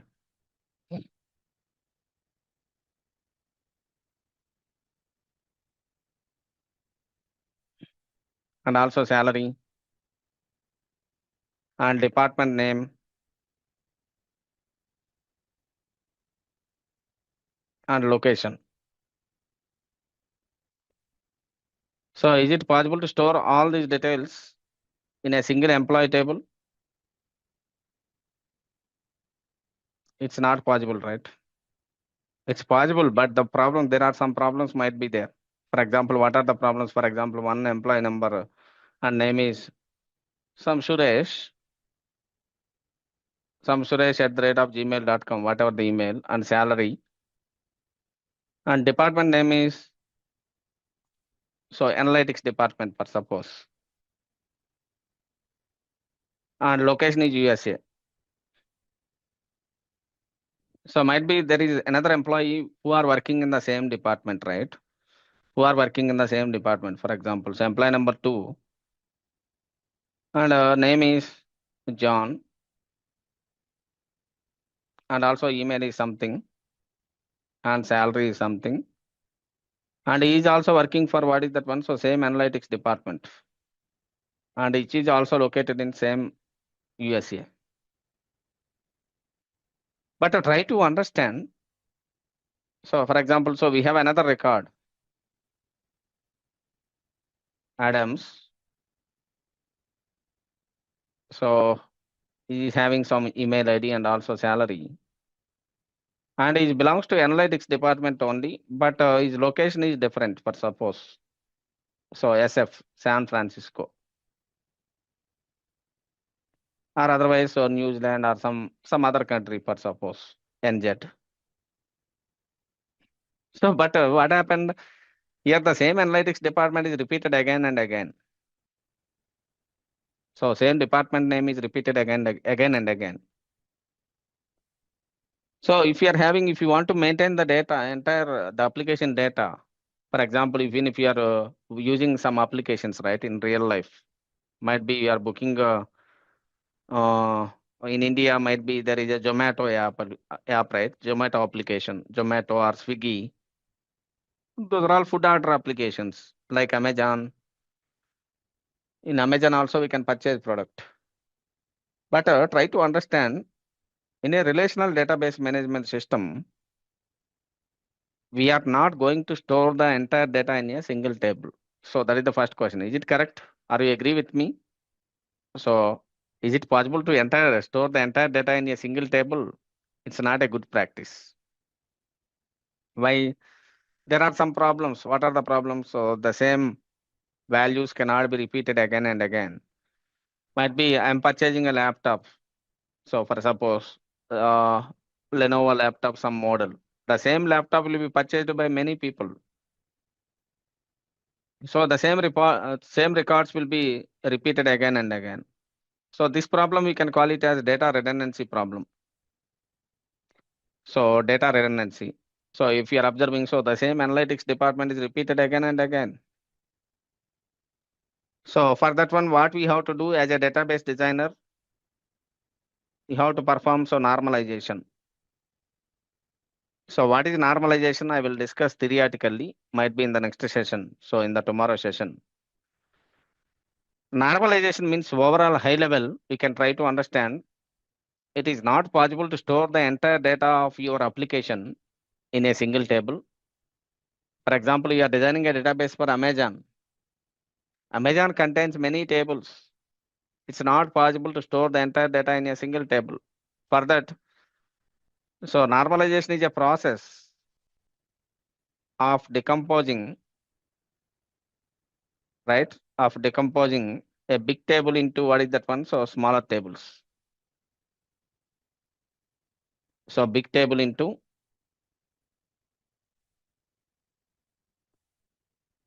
smaller tables to reduce data redundancy. To reduce data redundancy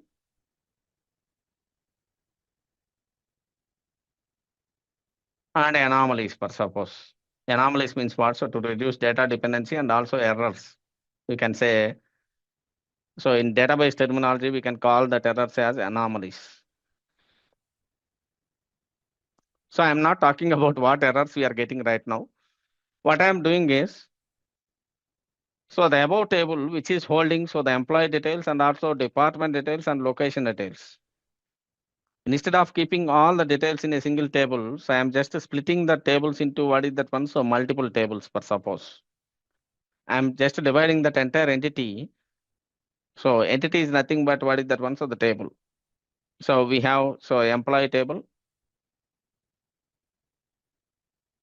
and also department table and also location table. So we are creating three different tables.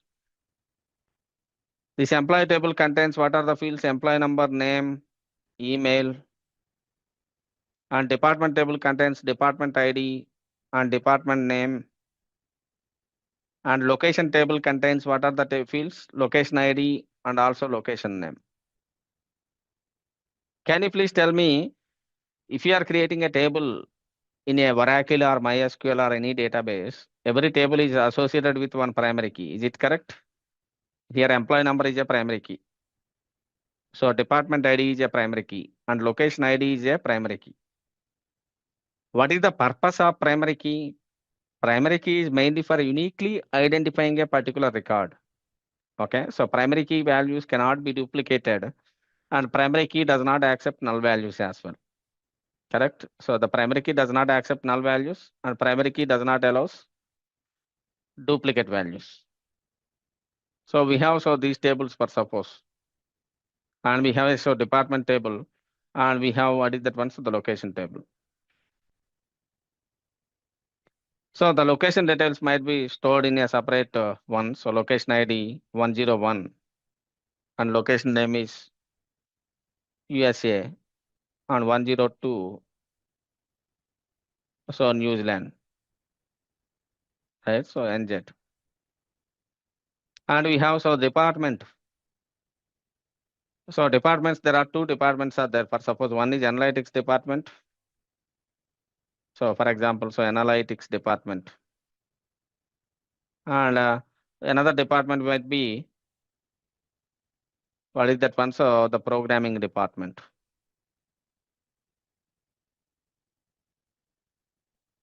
And we have employees, for suppose employee number, so name is, so Ras. So he's having some email ID. In a similar way, so Raman or Ram is having some email ID. But how these tables are connected with each other? For example, let's say, so every employee is working in so particular department. For example, so Raj is working in department analytics department. So we need to provide some mapping between these tables, right? I will discuss about what are the mappings we can do. But what I am doing here is, I am just keeping so another extra column in employee table. So that is department number column. So this is called as what is that one? So the foreign key. FK. FK stands for what? So the foreign key. So always foreign keys is referencing what is that one? So the primary keys. That means if Raj belongs to analytics department, means we can just keep what is that one? So Raj department number is what is that one? So 10. So the foreign key value will be 10. That means Raj belongs to what is the department? So analytics department. So if you're asking me what is foreign key means, it is just a reference. Okay. So reference refer to the another table record. So already in department table, so we have department ID 10, one record is present. Here we are keeping so the foreign key, so department number 10. So this foreign key references what is that one? So the primary key. In the similar way, so the department is located in what is that one? So the New Zealand, for suppose. Right. So the location ID, if you are keeping here, this location ID, we can call it as what is that one? So the foreign key. This location ID refers to what is that one? So location table primary key. So please remember, foreign keys always refers to what is that one? So the primary keys. It is just a link. It is just establishing a link between the two tables. For example, so your location ID is 102. I am keeping. So that means Raz is working in analytics department and he belongs to the location, so New Zealand. And in the similar way, so the Ram is also working in analytics department only, because here 10 means what? So this one is referring to this record, right? And he belongs to what is that one? So 101 location. That means USA location. And Rajesh belongs to New Zealand. So Ram belongs to what is that one? So USA location, like that. So in this way, so what do you understand? It's not a best practice to store the entire data in a single table, right? In a real life, we have, so if you are working with real life data, right? Your data will be stored in what is that one? So the multiple tables, not like Excel sheet. In Excel sheet, what you done might be you already undergone Excel training. We have entire Excel sheet. Might be that Excel sheet is containing entire data. So what we have to do, we have to use the normalization process to reduce the data redundancy. So we have to split the table into what is that one? So multiple tables. We have to identify the entities in the tables, for suppose. In the Excel sheet, we have so a lot of data. From the data, we have to identify what are the possible entities for our application. And we can divide that one into what is that one? So multiple tables. And we can provide the link between the tables with the help of foreign key. Yes, we have to link the tables with the help of foreign key. But identifying relationships is also biggest task, right? I cannot say it's not easy. If I am providing some data set for suppose for you in the Excel sheet, you want to transform that one, you want to migrate that one into the SQL tables. If I am giving some task for you, what happens? First, we have to identify what exactly the data and what exactly the domain it is pointing. According to the domain, we have to identify the entities in that data set. If you are taking HR data set, so there might be employees are there, departments are there, locations are there. Okay, there are several entities will be involved. We just divide that entities and we can create a separate tables. But while after dividing the entities, right, not only dividing the entities, I am speaking. So we need to identify the relationship between the tables also. So if you are speaking about the relationships, so listen, this one gives more knowledge for you. After dividing the tables, how to provide the relationships between the tables. If you are talking about relationships, we have one-to-one relationship. And also we have one-to-many relationship, correct? One-to-many relationship in the reverse. In the reverse, we can call it as, what is that one? So many-to-one relationship. And also another one is, what is that one? So many-to-many relationship.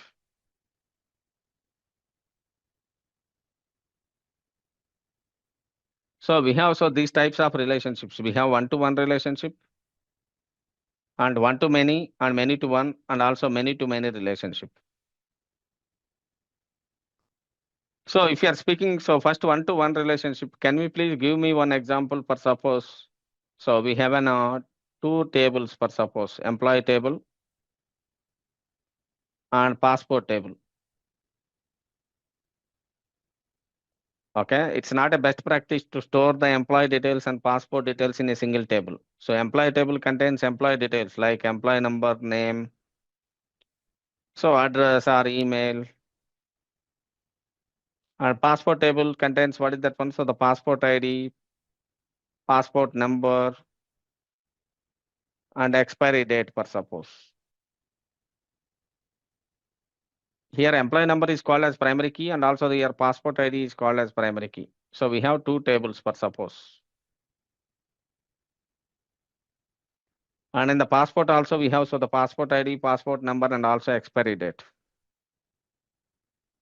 So these two tables are individual tables. Passport table is mainly for storing the passport details and employee table is mainly for storing the employee details. All of you are listening carefully what I am speaking. So we are not storing the data of employee and passport details in a single table. So we are identified as two entities for suppose. So what we done? We identified as, what is that one? So single employee table and also passport table separately. So no need to use foreign key. Why we have to create two tables means there is some problem like Behara. So what is the problem? So data redundancy problem. There are some problems we have. I will discuss about that problems, what problems we are getting. Okay, so or otherwise you can just visit the self-learning. So we can able to understand what exactly normalization. I will discuss. Might be tomorrow I will show you the slides and I will explain what exactly normalization process like that. But in this case, we have to identify as a engineer, you have to identify what is the relationship between these two tables. So there are different types of relationships, right? So I identified this one is one-to-one relationship. One-to-one relationship means what? One instance of employee is associated with what is that one? So one instance of passport. So for example, so we have the passport ID and passport number and also expiry date. and we have an employee, for suppose, so with some email ID. But we need to map these instances, for suppose. The Suresh passport is, this is the passport, passport ID 1. In such cases where we can create foreign key. So either employee table we can create foreign key, or our passport table we can create foreign key. That is up to you. Here I am making, so employee is the owning side of the relationship. So we have to decide what is that one. So owning side of the relationship. What is that one? So owning side of relationship.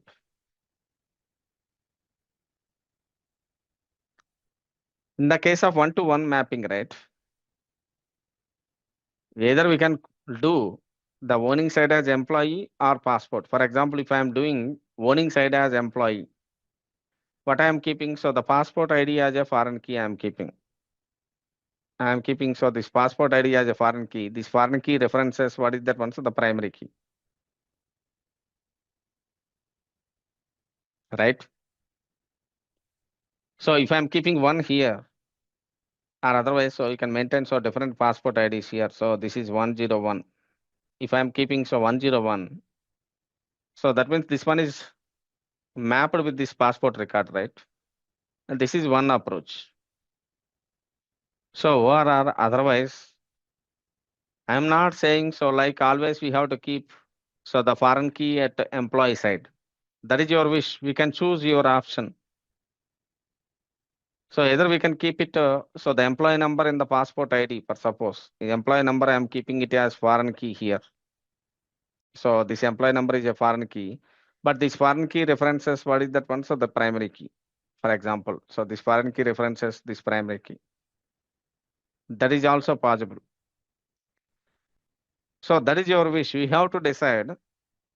So which entity is the owning side of the relationship? That is the super important step here. What is the entity I am choosing as a owner of the relationship in this context? I am choosing employee is the owning side of the relationship. So that's why I'm keeping so the passport ID here. So this is acting as what is that one? So the foreign key, which is mainly for providing the reference between these two tables. So please remember and keep in mind, so very, very important point. Foreign keys are always referring to the primary keys, correct? Foreign keys are always referring to primary keys.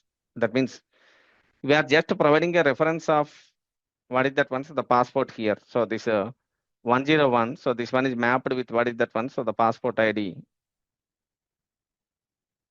So 101 like that. So try to understand in the case of one mapping, only one instance of employee is associated with one instance of passport. One instance in the sense one record of employee is associated with what is that one? So one record of passport. Okay. So that type of relationship is called as what is that one? So foreign key relationship. Sorry, what is that one? So one-to-one relationship. So in real life also, one employee is having one passport or multiple passports. Might be that is the business case, right? That is the scenario. If one employee is associated with only one passport, in such cases we have to provide one-to-one. Can you please tell me if it is one-to-one? So for this foreign key column, you must assign unique key also, right? It is foreign key. And also as well as what is that one? So we have to assign an extra constraint. What is the extra constraint? Unique constraint. Because the same set of values cannot be repeated. For example, if it is in one-to-one relationship, can you please tell me, can I write it like this? So to Ras and also email ID, again he is having so 101. So two people are having same passport number. Are you understanding what I am speaking, all of you? Two people are not having same passport number. So how can you restrict the duplicate values? You can restrict the duplicate values by extra. We are assigning what is that one? So unique key. So that means this person is having so 102. So a separate passport number. So that passport is having so different expiry date like this. This is called as one-to-one mapping. Yes, we are open to the questions. Please start your questions. All of you understand what exactly one-to-one mapping? So one-to-one means what? Can you please give me some examples? Might be I'm asking you in the chat or otherwise you can unmute and speak. Can you please give me some examples for one-to-one mapping? One employee, one passport, that is okay. Any other scenarios for suppose one employee is having one Aadhaar card number, correct? Any others in real life? Very good. But one employee is having multiple account numbers, right? Subbu, one employee is having some multiple account numbers. Yes, Swati, please go ahead. There is no need to raise hand. You can unmute and feel free to speak. Yeah. Sir actually if जो Hmm. आपने scenario बताया है इसमें अगर किसी जो भी employ है उसके पास पासपोर्ट नहीं है, उसके पास आधार कार्ड है, किसी के पास पैन कार्ड है, किसी Yeah. के पास कुछ और चीज है, तो हम उसके लिए कैसे इस चीज को वर्क करेंगे? और एक और Uh, क्वेश्चन है कि हर एक एम्प्लॉय का yes, अलग good अलग question. Good question. I understand your scenario. See, good question, right? So Swati is raising. See, what happened means sometimes some employees are not having passport.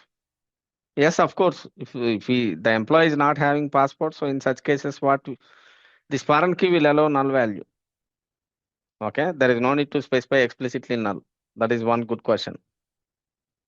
That means might be employees having passport. If employee is not having passport, I cannot say always mandatory. So the employee is having passport, right?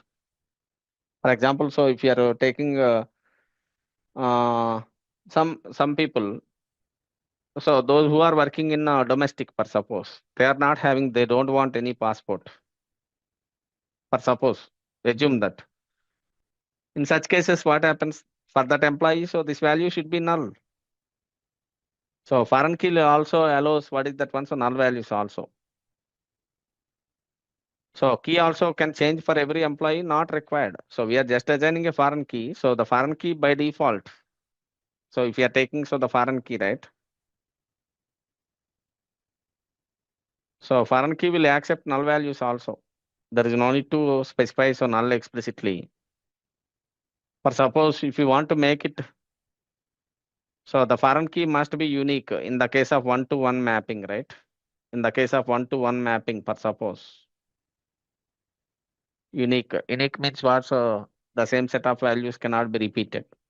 Now, in the case of unique also, it will allow null values. What is the purpose of keeping so separate foreign key for each record? Not required. So on the top of column itself, you can mention that one as foreign key, correct? Is it clear, Swati, your question? Sorry. Any, what exactly this is your question? Great. So foreign key, it will allow null values also.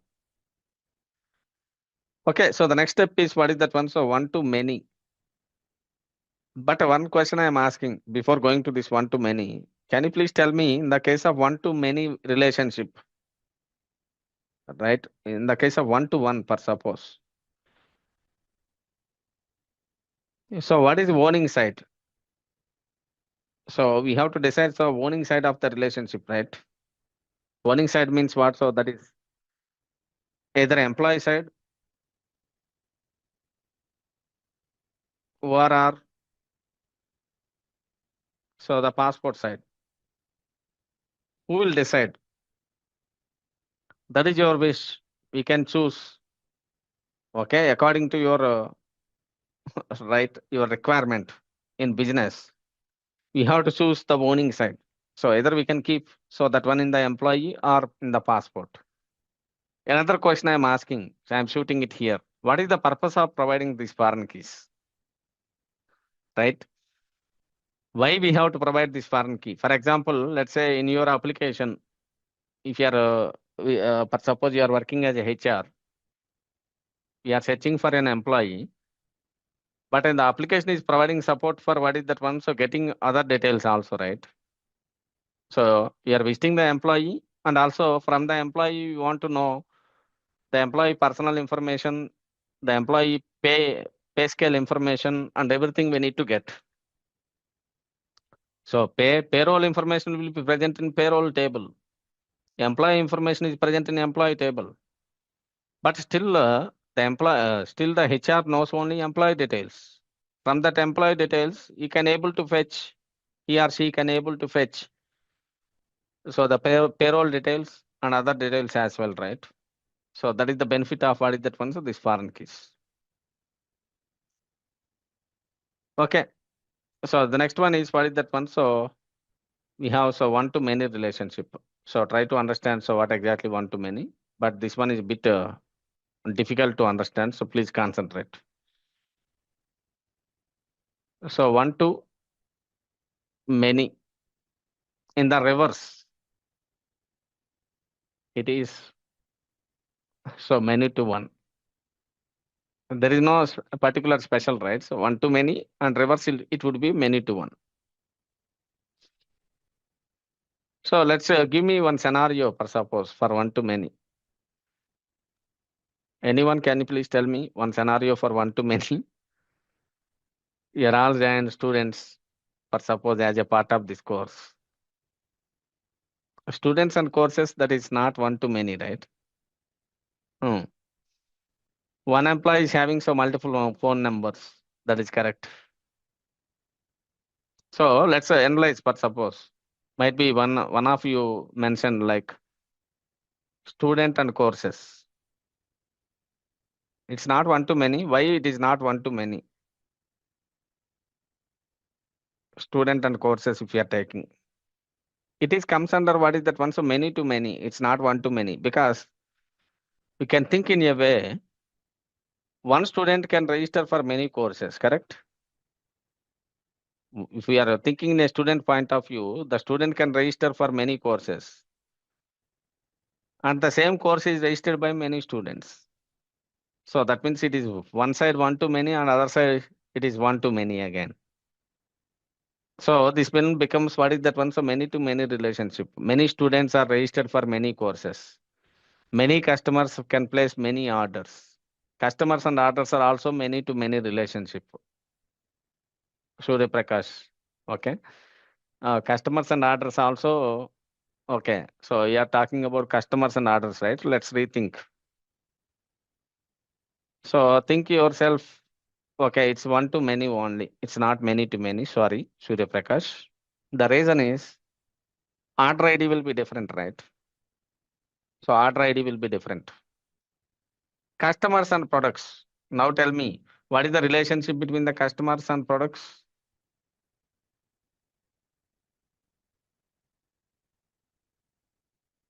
So it's many to many.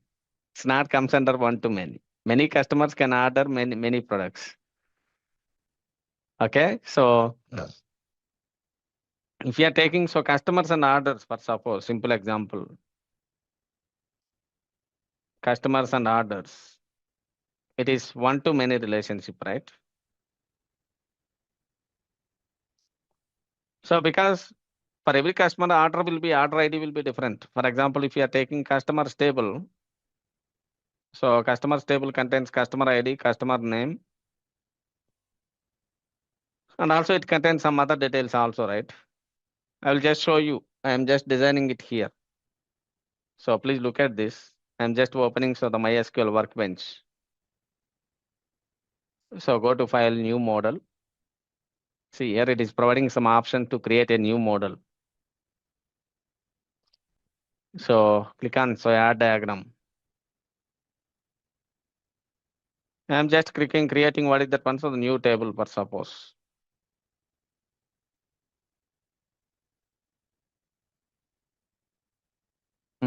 What is the table name actually? So here I am specifying, so what is the table name? So the customer table I am creating, for suppose the customer table. And this customer table is having some properties. So the customer ID, And also we have so the customer name and also as well as so customer address. Okay, so these are the 3 fields.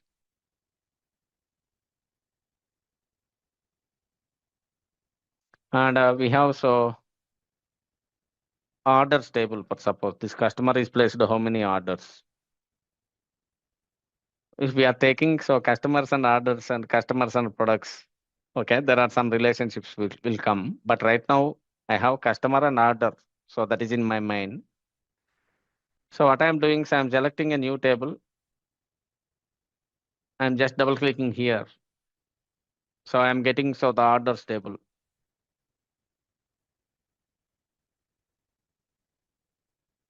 Right. So this is called as what is that one? So the orders table. In the orders table, so we have some fields. So the order ID and also quantity. Uh, so quantity and also price, for suppose. So we can say so total price. So this price should be of type what type? So integer type. So we have so these 2 tables. But this one is what type of relationship?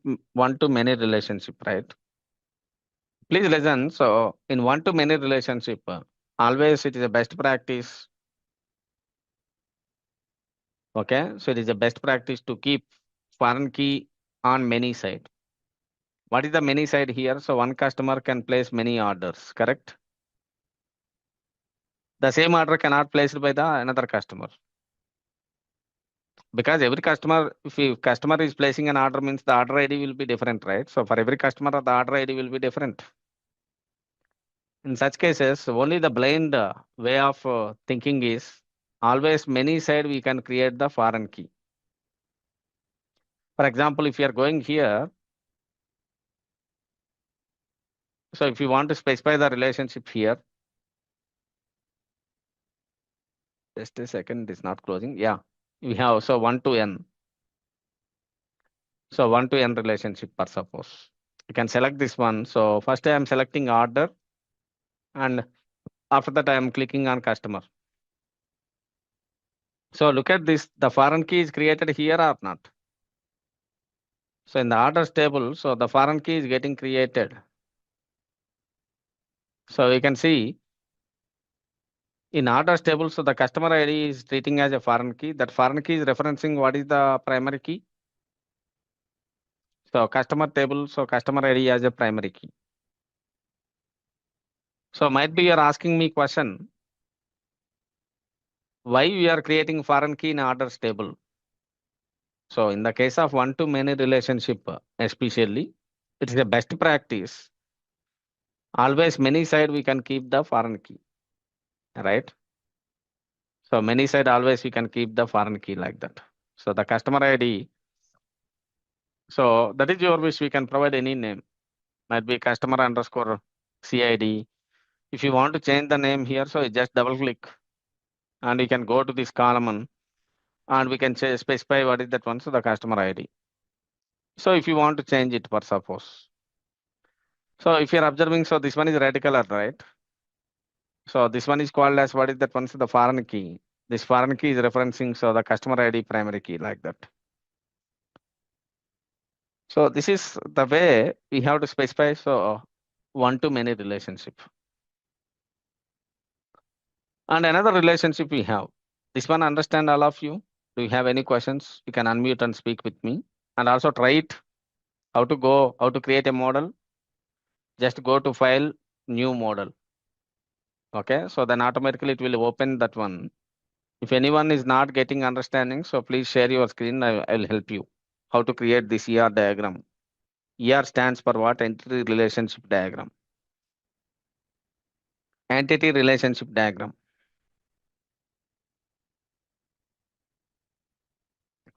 Is it clear, all of you? All of you can able to follow up the session? All of you can able to understand, so what is one-to-many relationship?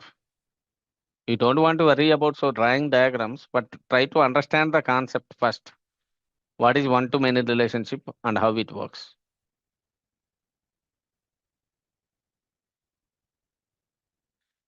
So where the ID key will appear, you can share your screen. Might be I cannot understand so what exactly where ID key will appear. Sir, actually, I didn't install Okay. SQL. Okay, got it. Sir, my question is, Mm. you said that there are some ID appear. So where is the foreign key? Sorry, where is the foreign key appear so we can It's recognize? many side always. Right. First, if I'm just going back for suppose, look at this. Hmm. There is no relation now. Correct. Yes. In these tables, might be you have to make a decision as a database designer. Correct. Hmm. So where I can keep foreign key. First, what we have to do is first we have to identify the relationship between these two tables, customer and orders. You identified as it is one to many. So always your recommendation should be always many side we can keep the foreign key. What is the many side? Many orders, right? Customer can place many orders. So that's why you can just go there and select. 1 second. Let's close this one so you can see we have so relationship symbols also available here. So 1 to n. You can see. So 1 to n, right? Just click 1 to n. First click on orders and next click on customers. So automatically, so the foreign key is created here. Look at this red color foreign key is created, right? So this foreign key is referencing what is that?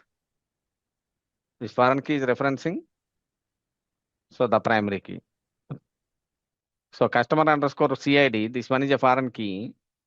That is referencing what is that one? So CID column and like that.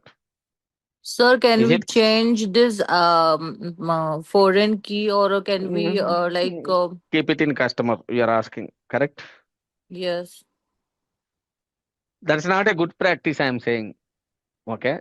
So the Okay. reason is in the case of one to many relationship, always many side, even if you are observing so many database designs, right? So always we are keeping so many side as a foreign key. That's what I am saying. Best practice I am saying. So you people, for suppose if you are new to the database design, if you're new to the database table creation and all, so what happens? How can you say whether the particular order belongs to the particular customer? If you are keeping order ID in the customer table, but it works. But when coming to the frameworks, right? I am an application developer. I design databases. In my experience, I identified what is that one. So always many side we have to keep the foreign key. That is the best practice. That's what I am saying. You can observe so many databases in by asking in what is that one? So chat GPT. For example, if I'm asking in chat GPT for suppose. So I'm just opening so chat GPT.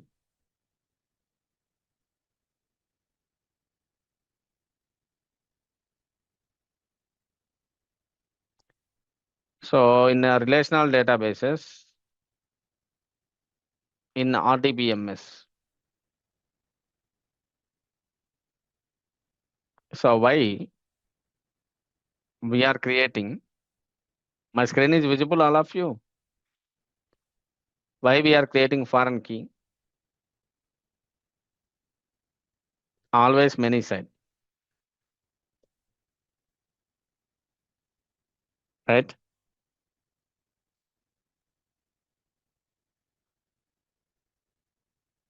So side of relationship, which represents what is that one? So which record in the one side to the many records it belongs to. So it is giving some information, right? So you can just check it out. One department can have many employees, for suppose. In the similar way, so one customer can place many orders, right? Many orders. So each employee belongs to one department. So the order, whatever the if you are other side, if you are checking one order belongs to one customer only. So if you are talking about where the foreign key will go is in employee table. So we are keeping so department ID as a foreign key. In department table, so department ID as a foreign key, primary key for suppose. Okay, so the logical reason is, so if you are keeping,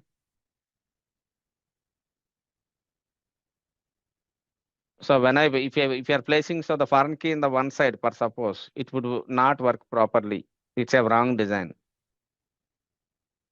Okay, so because the department is having so 50 employees for suppose, you can just correlate your queries like this for suppose.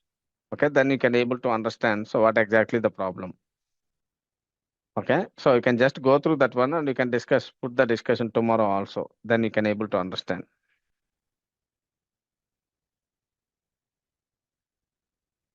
So might be, so others is asking some question.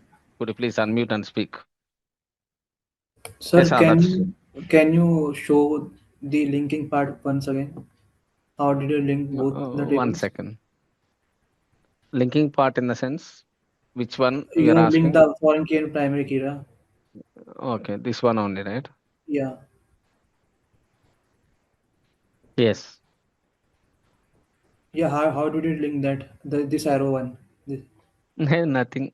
It's a, so just I'm just deleting existing one. This is the table which is already present, Yeah. right? Yeah. Here we have, so the links are there, one to one, one to many and all, correct? Okay. You can select so one to many in a strong way. So not like dot, dot, dot, one to n.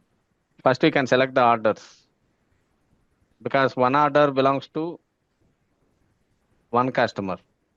Yeah. One customer can place many orders. So here orders I am selecting and also customers I am selecting. So automatically what happens, there is a relationship will be established between so the customers and orders. One order can one customer Okay. can place many orders. The customer ID This is allocated customer as customer ID it is taking automatically when you have selected yes. the. Automatically it will select.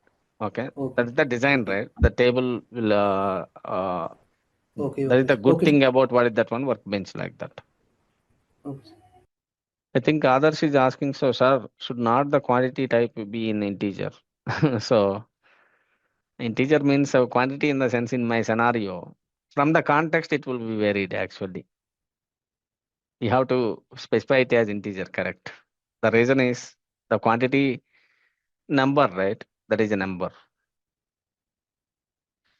But now the question is, what I am asking is, I think Swati mentioned, right? So why we have to keep that one as a, what is that one? So separately foreign key or primary key in the many side. Okay, so that one you can just do some research. Okay, so always it is a best practice. We can specify what is that one? So the foreign key at what is that one? So the many side. Again, I will come back to the discussion. And last one, what is that one? So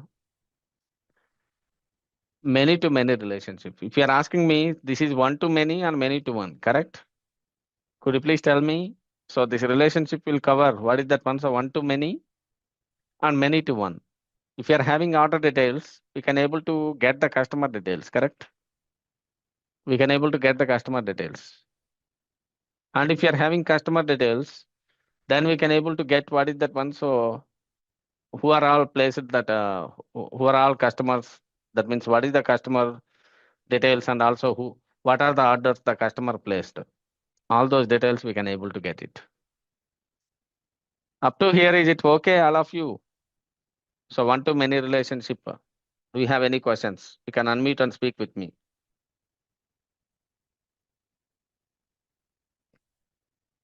Do you have any questions? Okay, so nobody is responding. And one more thing, I need to talk about what is that one. So many to many relationship. So if you're asking me about so many to many relationship, right? So that is, so many to many relationship. Sir, you only teach one to many. So how it's looks like more to one? Yes, good question. So Yes. I'm just speaking like an application point of view, right? See, you are not inserting so data manually. Who will how you are inserting the data? Could you please tell me? I think good discussion actually. For suppose in real life, how you are inserting the data? You are booking a flight ticket, correct? For suppose if you want to travel, you are booking a flight ticket. Let's take some example. How you are interacting with the database through some application. Might be you are going to some website. Okay, so the flight booking website, not Google and all. If you are going to the directly flight booking website and you are providing your details and you are booking, correct? So your details will be, you are a customer for that airlines, and flight details will be stored in a separate table, per suppose, correct? Your details will be stored in a separate table, flight details will be stored in separate table. In such cases, if you are providing so many side as a foreign key, in the application point of view, in the programming point of view, so what happens means, so your question comes into the picture, right? What is your question? So I am having order details. So I specified foreign key here, for suppose. Let's say here I specified foreign key in 1 to 1. What is where I specified foreign key? In employee table, correct? So that means if I am having employee details, I can able to fetch the passport. What about reverse mapping? Reverse mapping means if I am having passport details, how can I fetch the employee details? Whatever the frameworks we have available in the market, programming frameworks I'm talking about, almost all the programming frameworks are suggesting, so don't create foreign keys on both sides. For example, if you are having so the passport details, so from the passport details, if you want to fetch the employee, if you want to get the employee, so don't create foreign key employee number on so passport table. That one decreases the performance. So internally the frameworks which we are using in programming, so those frameworks will support you without creating a separate foreign key. So it is using the same foreign key so to get the passport details as well in a reverse mapping. For example, so frameworks means might be if you are working with PHP or Laravel, or otherwise if you are working with Java, there are separate frameworks are there for implementing this inserting records into the database, right? You are writing some logic. Those frameworks, what they are suggesting is don't create foreign keys on both sides. If you are creating foreign keys on both sides, right, so automatically it will degrade the performance. So it will decrease the performance like that. Instead of that one, you just make it one foreign key. So in the reverse mapping also, that means if you are having a passport, from the passport, if you want to get the employee, in the reverse mapping also we'll use the same foreign key. Okay, we'll use the same foreign key to get the employee details. In the database level, it is not providing. You are designing a database means according to the application only we are designing the database, because your databases are designed to store the application data only, correct? To store the application data. Whenever application programs are interacting with databases, so as a database designer, we don't create what is that one, so multiple foreign keys on both sides. We'll use the same foreign key to refer from reverse side as well. Hope you understand, Swati. So what I am saying, is it clear?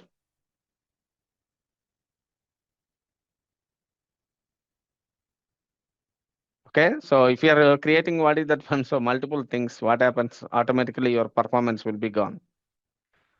So let's think about another table for suppose many to many relationship. What is that one? So the customers, and also as well as what is that one? So products. Because so customers, products, customer is placing order for products, right? We have customers orders table, customer products table. But what is the relationship between the customer and products? Anyone, can you please guess it? What is the relationship? So it is many to many relationship, correct? Many to many. Many to many means what? Many customers will order for many products. In such cases, please remember, in the case of many to many relationship, how the database design looks like, how the tables will be created here is. So we have a customer table and also the products table. So customer table is having so customer ID, right? So customer name and also email. And also products table is having so product ID. So product name. So for example, so your customer ID is a primary key. So product ID is a primary key.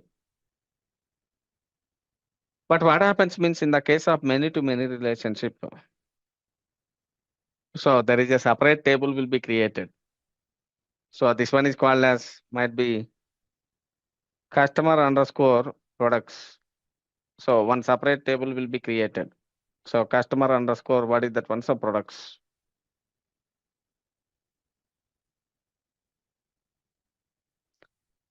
So in this customer underscore products table, right? We have so two foreign keys. One is customer ID and another one is what is that one? So product ID. So this product ID is a foreign key. And this customer ID is also a foreign key. So this customer ID references so customer table so primary key and this product ID references what is that one? So product ID primary key. So we have a junction table. This one is called as what is that one? So junction table. In the case of many to many relationship, always junction table will be created. So this junction table, what it contains? It contains the foreign keys. For suppose, for example, so the customer ID it is having some name and also email, and product ID is also 101, which is having so some product name. If customer is placing an order for a particular product, so customer ID and also 101. So customer ID is 2 for suppose. And also he also placed so the product order for suppose. So product ID. So two customers placed for same product, right? Same product. Like that same product will be ordered by many customers. That means many products, many customers can order many products like that. Or many products will be ordered by many customers. So in such cases, there is a separate, what we can say. So junction table will be getting created. In between, so the order table will also include.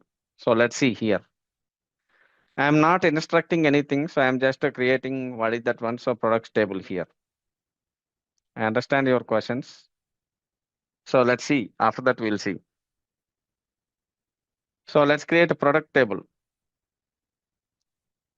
So I am just clicking on, so what is that one? So this table, and I'm just double clicking on here, or otherwise just drag and drop.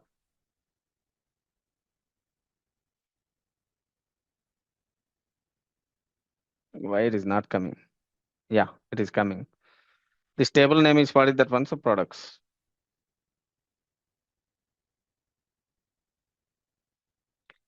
So what are the fields will be present in this table? So we have so product ID and name of the product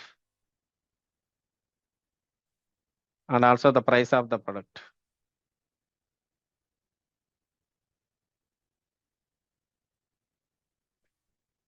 Right, so the name of the product and also the price of the product.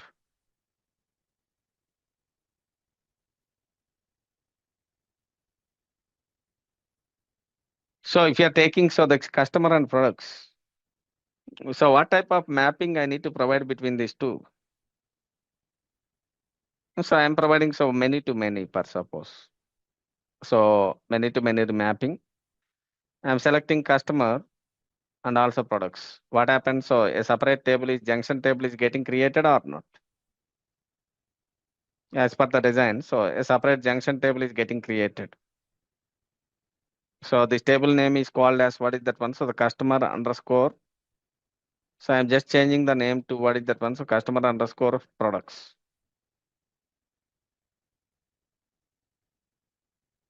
So if you are observing, so this junction table, right?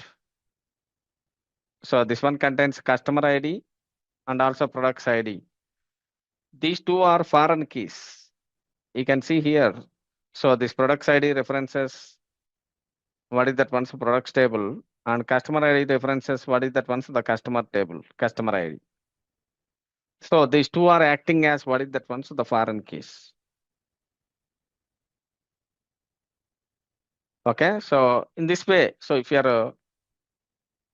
are designing a database, for suppose if a customer is placing an order for a particular product, the order details will be stored in a separate table, and the mapping information. So if the customer is placed placed an order for a particular product. That one is mapping information will be stored in what is that one? So separate table. So in the case of many-to-many relationship, only especially in the case of many-to-many relationship only. So we have a separate junction table will be getting created. In the junction table, we can able to see so the customer ID and also product ID. Is it clear, all of you? All of you can able to understand. So what I am speaking up to now, I just want to hear some questions from you. So please start asking questions. So what is one-to-one mapping? Could you please tell me what is the example I provided here? So employee and passport, is it correct? Say yes or no, all of you remember.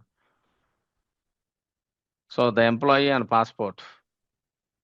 One employee is having so only one passport. So could you please tell me where we can provide the foreign key?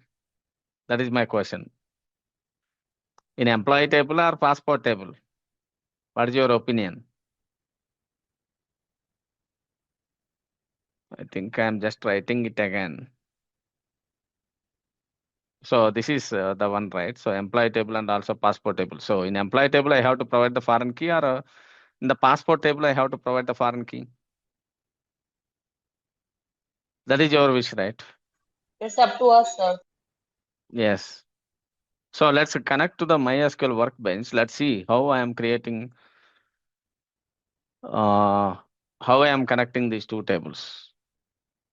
So let's connect with this Workbench. I am just providing so the password. So something wrong password I entered. So the password is root. I am just dropping this table, dropping this database completely. What is the command? Could you please tell me? So to drop this database. So drop database. So database name. What is the database name? Employee DB. So this one drops the database. Again, if I want to create the database, what is the command? So create database. What is the command? So create database employee DB.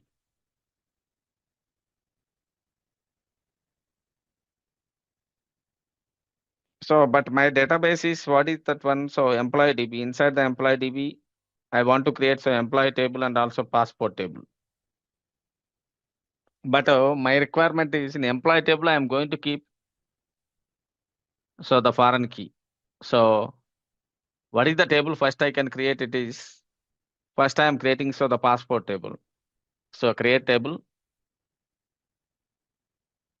So passport passport ID, whose type is what is that one? So the integer. And this one is what type of that one? So this one is a primary key, right? Primary key and also passport number. So this one is varchar of 30 or varchar of some number, for suppose varchar of 30. And also expiry date. So expiry date is whose type it is? Date data type. So I'm just sharing this query. Could you please look into this query and execute it? After executing all of you, I will execute this query. This one works. Can you please tell me without using the database, this query can execute? We can execute? No. First database you can create. It's already created. Next step is what is that one? So we have to use the database, right? What is the command? So use employee DB. This is super important. Without using the database, we cannot execute the query. So now currently we are using, so you can just refresh, we can see currently we are using, so the employee DB. And after that, so I am creating, so this passport table, correct?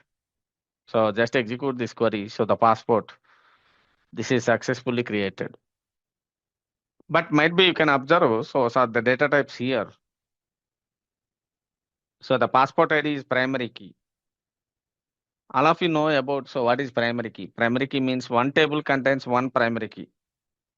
We cannot create more than one primary key, right? So we cannot create so more than one primary key in a table. So that is super important thing we have to remember. So just a second. So I'm just connecting my pen.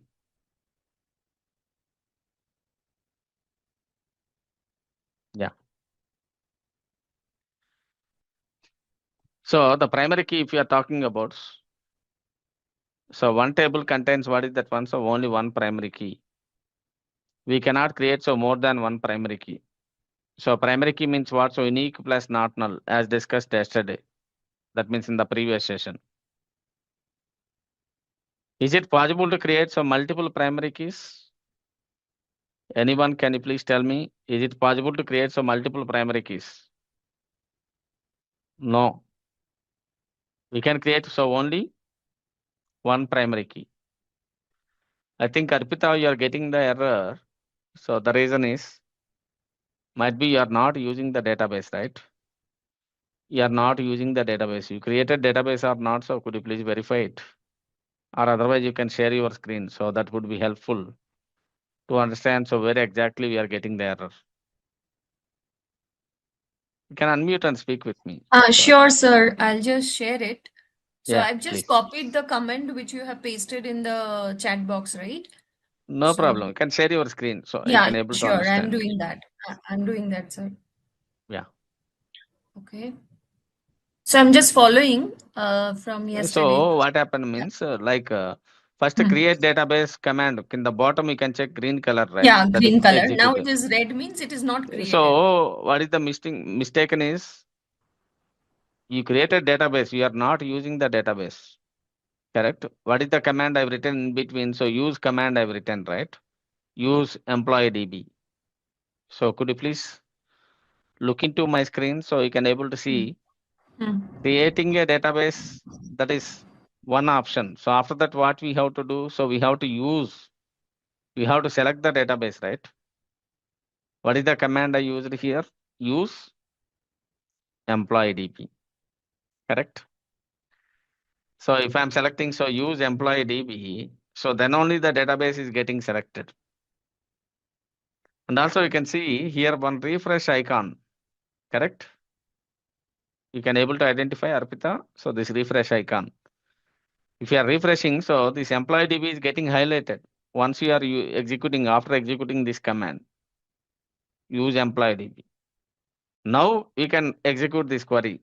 So create table, so the passport, that query. So then automatically, so the passport table is getting created.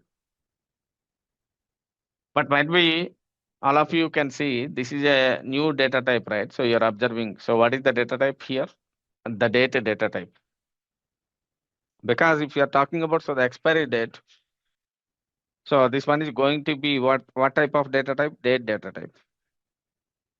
So we need to insert the date. Is it clear, Arpita? What is the mistake you made? Or otherwise you can share your screen quickly. Yes, sir. If you can just guide me once again. Yeah.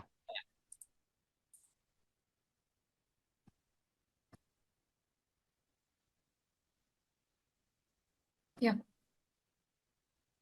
Okay. Shall I write this once Before again? before that command, so you can Hmm. just write use employee DB, use employee DB. Here, right? Before that line, that means line number 2, you can write it. Line number 2. Okay. Mm. Use Use employee. space, use Okay. space employee DB. Don't get confused. Okay, no worries. So put semicolon and you can just execute that query.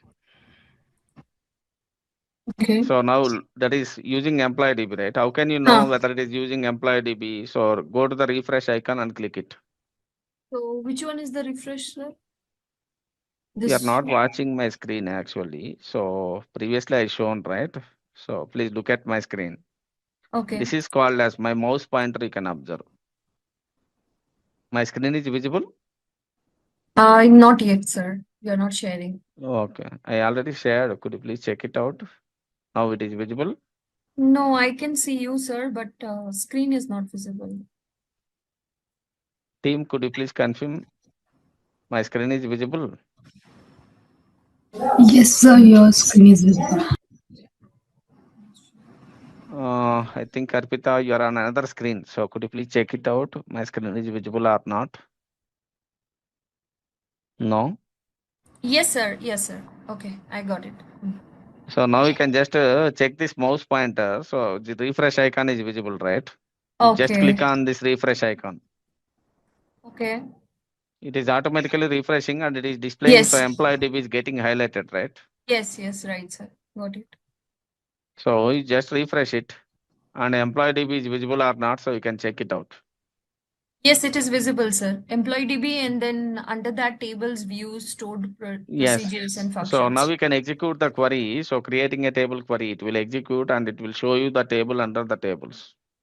So shall I re-enter that query again, or shall I just select You it can and just run it? share your screen. You can share your screen, might be.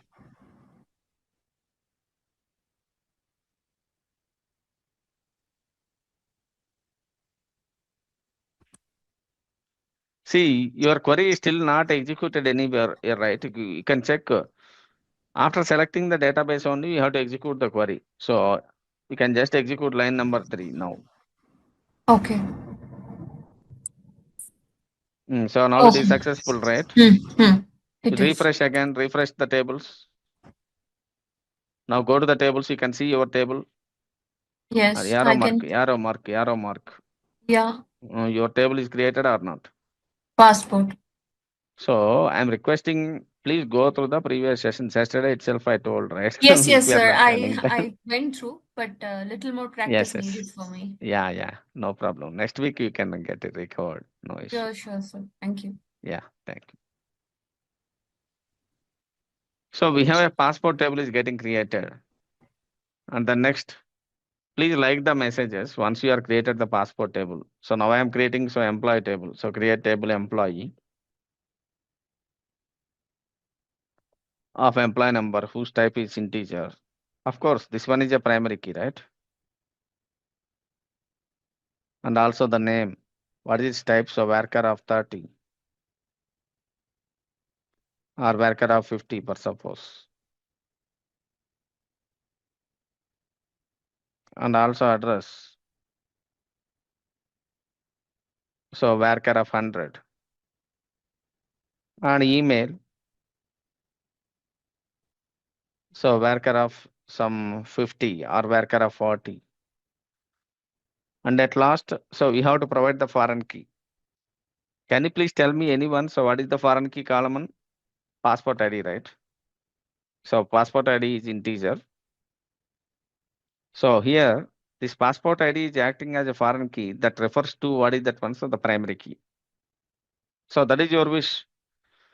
Might be you're asking me, so is it mandatory to provide the same column and name? So not required. For example, so if I am specifying so the pass ID, so that means passport ID.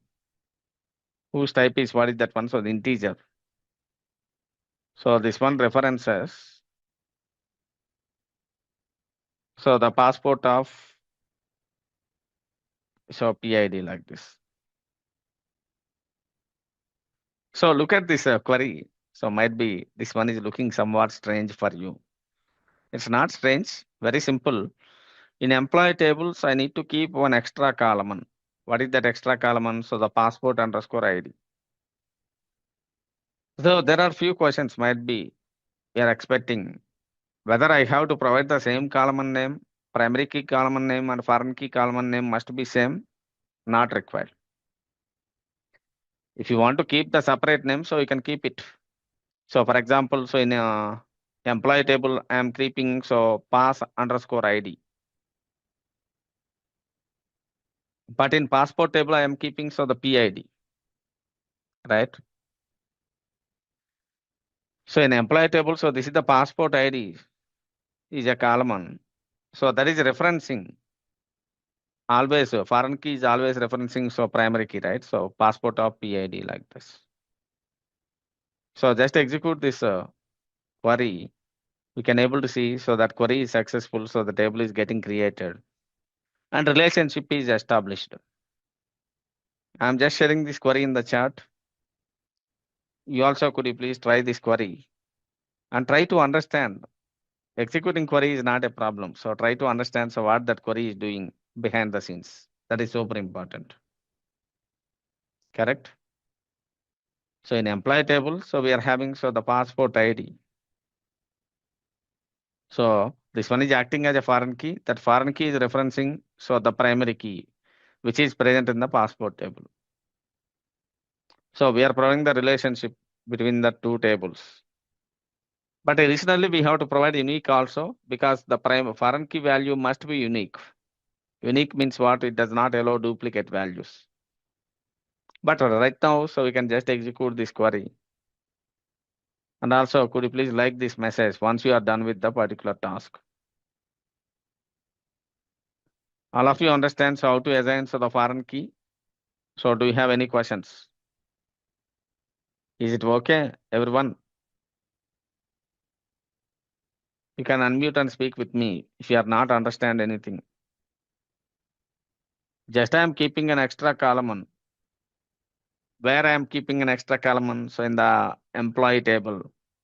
That is your wish. Either we can keep it in employee table or in passport table. Yesterday I discussed it, right?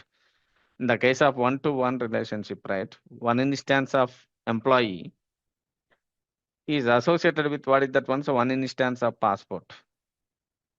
One employees have one passport only. In such cases, that is your wish. Either we can keep foreign key in employee table or either we can keep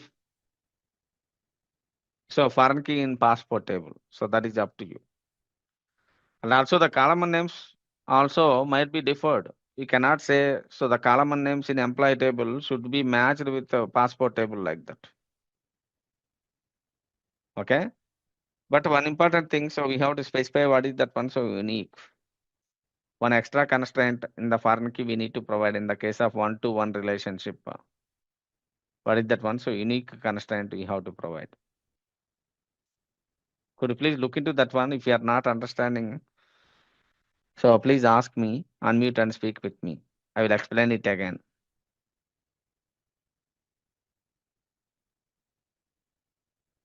So now from Sir, the yes, please. sir, if I want to like address, जैसे कि आपने address लिखा है वो Yeah. Second option पे लिखा है तो क्या हम उसको फर्स्ट में ही नहीं लिख सकते? See, yesterday already discussed it, right? One to many. At that situation, we have to go for one to many. Correct? So we have to create a separate address table because one person is having many addresses, correct? I cannot say one person is having only one address. One person is having, so one employee is having many addresses. That is one to many relationship. In the yesterday session, I just discussed always many side we have to keep the foreign key. Did you remember that one? Yesterday you joined, you asked so many questions related to one to many and many to many, right, Swati? Yes, sir. What? Did you remember that concept? Practically, we'll see Yes, yes. how that one works. Okay? Okay. Yeah. So first complete this query. In this query, so is it clear, right? how it is working and all. So how the foreign key will be defined. And the next one is, what is that one? So one employee is having many addresses. So the same scenario, we can take it. For example, say as discussed, so Swati is requesting, right? So one employee is having many addresses. So already employee table is already created, right? So for example, let's say, so we have an employee table. So as per your scenario, we have employee number, name, address, and also email. And also we have address table. So we cannot keep address here, correct? Employee number, name, and also email. Sir, Okay. your screen is not showing. Oh, sorry. Just give me a second. So I will share my screen. Thanks for letting me. My screen is visible, right now.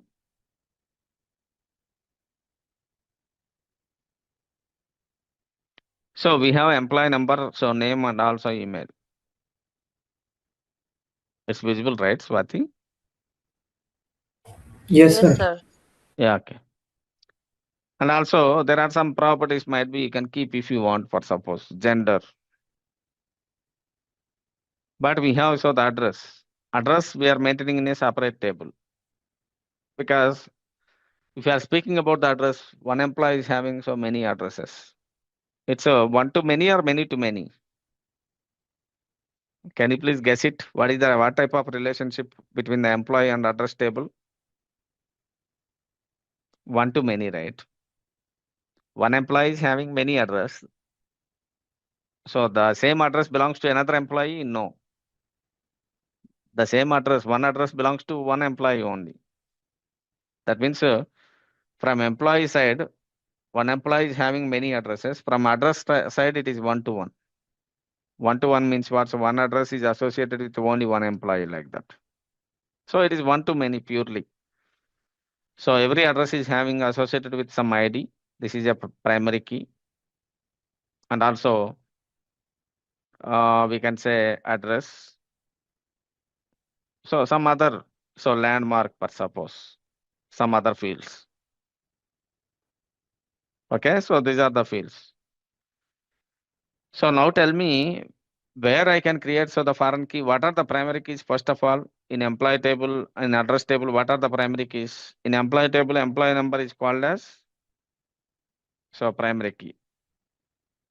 You know already in any table, for suppose if you are creating, so one table contains only one primary key. We have to choose only one primary key. And in address table is also this ID can be treating as what is that one? So the primary key, correct? In address table, so this ID can be treated as what is that one? So the primary key. So we have so the employee numbers, name, email, and also gender. And in the address table, so we have ID and also address and also the landmark. So these are all what are the non-primary keys. So one employee is having many addresses. In such cases, always it is best practice to keep so foreign key. So this is acting as what is the one? So the foreign key, right? Employee underscore ID. This one is acting as a foreign key. Always we can keep foreign key at many sites. So might be you're asking me question. It's a best practice I am saying. If you are working as an application developer, right? So you can able to understand while working with the frameworks. Always we are keeping so the foreign key in many to one to many relationship at many sites. So this address contains many employees, right? So might be this employee ID is getting repeated again and again. So this is called as what is that one? So one to many relationship. So one to so many relationship. One to many relationship means what? So one employee is having many addresses. But the address belongs to only one employee only, other side. Is it clear? So can I implement this one? So I already have employee table. So now what I have to do, I need to create an address table separately. So this address table contains employee ID. So that means address table always refers to what is that one? So the employee number primary key. So let's observe here. So we have already tables. So what I am doing here is, I am just doing so describe employee per suppose. So describe RDESC. What is the table name? So the employee table. Could you please check it? So what is what we are getting? Of course, we are getting the employee table which contains address also. Can you please tell me how to remove this address column? Very simple, right? So I just want to alter this table. So alter table, employee. So drop. So what is that one? So drop column. What is that column? I need to drop it. Address column. Correct. Because I don't want address. Address I need to maintain it in a separate table. It is successful. So now if I am describing employee, I can see, so there is no address column. So I'm just sharing these queries in the chat. All of you please do that step. All of you please do that step and like this message. Because in employee table, I already kept one address column. So I'm not interested in keeping address in employee table. So I want to maintain it separately. Correct? So for that one, what I did here, I just dropped this address column. Correct? I just dropped this address column. So drop column address. Then automatically, so the address column is getting dropped. So now this employee table is free. It does not contain any address column. The next step, what I have to do is, I need to create a separate address table, which is mainly for keeping the addresses. So create table address. So of ID, every address is having associated with some ID, right? Unique identification number. So ID is integer. And this one is going to be, what is that one? So the primary key. And also the actual address, this is varchar of 100. And also as well as so landmark. So just simply I'm keeping an extra column. So the landmark, this is varchar of 30 or varchar of 20. But this address, there is a relationship with the employee table, right? So one employee is having so many addresses. So what is the many side? So address is the many side.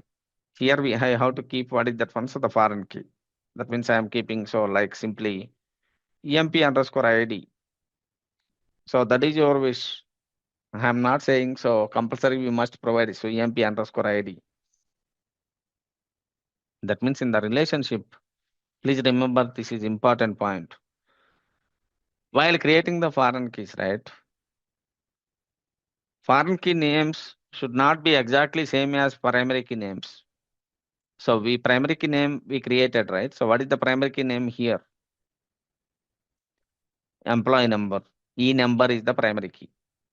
So I am not expecting so the foreign key name also should be same as primary key name, right? So just I am keeping so the emp underscore ID. So whose type is what is that one? So integer.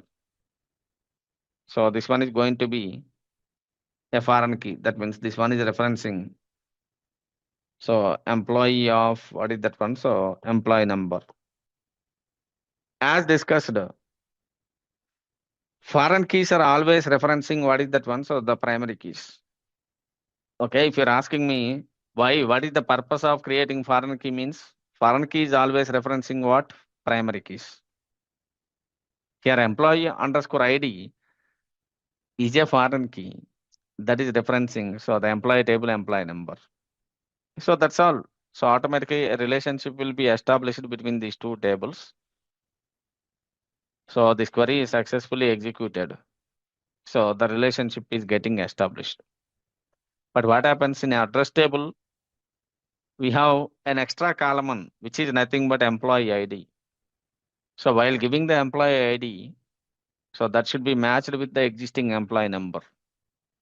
Okay, I'm just sharing this query. Please have a look into this query and please like this message once you are done with the task. So this is called as, what is that one? So one to many relationship. Correct?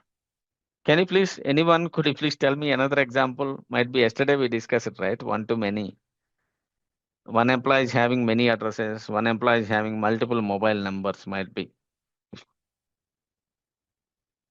So we'll create, so what is that one? So one mobile number table, right? So first complete this one. I'll try to expand this one so to understand in a better way. So I will write another example. How to manage one to many relationship. So might be one person, one employee is having so multiple mobile numbers, or one employee is having so multiple, what we can say, vehicles, right? That is also a relationship. One employee is having multiple vehicles. So I'm having so two bikes and also one car, per suppose. That means as an employee, I am having associated with one car and also two bikes, right? So that is one to many relationship. But that bike does not belongs to another employee. That bike belongs to me only. That car belongs to me only. So let's implement. So I'm just giving a task for you. You have to create one vehicle table, right? Just think yourself. We have to create one vehicle table. One employee can have so many vehicles. That is the requirement. So how can you fulfill that requirement? So first do this one. I can see only 5 or 6 members only doing the task and liking that messages. I don't know what happened to the remaining people. I am requesting Sir, everyone should be on the same page. Yeah, Swati, sir, please. sir. Yes, Swati, please Um, go ahead. Yeah. sir, in alter table, sir, you just write alter table employee drop column address, but in my laptop, in my SQL workbench, it's not Hmm. working. It's a cross error code. Oh, okay. I So don't know it's a why. safe update. Safe update we are getting. Error is safe Uh, update related to safe update, correct? safe update. What is the error we are getting? So just execute. It You is have an giving a error in your SQL syntax. Check the manual that share your screen. Share your screen. So I'll help you. So actually, might sir, be I'm logging in from my phone. That's why okay. I'm So that is the biggest challenge, right? So yes. yeah. So I cannot see your screen means you can continue. So meanwhile, in the break time, you can connect to your laptop. Might be that would be better. I can able to provide the solution for you. So please Um, make sure that you can just log in from your laptop itself. Then it would be better to interact with actually, them. here's some network problem. That's why in laptop, lots of challenges Understand. I can face. That's why and I Okay. log in from my phone. Okay, Uh, I You can share your at write least a again. screenshot in Okay, the okay, like that chat. Might be I will look into that screenshot. okay, Okay. sir. Yeah. So here, look at this. I am just creating so vehicles table. Same scenario, right? So one employee is having so many vehicles. Hmm. So how can you write it? So create table vehicles. So vehicle is having so ID integer, and it should be what type? So it is a primary key.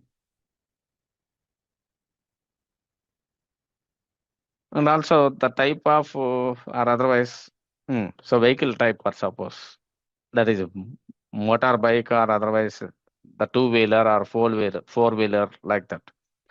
So type it is varchar of 10 again. And also we can specify so some other things, right? So we have so ID, so the vehicle ID and also the vehicle type and also uh, what other things we can specify it here. So in the vehicles, so might be the price of the vehicle. So price of the vehicle should be integer. But try to understand. So this vehicle belongs to what is that one? So the employee, right? So what is the relationship between the employee and vehicles? One to many relationship. So one employee is having so many vehicles. So in such cases, so what I have to provide? I have to provide so employee underscore ID. So this is an integer. So this one is referencing. So references employee table of what is that one? So employee number. That's all. So because employee table is already present, we have separate vehicles table.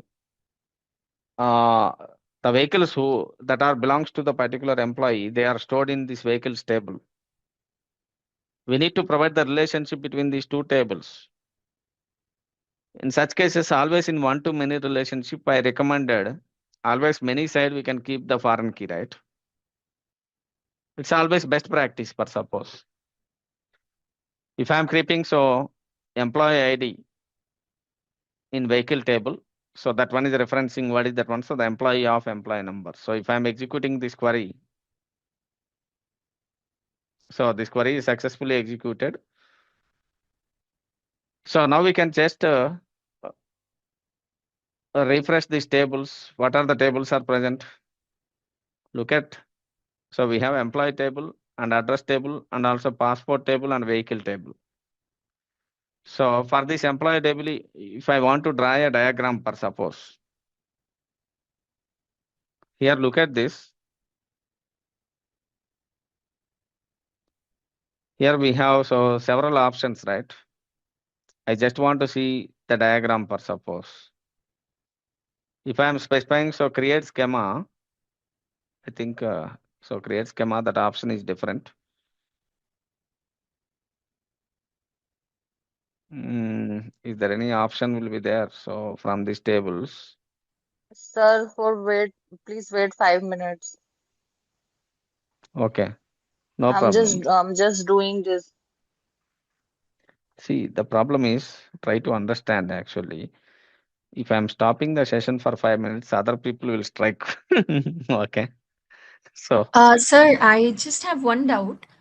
yeah. This Harcher numbers, wherever you are mentioning 150, 20, 10, I mean, I'm Hmm. just little clueless. I mean, how you're putting these numbers. Is it random or is there a strategy behind this? So just randomly I'm putting. For suppose if you are taking for example, so gender. For gender, only one character is sufficient. In such cases, we are just putting care of one like that, correct? Okay. Care of one. So single character, male or female. For But if gender, you are okay. Hmm. so if you are generally so data type. For suppose if you are talking about what is data type actually, so data type represents the type of data, correct? So type Ye- of data. Yes. So what are the different types of data we have? Name. Name is what type of data? String type, correct? And Okay. also salary. Salary is what type? Salary might be this as an integer or Yes. floating point.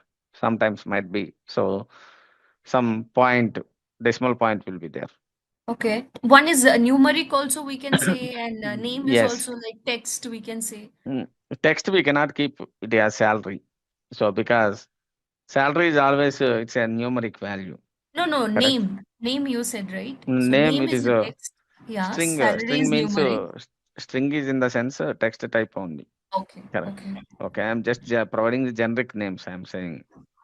Okay, in the similar way. So if you are working with dates, it is date data type. Got it? Got it, sir. So like that.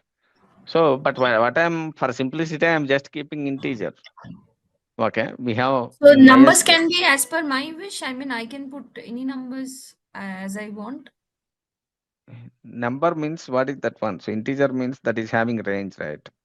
Uh, So what is the range is -3 to 767 to 3 to 768 like that. okay. Between that, I So have to keep the numbers. numbers. So we have so like that so many data types we have. Why I am not focusing on specifically these data types we have to use and all means. This training is majorly focusing on what is that one. So like we need to understand the major concepts. After that, we have to go deep dive. So for that one, nowadays we have all the AI tools are available, right? So for example, if you are getting some doubt related to what is that one, I discussed. So the data types, for suppose you can just ask AI, it will provide. So for example, so I'm asking Perplexity or Chat GPT. So can you please tell me?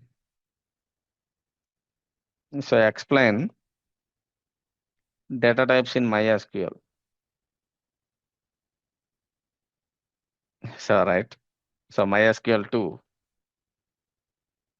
beginner, for suppose. So please provide detailed documentation, for suppose, detailed documentation. You see, you can ask a chat GPT or anywhere, so you can able to get all the things, right? So what are those numeric types? So there are so many things are there. You can see, so tiny int, so it is accepting 0 to 255 or minus 128 to 127. Okay, so we are not going so somewhat deeper into this area because we have so 3 weeks only, right? But this one provides overall the view. Nowadays, if you are getting a job, if you are getting into the IT industry, you don't want to you don't want to become an expert in one technology like that. Correct? So for Okay, example, understood. now we are learning so MySQL. So tomorrow you cannot say you are not going to work on MySQL. So might be you are working on some other database or we are working on data analytics side.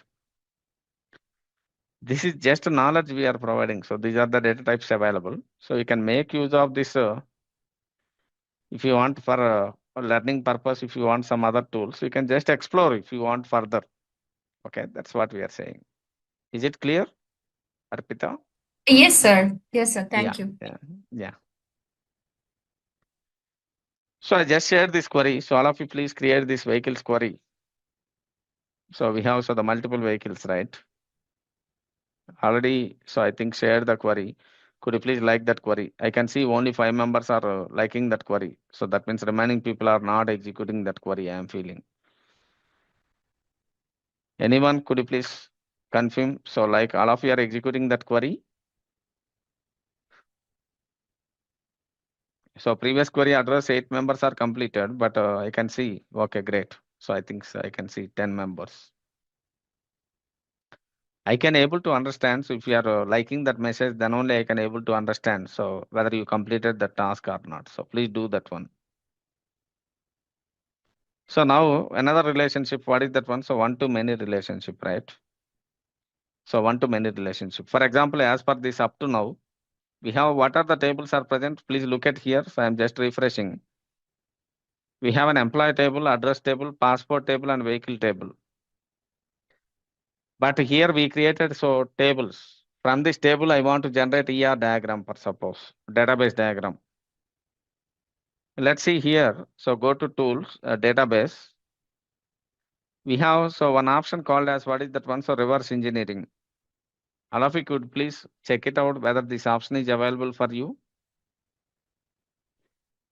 So on the database menu, we have so what is the option? Reverse engineering. So we created tables. I'm just doing reverse engineering here. So here, so the password username is root and click next. So provide the password as what is that one? So whatever the password you have, so that is root and click next. So which database we are going to draw this diagram? For which database? So employee DB. All my tables are present in employee DB only. So select that employee DB. So click next and click next and execute. See, automatically it is preparing some model diagram for me. So there are 4 tables identified. So click finish.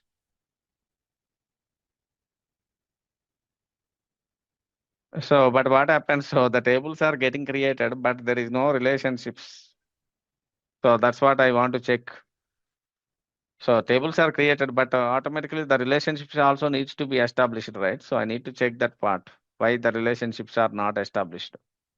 Anyone is getting relationships as well, only tables you are getting, or relationships also you are getting. Sir, I'm can just, you please show again because I missed out where to put the password and all. I am in that page. yes, I will repeat it again, no worries. Sure, sure. So if I'm right clicking on, so this, I'm selecting currently what is the database you selected, please identify that. Employee DB, correct? So employee DB is selected. So just refresh it. So we have employee table and also the passport table and also vehicle table and also address table. I don't know why this one is taking so showing. Oh, okay. Employee table, address table, passport table, and vehicles table. So now we can just go to database. And also this one is getting highlighted or not. So please verify it. So we are creating, we have several databases we have. But from the tables, after creating the tables, I want to generate what is that one. So that ER diagram for these tables. I'm just going so reverse engineering. And I'm just clicking next. So by default, it is providing all the details. Don't touch that things. Click next. Here it is asking so the password, right? So you can just provide the password root. And click next. Here I am selecting what is that one. So the employee DB. So retrieve objects from the selected schema and check the results. Click next. So there are total 4 objects selected. So what are the tables that are getting selected? Address and employee. So for example, I'm just selecting the tables and I'm just moving to the next table. That means next, I'm just moving all those things to the next, whatever the tables that are required in the diagram. And click execute. So click finish. But unfortunately, what happened means it is not creating so relationships. But we mentioned the relationships as well as a part of the creation of the table, right? So previously, as a part of the creation of the table, so we mentioned the relationships as well. But it is not listing so the relationships. I will check that one again. So is there any option I am missing? So don't save. What is the option we have to select? So final check. Reverse engineering. Is there any other options are available? Could you please check it in that one?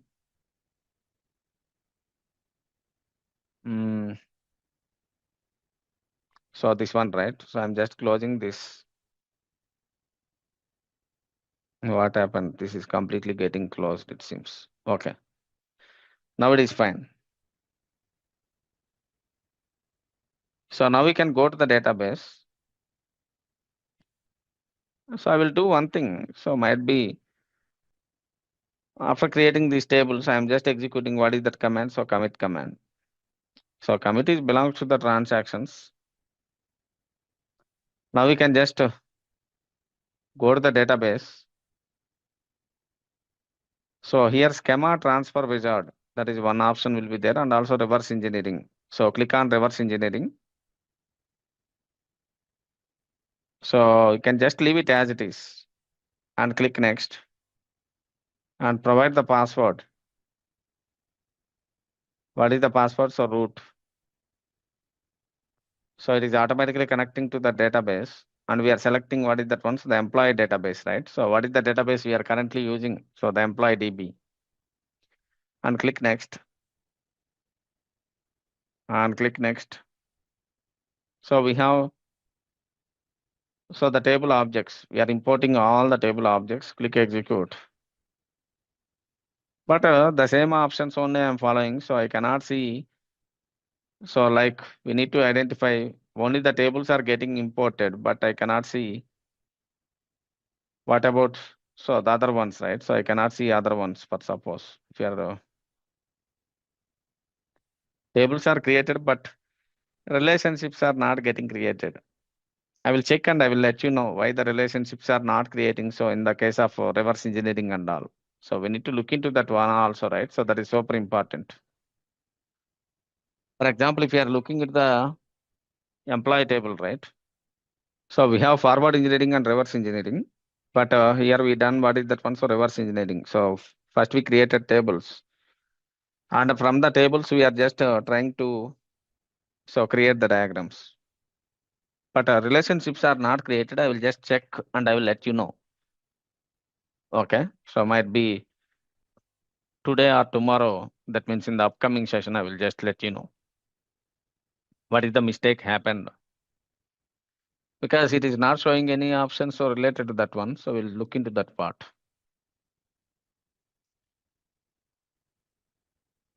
Okay, so it's not that much important. So majorly we have to work on what is that one. So creating tables, right? And the next step is what is that one? So one to many relationship. Many to many relationship. Can you please tell me employees and courses? What is the relationship? So we have an employee table and courses table, right? What is the relationship between the employee and courses? Many to many, sir. Many to many, correct? So if you are taking the employee table, which is having these properties. So employee number, name, email, and gender.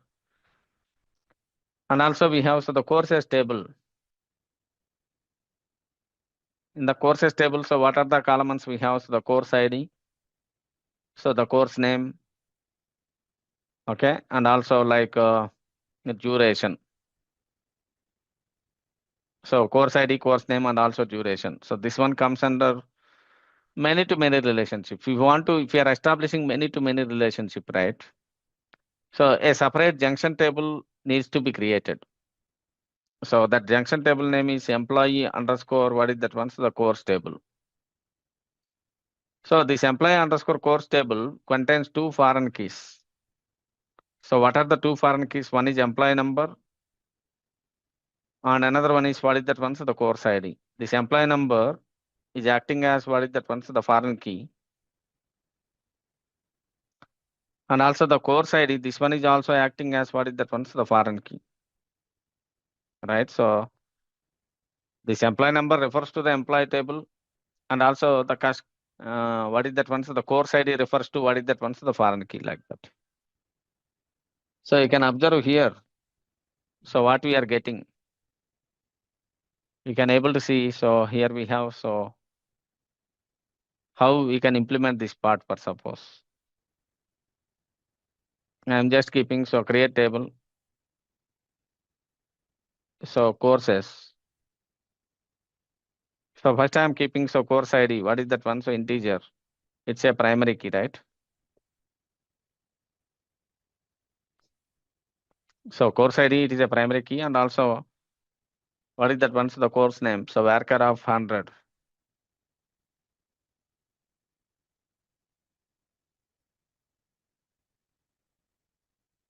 And also as well as what is that one? So duration. It's of integer type per suppose. So I'm just creating the courses table, which is having these fields. Right. So and the next what is that one? So we have to create employee underscore courses. We have to create a separate junction table. So create table. So employee underscore courses. We have the employee ID, whose type is what is that one? So integer.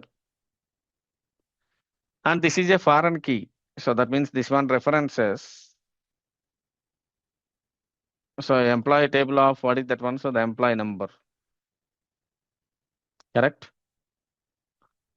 So the employee underscore courses table, this is we can call it a junction table or join table. So This one contains employee ID. This one is referencing so the employee table of employee number. And also we have so the course ID. So this one is also an integer. This one references. So what is the table? So courses table of what is that one? So the course ID. All right. So very simple. So this junction table contains two foreign keys. These foreign keys are mainly for referring to both the tables. So how this works? So already yesterday I discussed so theoretically. So again I'm just repeating. So please observe, try to understand. So we have employee table, so which contains employee number, name, and also email per suppose. And also we have so the course table which contains course ID, course name, and duration.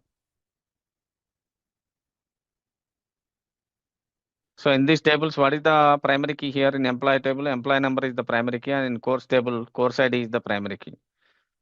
So for suppose the course ID is 101, so course name is something like Java, and duration is so 10 hours or something. And employee number 1, so name is Suresh, so some email ID. And employee number 2, so John, he's also having some email ID per suppose. So like that we have multiple courses, 102, so analytics. And also this duration is what is that one? So 20 days, something like that. But many employees can register for many courses. In such cases, we have a separate junction table. So what is the table? So employee underscore, what is the table? So courses table. So employee underscore courses table. Right. So in the employee underscore courses table, so we have to keep, so the employee number. So that is your wish. You can provide any name. So this one I'm providing it as employee ID and also course ID. So these two are foreign keys actually. So this is a foreign key. And also as well as this course ID is also a foreign key.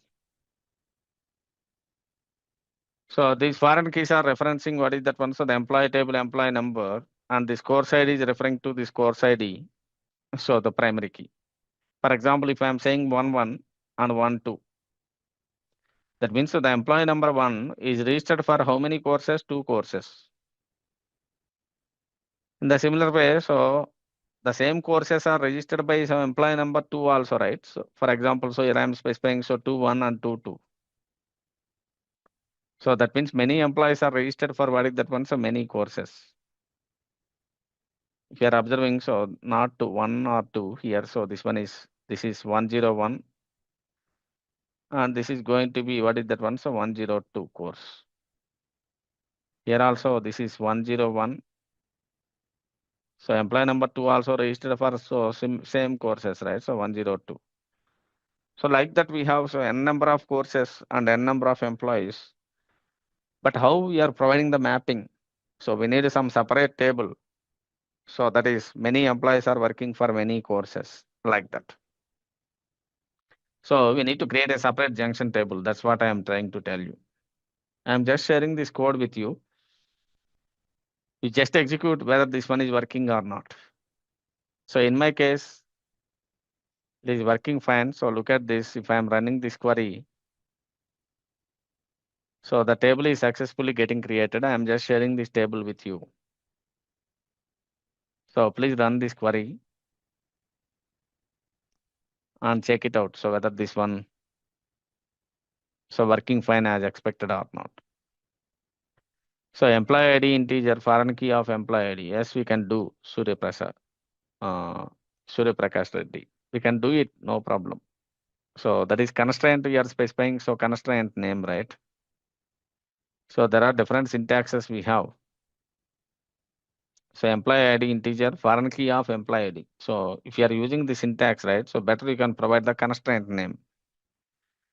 So what we have to do? So constraint space constraint name. And after that, so foreign key of employee ID references. I'm just writing the syntax in the chart for that.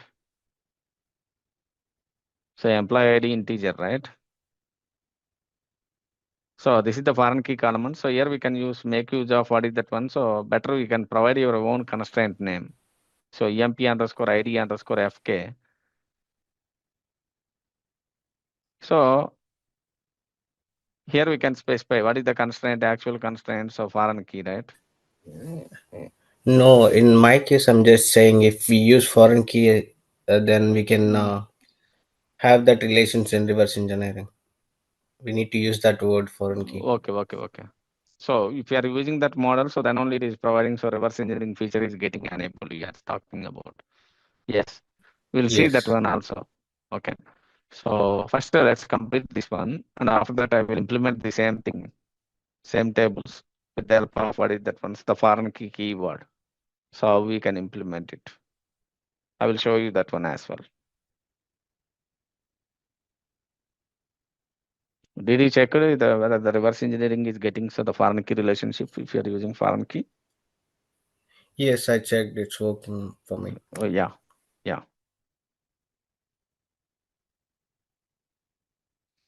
All of you, please complete that one and please like that message. Once you are completed, I'll tell you another way of creating these foreign keys. Complete it and like that message. If you are having any questions, you can ask me. But what the Prasanna identified, right? So we have a separate syntax. As discussed previously also, we are using constraint keyword, right? So with the help of the primary key, so especially we are specifying the name.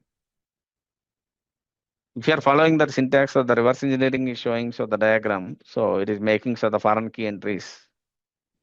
So he is telling, so might be, we'll just look into that one also.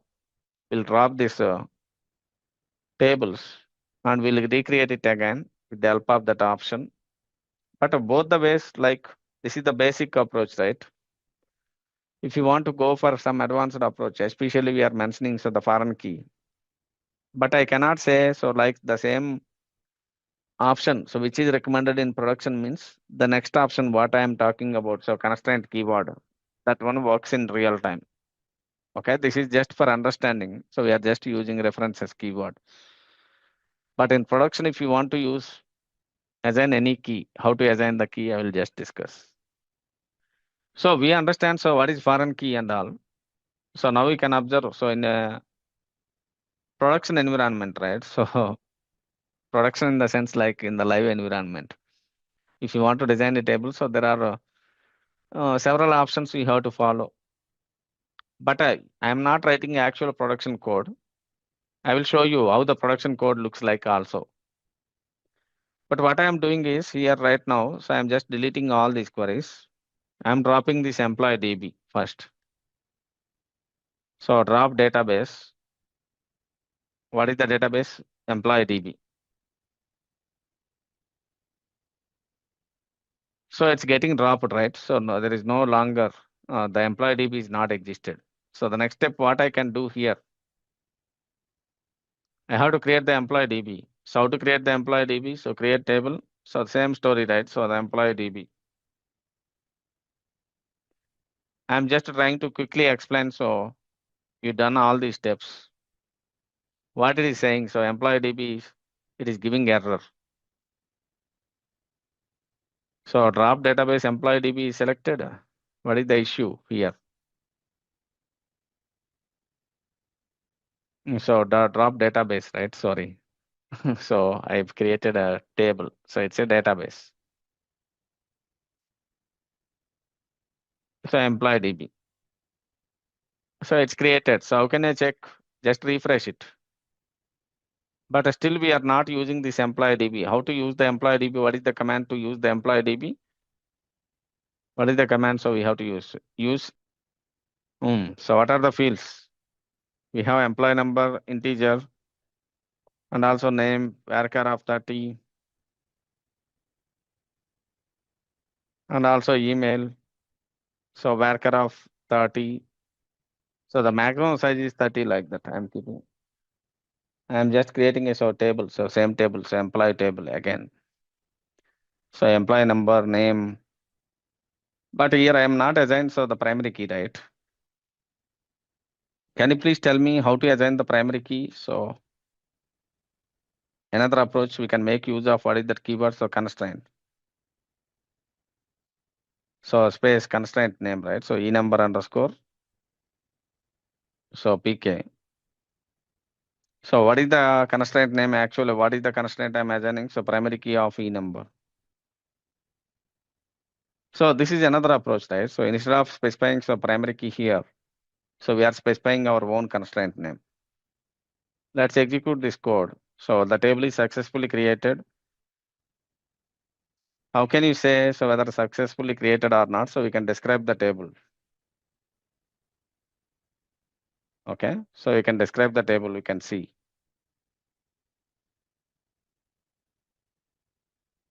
So I'm just describing the table, so the primary key is assigned or not. So describe what is the table name. So employee table. Okay, so now this employee is having addresses.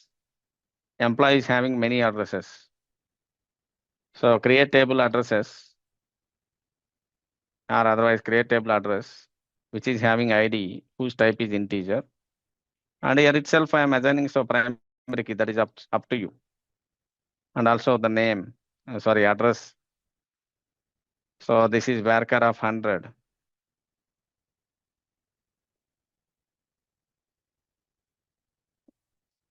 Right, so ID and also address and also as well as this one contains some landmark.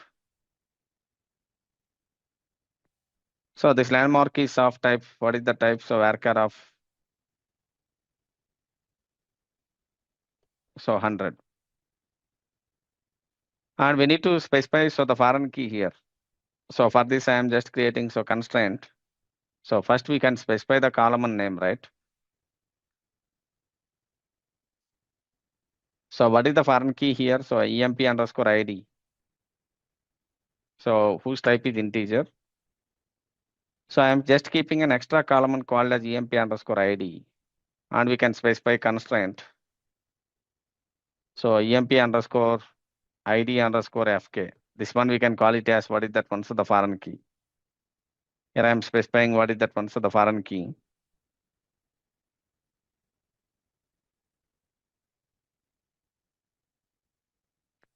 So foreign key of what is that one? So the employee ID.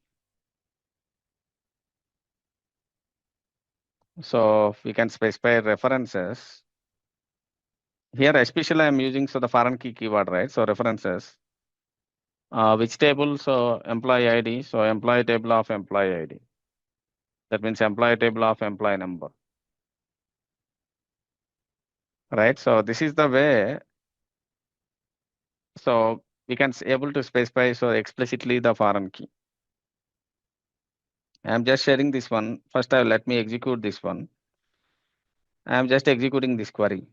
It is successful. But what is the benefit we are getting here is, as Prasanna tried, right? What Prasanna is saying, so if you are specifying explicitly so the foreign key, then automatically it is populating in reverse engineering. So I am just sharing this code with you. I already shared so how to create a primary key so previously. You are not liking this one. Okay, so please like it once you have completed that part. Now we can try reverse engineering for suppose. So go to database. So reverse engineer.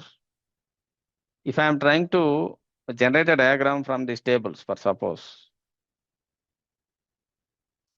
So now it is populating the relationships. We can observe. So employee DB I selected. So click next and click next. And let's create and click finish. So now look at this this one. Whenever I am using so the foreign key keyword, right? So automatically what happens? This one is populating. So the foreign key and primary key relationship as well. If you are keeping so a cursor on this relationship, we can able to see this foreign key is pointing to what is that one, so the primary key. But we cannot say always, right? So we cannot say this is the MySQL admin. If you are going with some other tool, so might be there is some little bit difference will be there. So this is another approach of what is that one, so creating a foreign key, correct? This is another approach of creating what is that one, so the foreign key. So we can just make use of that approaches and we can create the foreign keys. In the similar way, for example, let's say, so I'm just going to, so this MySQL instance. So many employees can register for many courses. So let's create so course table again. So create course, create table course of course ID whose type is integer. And here I am keeping what is that once the primary key. And also course name whose type is varchar of 100. And also duration, right? I'm just keeping so another field, what is that one, so duration. So duration is of type, what is the type? So integer. And okay, so I'm just keeping so duration. So this is courses table, but when coming to the relationships, what is the relationship between the employee and courses? It is many to many relationship, correct? What type of relationship it is? So many to many relationship. So we need to create a separate table for that one. What is the table? So create table employee underscore courses. So this one is accepting so employee ID and also the course ID, correct? So these two are foreign keys. So how can you specify here? So you can specify constraint. So constraint name, what is the constraint name? For example, EMP underscore ID underscore FK. So that is your wish, you can provide any name. Here I am keeping so foreign key of so EMP underscore ID. So references. I am just keeping so employee of what is that one? So E number. In the similar way, so another constraint. What is that constraint?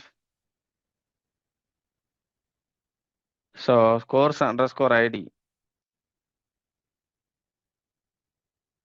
So course underscore ID underscore FK. So references. This one is referring to what is that one? So the courses of. So course of what is the table? So course ID.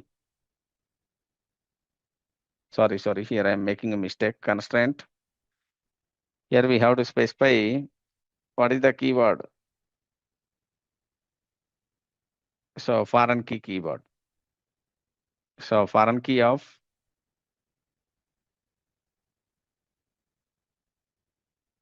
so course underscore ID. So that one references what is that one? So the course table. So CID column. I am just executing this query. I am getting an error. So duplicate ID, employee underscore ID foreign key. Just check it out why we are getting so might be that name is already present. So you can specify what is that one FK1 per suppose.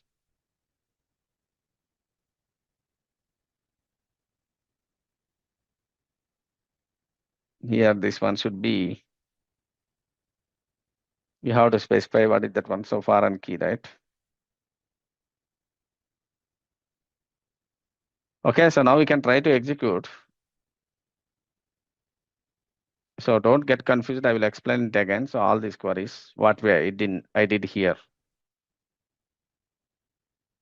So now it is successful. I am just sharing this query in the chat. So previously we are not using the foreign key keyword, right? So but now we are using what is that keyword? So the foreign key keyword.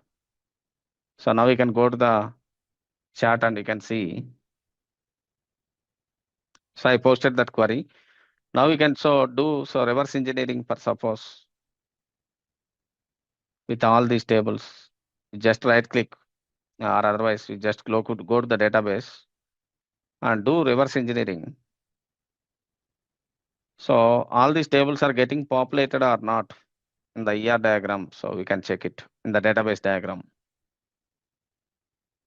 So click next and click finish.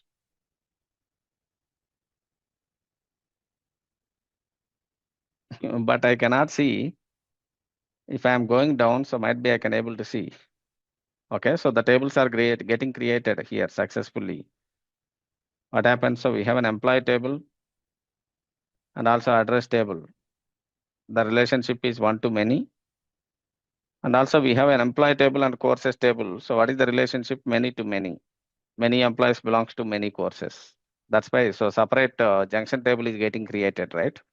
Separate junction table is getting created. Now let's recall the syntaxes for suppose. What we done up to now. If you are observing, so in the previous scenarios, we are not used the keywords to create the tables, right? So, but here, look at this. Here I specified explicitly, so the constraint keyword to create the primary key.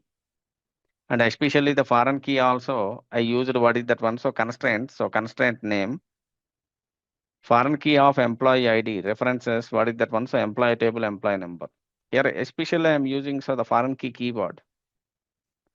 Because whenever we are using constraint keyword, right, we can specify so the name of the constraint. What is the name of the constraint here? So the name of the constraint is foreign key.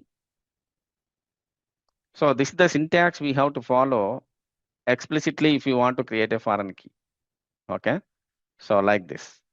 So I'm just sharing so this entire code snippet once.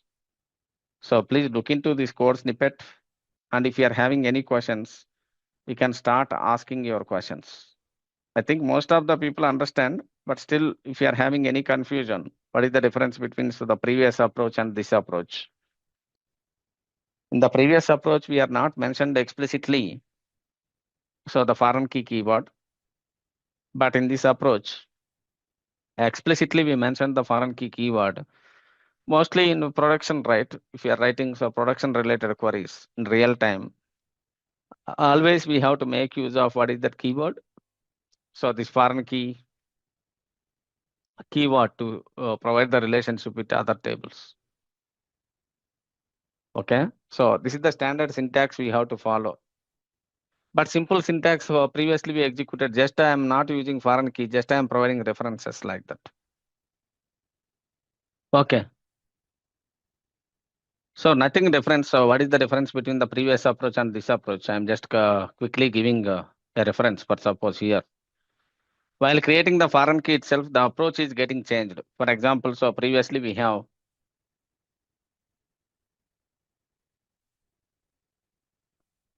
so the multiple tables, right? So all of you can able to see my screen. Is it visible, right? Okay, great. In the previous approach, if you are creating so employee table, how we are creating, so you can observe. So create table and employee. We are supplying so the employee number whose type is integer. And also it is what is that one? So the primary key, right? And also the employee name whose type is what is that one? So the varchar of 30 or varchar of 100. And also the email, it is varchar of 100.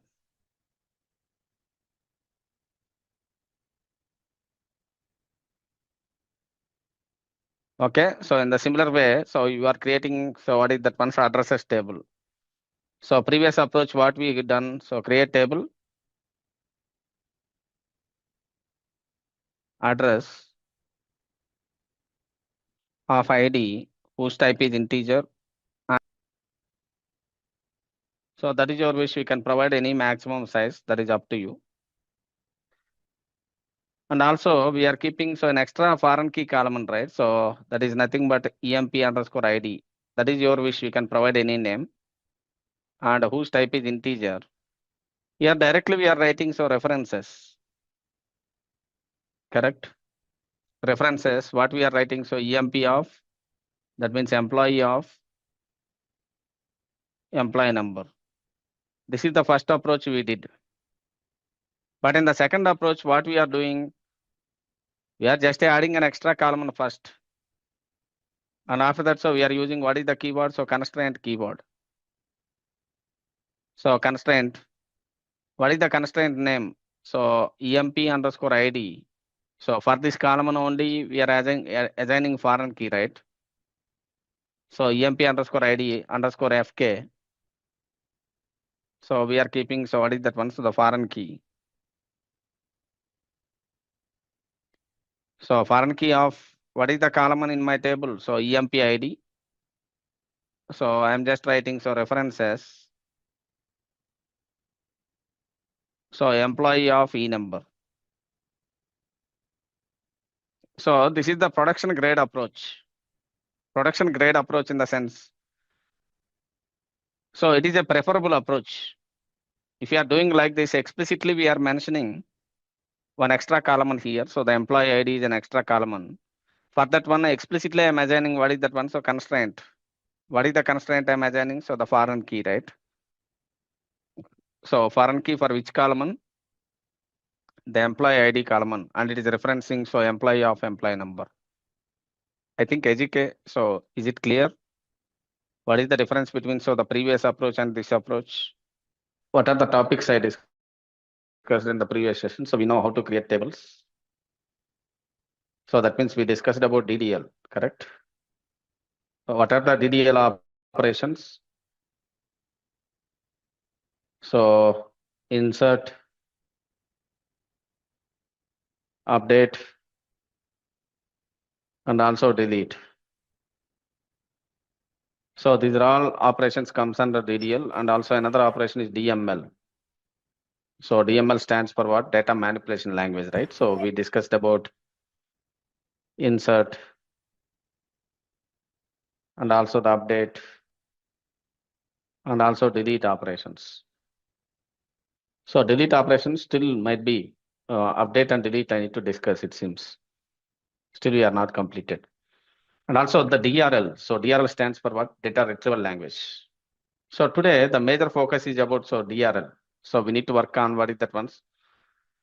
The select queries.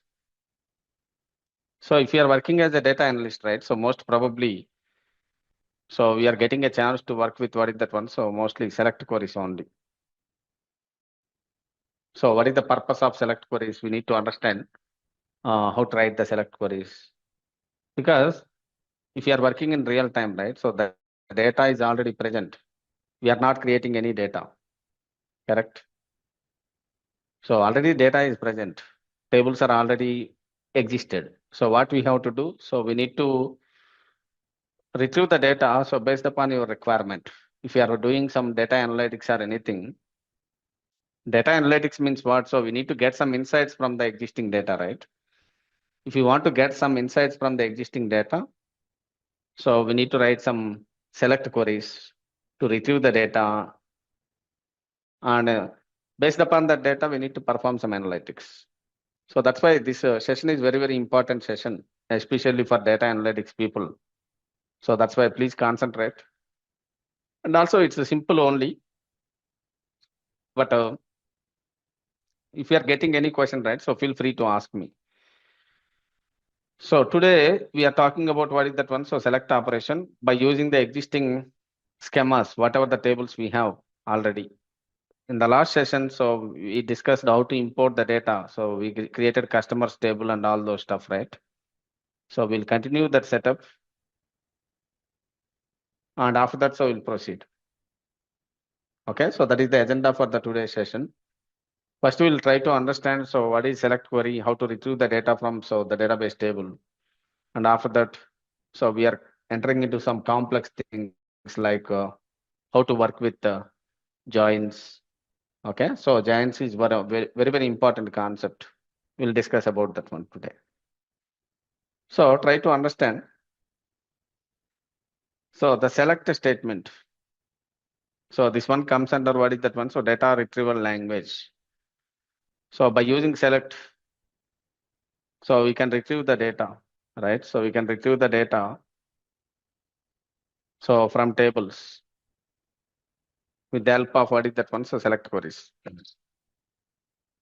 For example, if you are writing, I want to retrieve the data from employee table. So what is the query we are writing generally? So select star from, we are writing so employee. What is the meaning of this one? So star means what? Star means all.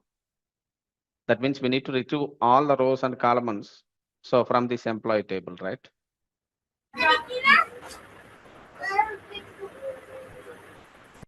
It's everything is fine. So I think Preeti Chakravarti, is it okay? It's audible now, right? Okay. If you're facing any network issues, please let me know. So if I'm writing, so select star from employee. So what happens? It is just retrieving the data from, so the particular employee table, right? So the employee table contains rows and columns. So what it is doing, it is retrieving both the rows and columns from the employee table. But we are not expecting like that. There are some situations, right? So might be you want to retrieve only particular columns. Because in the business, if you are working in a real business, for suppose, the tables contains many columns. Okay, so the table contains not only 3 or 4 columns, we can expect might be 50 columns also. Always for our analysis and also what data is required, only we have to select the data. So if you want to select only the particular data, so we can retrieve the data. So select E number, so comma name, comma address from what is the table? So the employee table. So we are retrieving, we are getting only employee number, name and address only. We are not getting any other fields. Okay, so we are getting only employee number, name and also address. In the similar way, so if you want to retrieve name and address only, not employee number. So we can specify only the specific columns, right? So select name, comma address from what is that one? So the employee table. So we are writing it like this. Select name, comma address from what is that one? So the employee table. So like that we have, so some tables are already present here. All of you are having these tables. Could you please look into, in the last week, we imported these tables. Is it correct?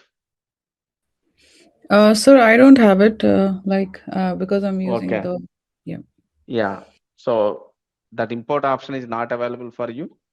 Did you check that option? no, No. I mean those are Hmm. not already here because they reset this my workbench, right? So I have to Okay, import okay. that. Yeah. Just do the import, all of you. Please make sure that I will tell you how to import also again.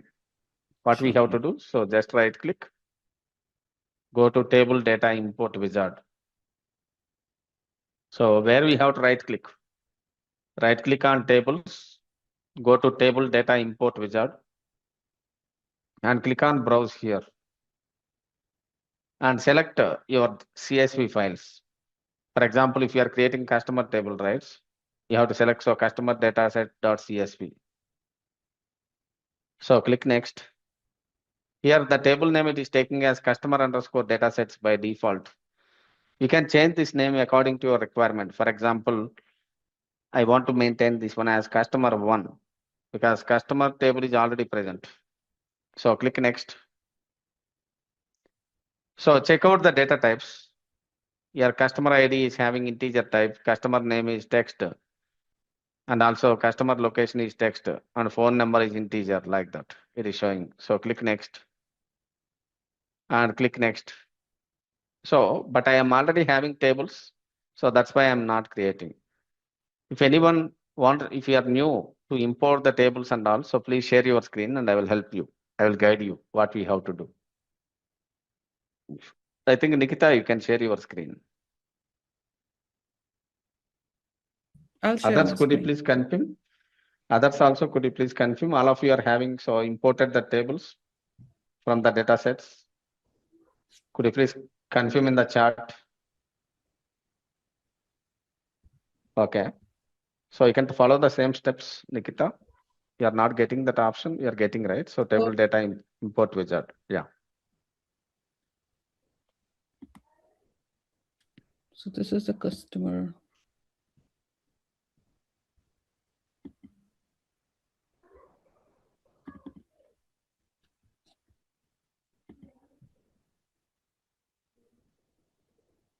So what it is saying, sys is not found.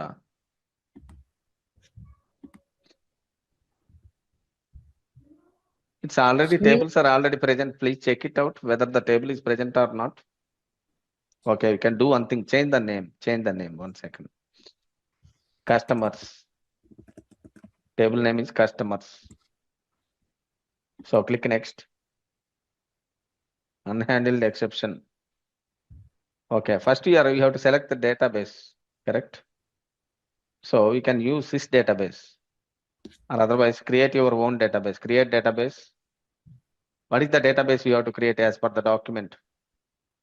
Just open the document, we can see the database will be SQL basics. The database name is. First we have to create a database called as SQL basics. Create database, write the query. Create, slowly you can create, no problem. So create database, SQL basics, space, SQL basics. Don't give space, okay? SQL basics, that one is single name. Okay. Okay, so put semicolon, execute that query. It's created. Now we have to use the database. What is the command for using the database? Use SQL basics, right? No. You just use space SQL basics. So now we can run that query. Okay, so now we can do that steps. Import. Refresh it first. You can get that SQL basics database. So now right click on tables. Go to data import wizard.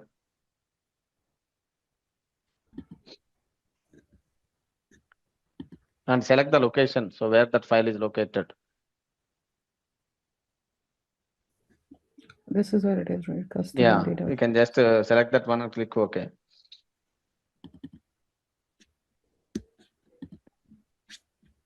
So change the table name, customers. So click next. Click next. Next. So it is imported. So click next. And finally, how many records are inserting? 13 records. So now refresh it, whether we can able to see that table or not. Just click on that arrow, you can see customers table. So just like that, you can import other tables as well. Sure. Thank you. Yeah.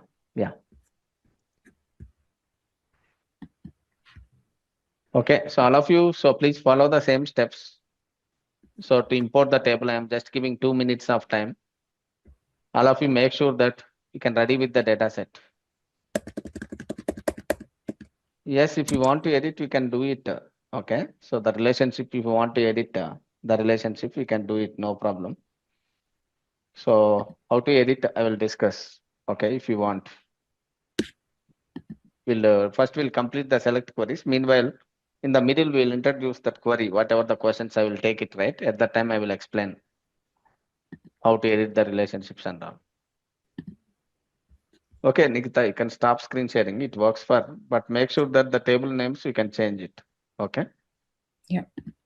Thank you. Yeah. Okay, so I think now all of are in the same page. So now I want to retrieve the data from all customers. All of you please execute the same queries.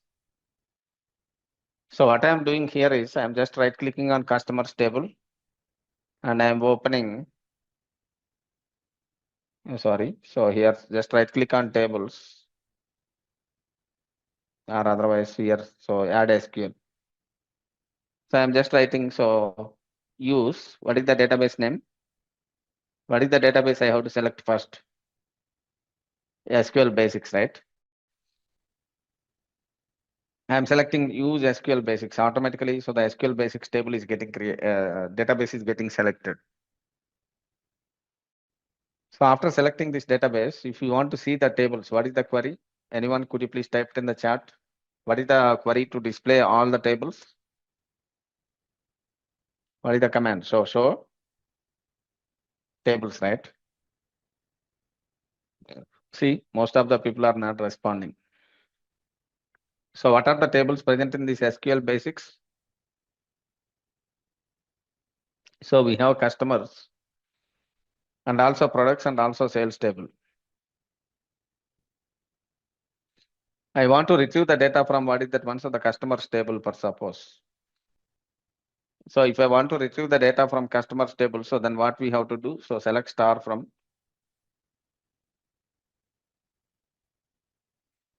So customers. So, okay.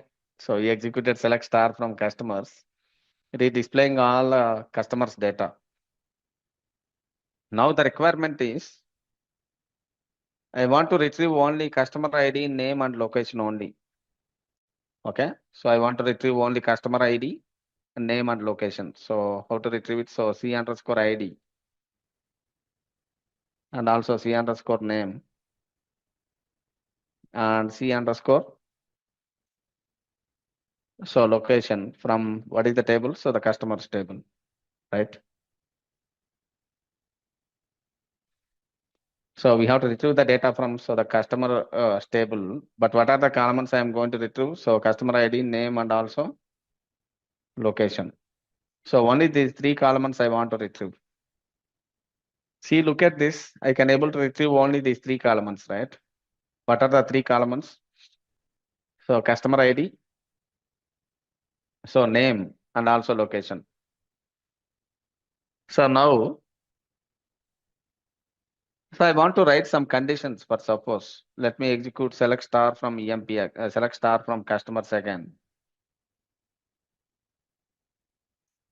So I want to display only the details who are belongs to Delhi, per suppose. I want to display all the customers. So who belongs to, so what is that one? So Delhi. How can I write it? Anyone, could you please tell me? Sir, quick question. Why did you do C underscore? See, this is the column name, right? So you can see this is the column name which is present here. I am not specifying on my own, correct? Okay. The table contains what is the column name? C underscore ID, C underscore name.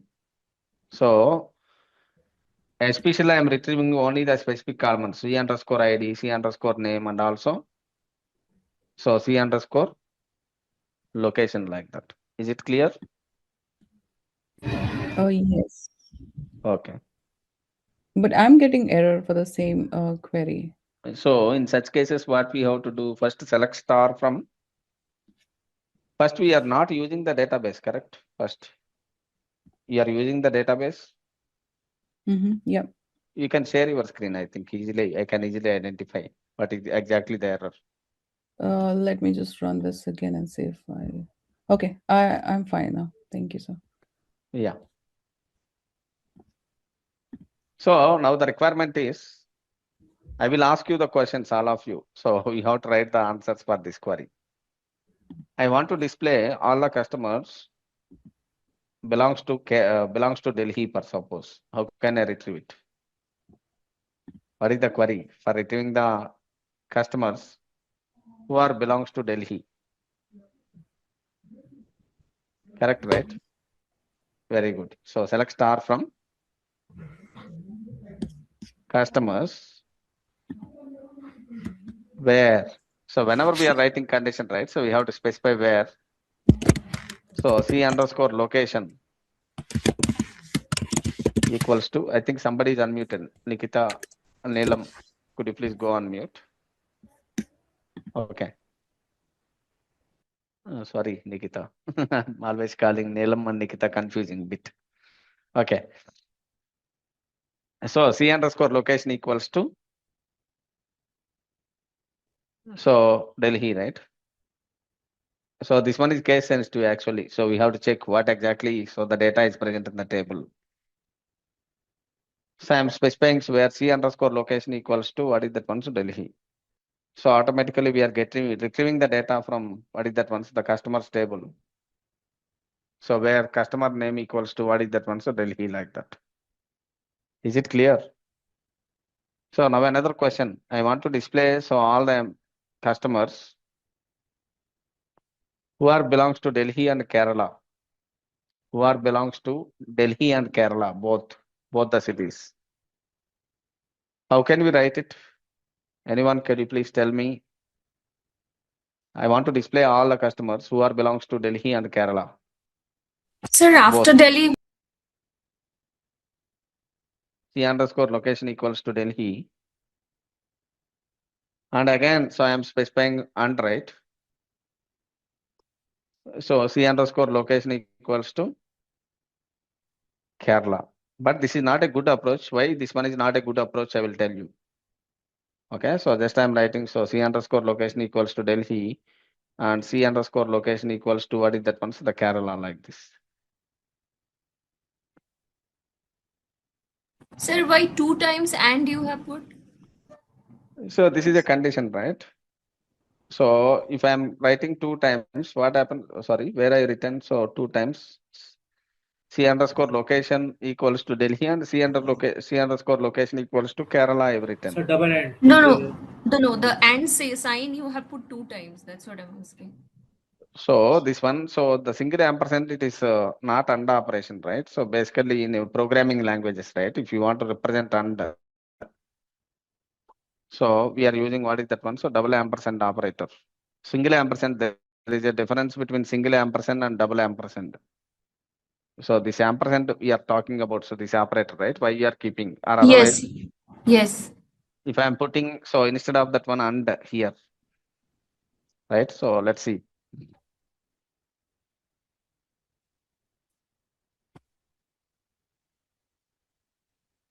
Why I am getting not getting any details for suppose Kerala, what is the spelling? So I can just check. So select star from customers. Whether the anybody is there from Kerala? Yes. There are few people are there from Kerala. Okay. So what is the why we are not getting any data here is try to understand. Here we specified and. What is the difference between and or? And means what? So both the conditions are getting satisfied. So then only the condition is success, right? Is there anyone who belongs to Delhi and Kerala? It does not work. But suppose instead of that one, if I am keeping or, instead of and, we are keeping or. That means I want to display all the customers who are belongs to Delhi, either Delhi or Kerala. So if I am writing like this, we can able to see. So the people who are from so Kerala and Delhi, only that people only that customers are only getting displayed, right? So like this. Here Nisha and Oliver both are from Kerala and Neela is from what is that one? So Delhi. Why and is not working means because one customer belongs to only one location. He is not belongs to 2 locations, right? So if you are keeping and means what? So both the conditions needs to be satisfied. Both the conditions requires to be satisfied. If you are putting R means what? Either the first condition or second condition. If the C location equals to Delhi, so the Delhi people are displayed and also Kerala people also getting displayed like that. Is it clear? So you're asking me, so previously, so why we are keeping so this and? So generally in programming languages, right? If you are keeping double ampersand, that is equivalent to and operation. Okay, so if you are keeping so double pipe symbol, but in the programming languages, but in the SQL, so it is directly and or if it is R means what? R, like that. So if you are not understanding, so what is the difference between and R? So please let me know. Okay, so I will discuss very clearly. Sir, I have doubt. Okay. Yeah. Can I share my screen? Yes, please. So you are using in operator might be. So that is your question. Let's see. Sure. You can see now? Yes, yes, Arpita. Yes, sir, I removed that and then I put it separately. See, what is the problem is you ended with the statement, right? At line number 8, you put semicolon. After semicolon, so you cannot write it query. We cannot continue the query. So remove that semicolon, then only it will be a part of same Oh, query, okay, right? okay, okay. Now I have to run it. Yes. If you are putting semicolon means that query will be ended, but your query is not ended at, Oh, okay, correct? okay. Understood, sir. Okay, got it, sir, now. Yeah, Thank you so thank much. Yeah. yeah. So, but this one is not a good practice actually. Yes, somebody is asking questions. Any others? So whenever we are having, for suppose, multiple conditions, for example, let's say if I am writing, so select star from customers. So we have, so the people from Kerala, Delhi, and also Chennai, right? Chennai, Maharashtra, Mumbai, and all. Let's assume that you are having a requirement. You want to display all the customers who are from, so Delhi, Kerala, and Mumbai. How can you write it now? Tell me. So we are following the same approach, right? So select star from customers where C underscore location. So C underscore location equals to, so Kerala, and in the similar way, so C underscore location.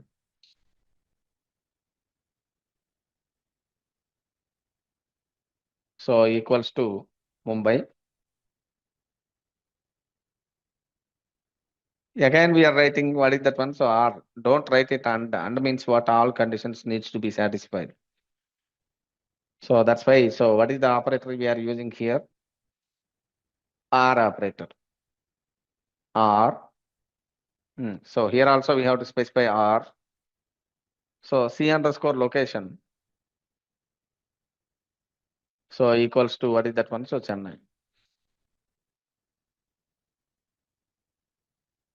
So I am displaying so all the customers where location equals to Kerala or Mumbai or Chennai like this. If I am executing this query, so it is displaying all the details, right? So all the customer details whose location is either Kerala, Chennai or Mumbai like that. Okay, so this is the way, so we can write what is that one? So R, but it is not recommended. See, the same query I am writing it in a different way with the help of another operator. So first let me share all these queries with you for execution. So I'm writing so all these queries in a different way. So please observe that queries. So instead of writing this one, right? So we can make use of one operator that is called as in operator. What is that operator? In operator.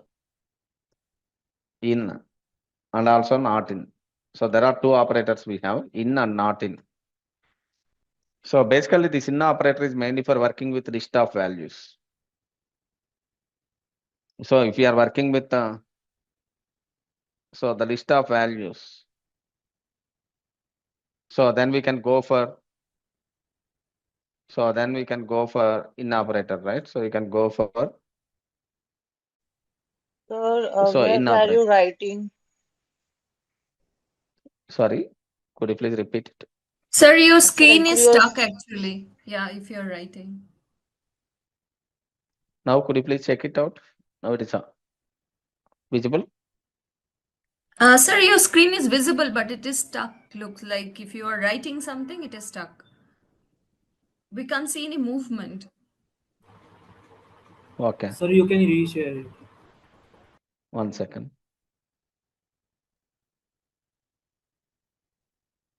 Mm, Now also you are getting same issue. No, it's fine now, sir. Okay, so if anything issue is coming, so please let me know, no problem.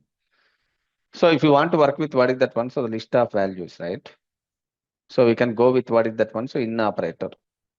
For example, So might be you're asking question. I want to display all the customers, right?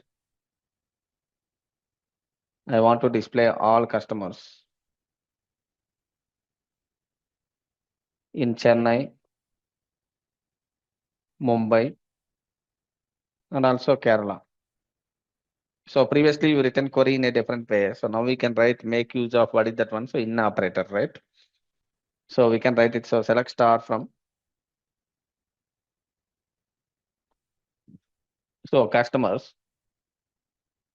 So where? What is that one? So C underscore location. So in we can specify all the list of values. That means Chennai.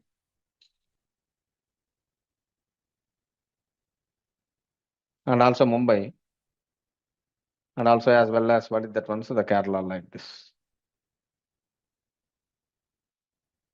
Okay. So you want to display all the customers where the location is in either in Chennai or Mumbai or Kerala. And also you can just go to this one so you can check it out. So here we are displaying. So select.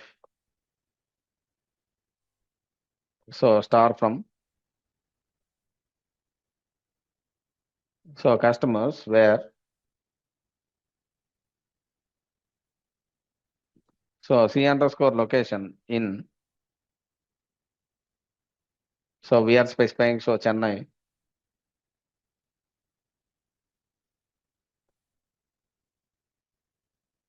Mumbai and also as well as Kerala, right? We are just keeping it like this. So instead of writing so where C underscore location equals to Chennai ORR like that, instead of that one, so we are just making use of what is that one, so in operator. So it is displaying so all the customer records, right? The same result we are getting. So from both the queries. So that's why always best practice is whenever we are dealing with list of values, right? So better we can use this in operator. I'm just sharing so this code with you. All of you please complete it and like this message. So you already executed previous queries means please like the messages. So then only I can able to understand, right? So whether you completed that queries or not. So once you like that message, right? So then only I can able to understand. So you completed with that particular query. Because it's a handshake like that, right? So if you are completing, then only I can able to proceed further.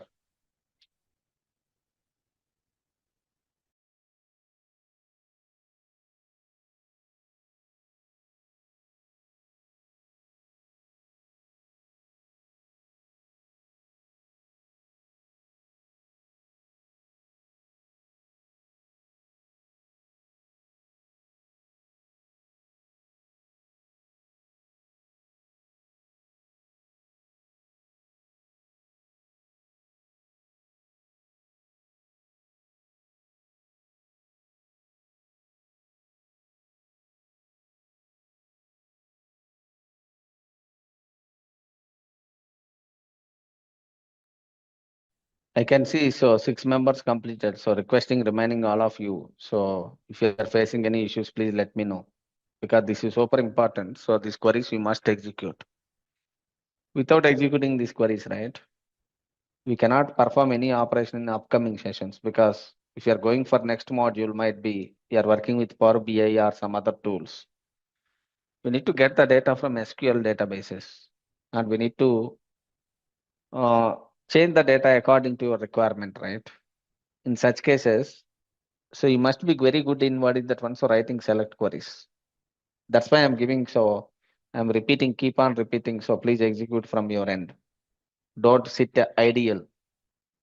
Okay, so please do along with me and I'm giving some time. So please execute. If you are facing any issues, please let me know.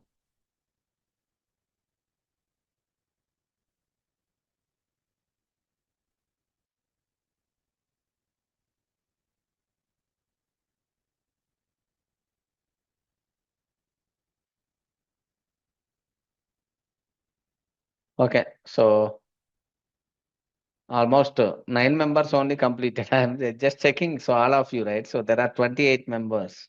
Okay, so I'm requesting at least might be those who are active.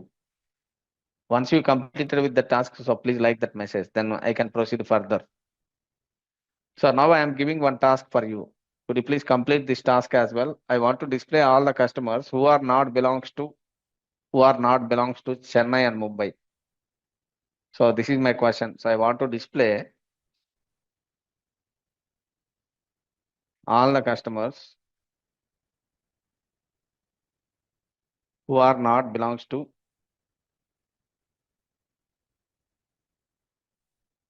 Chennai and Mumbai.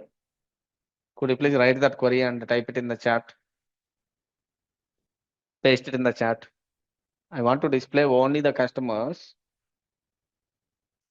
That means I want to display the customers who are not belongs to Chennai and Mumbai.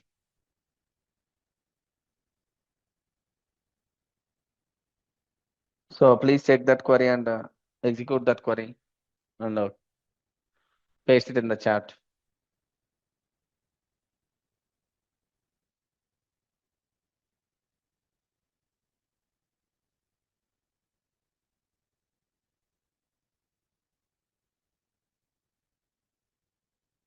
Good, good. So instead of in, so we are using what is that one? So not in, right?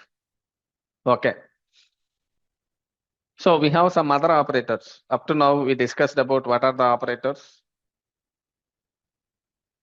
So we have some operators I discussed. One is AND operator, and also OR operator, and also IN operator.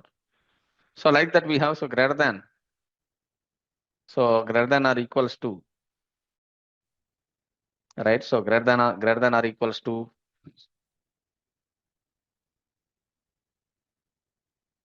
And less than. So less than or equals to. So these are also what is that one? So different types of operators. So we can use actually. So these are also different types of operators. For example, in this scenario, so we have so customer ID, customer name and location. I cannot see any column which is related to salary or anything. So we cannot execute so here in this table. So let's switch to another table. So check out so products table for suppose. So I want to retrieve all the data from products table. How can I retrieve it? So select star from products, right? So if I'm retrieving, so look at this. We have so nice columns, very nice columns. Product code, product name, price, and stock. So I want to retrieve all the products whose price is greater than or equals to 50. Okay, I want to display all the products whose price is greater than or equals to 50. How can we do that? So very simple, right? So select star from. So simply we are writing, so select star from products. So where price is greater than or equals to what is that one? So the 50.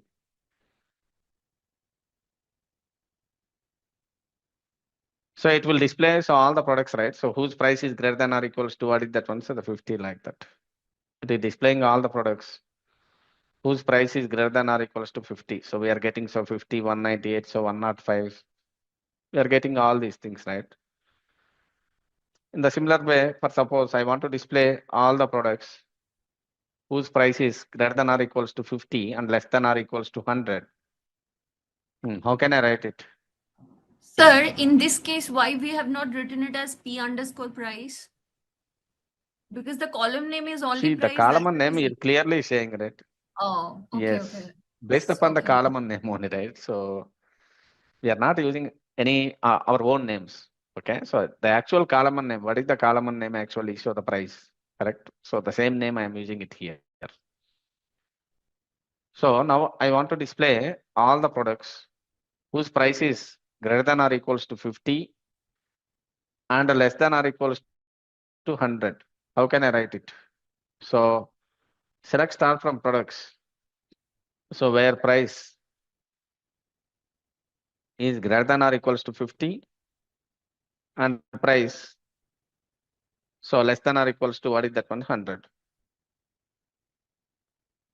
Okay, so if I'm writing like this, so let's see what it is displaying. So it is displaying all the products whose price is greater than or equals to 50 and less than or equals to 100. Correct? Less than or equals to 100. It is displaying only the products. But instead of this one, so we have some other operator, some specialized operator, because if you are observing this query, where price is greater than or equals to 50, again, and price is less than or equals to 100, this is not the best way we can write the query, right? So this is not the best way, so we can able to write the query. So instead of that one, so what we can do? So we can make use of what is that one? So the between operator. Correct. So what is between operator? How it works? So we can write it. So select same query I'm writing. So select star from so products. So where price between, right? So where price between. So 50 and 100. So it is displaying all the products whose price is in between. What is that one? So 50 and also 100. But what it is displaying? So it is displaying 100 also or otherwise. So let's check the results. You can able to understand. It is displaying 50 and it is displaying 100. So the same query, right? Whatever the query above I have written. So price is greater than or equals to 50 and price is less than or equals to 100. Whether the same result we are getting? Yes, of course, the same result we are getting. So between that one. So which one is the best approach? So could you please suggest? Always better you can use between operator, right? So because if you want to get the records between the range of values, it's a best practice. You can use between operator. Don't use this one. So price is greater than or equals to 50 and price is less than or equals to 100 like that. I'm just sharing Sir, these queries in the chat. Yes, sir, it is please. showing 100 also here. Sorry. Could you please You repeat have it? written 50 to 100, right? But it is also showing 101. 101 also, no? Let's see. So No, I've no, no. written What so I'm saying is you have selected after 50 and before 100, right? It is also no. in the Just output. wait. Don't get confused. For me, it is showing so 50, 100 only, right? The range. Yeah. So for you, what it is say, what you are saying, so you are showing 101 also something other range it is showing for you. Is it correct? In the output, there is mango. It is showing 100 price. Where? 18 number product code. Okay, 100 it will display, right? Correct only, right? That is correct only. What is the problem with the 100? It is price is in But between, so 50 and 100 only, right? it includes 50 and 100 also. See, try to understand. So why it will ignore 50 and 100? So between the range of 50 and 100, right? So Yeah. it is showing 50 and also between 50 and 100, what are the records are there? All the records it is displaying. That is correct answer only. And if we What don't exactly you are require 50 feeling? and 100, So then we have to write your condition manually. Don't use between operator. Correct.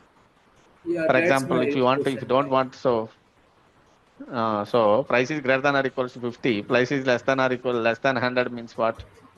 It will not display. So 50 and 100, right? Except 50 and 100, remaining all it will display. Correct. Okay. Between means what? So between the range of values. Is it clear? Okay. Okay. Yeah. So please complete all this. So with the help of what is that one? So less than and greater than and between operator. I already pasted in the Sir, chat. So please like that message. Yes, please. yeah, sir, that greater than equals to 50 and less than equals to 100, Yeah. I have first put the query, but however, Hmm. I'm getting error. But it's same as Share your yours. Can you screen. please check yours? Share your screen. No problem. No problem. Might be you're missing some semicolon or something. Let's Yeah, see. I'm just checking very closely. So Yeah, no problem. yeah, I can easily scan it out. yeah. So sir, this one I have written, No, and this one I have wait. copied it from you. Wait. So your queries are correct on, we are not getting any error message. What is your No, doubt here now? this red one where I was getting error. These, if I run this, I'm getting Run red it, error. run. So find select star from products. What is the error it is saying? So how to troubleshoot that one? You can read that entire line, right? Error code What it is saying? So table. wait.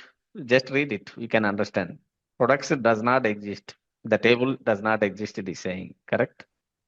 Oh, So okay. there is a typo in your table name. Please check that query.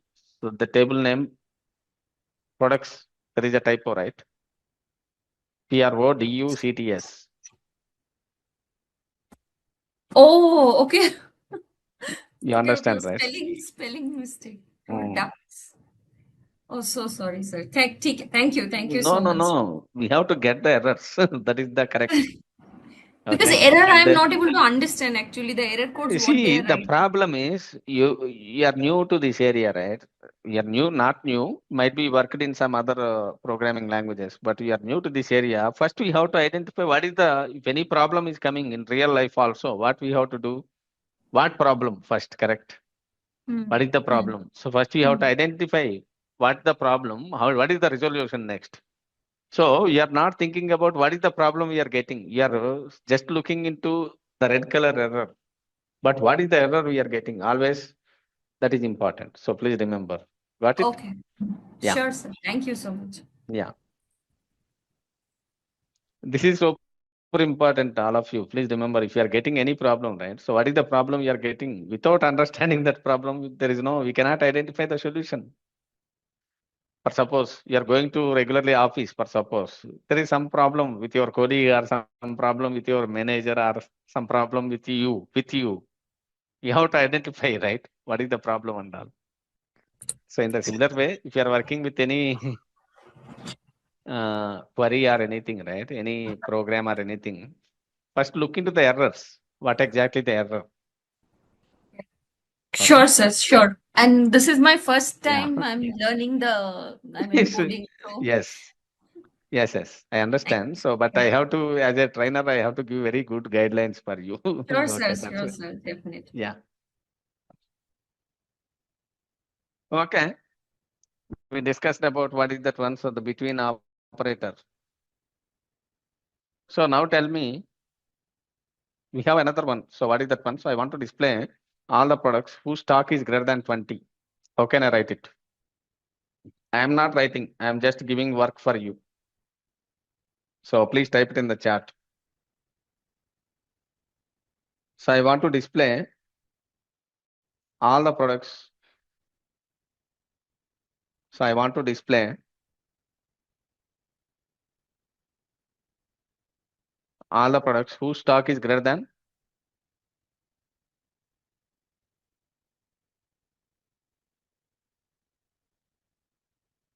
whose stock is greater than 20.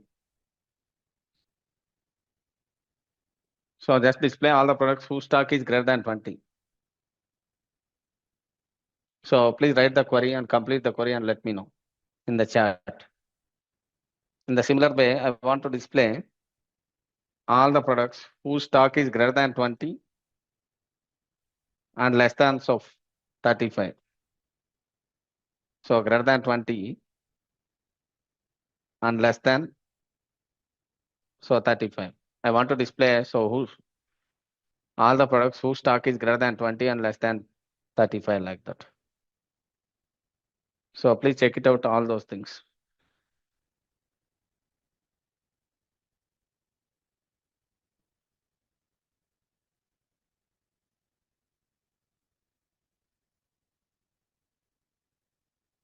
Yes, very good. Okay. So now again another question. So I'm just displaying, so select star from products. I want to display all the products, right? So products whose category is either perfume, Okay, or stationery or ice cream per suppose, or otherwise I want to display all the products whose category is either perfume or ice cream. Whose category is either perfume or ice cream. So that is my question. Could you please write the query? So I want to display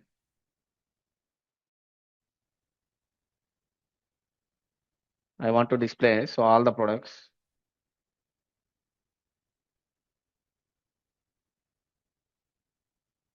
whose category is perfume or ice cream.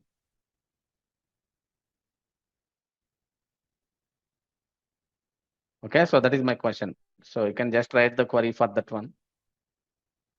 Already you discussed about so in operator, right? So please make use of what is that operator? In operator. This is also just for your practice actually.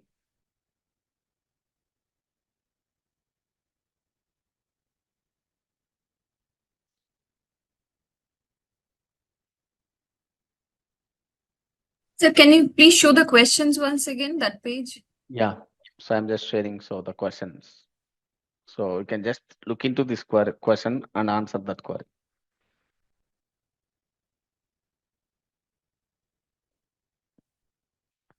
Most of the people are not doing on your own. So please start doing it because this is super important. So the select queries, that's why I'm giving many more examples.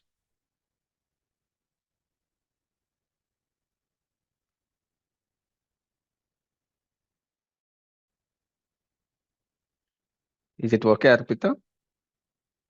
Yes, sir, I can see. Just be in the screen. I'm just typing the query. Okay. Good.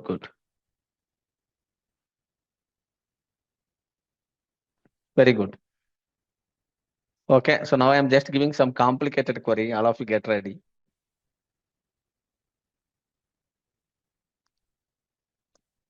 Okay, so let's say I have so some columns, right? So what are the columns here? So we have so the product code and also product name and also price, stock. So what I'm saying is I want to display. So let's write all of you, please try to write this query. So I want to display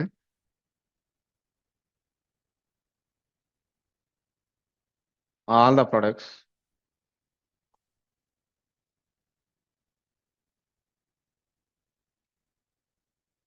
okay. So here what I am doing is so whose stock is so what are the columns available? Yeah. Whose category is equals to perfume per suppose whose category equals to perfume. Whose category is perfume and also another one is stock is greater than or equals to or otherwise stock is less than or equals to 10. So we have to write this query. I want to display all the products. So whose the category equals to I want to display only the perfume category and also the stock is less than or equals to 10. So it will display only so the products whose category equals to perfume and also as well as whose stock is greater than less than or equals to 10, right? So let's try out this query. So whether this one is working or not. So please let me know. Is it clear? So these are the most possible queries actually. So the reason is so distinct means distinct is a keyword. So generally, if you want to only distinct the particular columns, then we can do distinct actually. Distinct is different keyword, but right now distinct is not required. So whenever we are getting so duplicate values, right? If you want to get only unique values, so then we can use distinct keyword. But right now it is not required. Is it clear?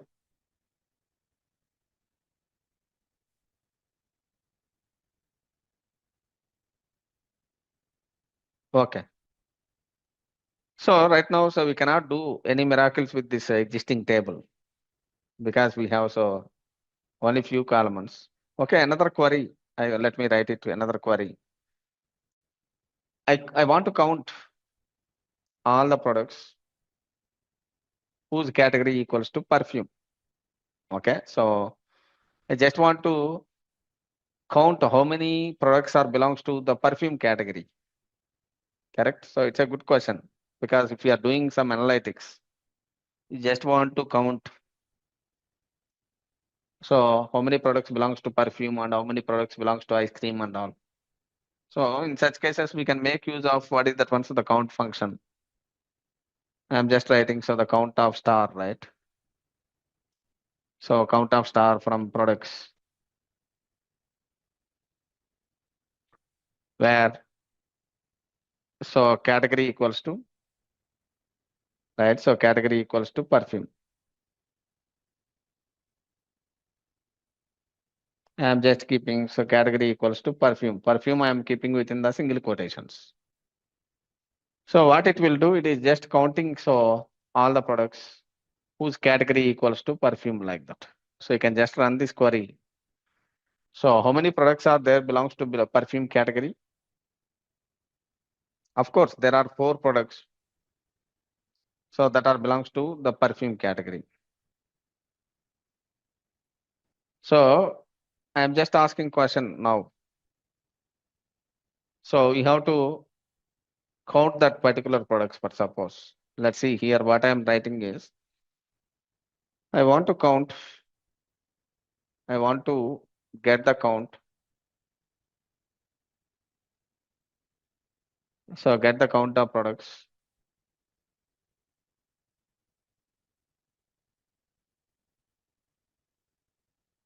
So whose category is perfume?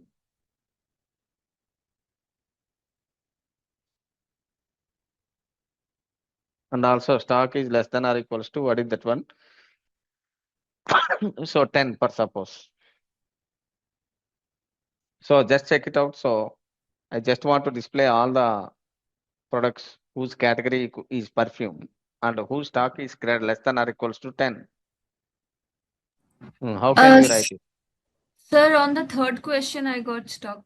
Or function. Yes, please share your screen. No problem. You have to strucking in the sense that means you are learning something. Please share your screen.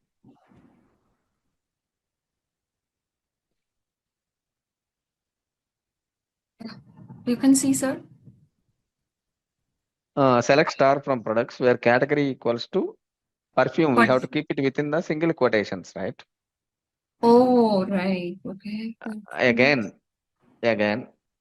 var again category equals to ice cream. We cannot put equals to or like that, or otherwise we can use in operator instead of that. Got it? So category equals to then within ice cream brackets. within the single quotations. Within the single quotations. Sorry. So now we can just execute that query. Now we are getting the data, right? So instead of that one, we can use in operator also. So why unnecessarily we have to write again category equals to perfume or category equals to ice cream instead of that one? So we can just write in operator, right? Select star from products where category in open parenthesis, that means open bracket. Okay. Oops. There you can specify 2 categories. What are those? Perfume. Okay, not in comma. Okay. Yeah. Okay. Perfume, comma. comma. Okay, bracket again first. No. Just comma ice cream.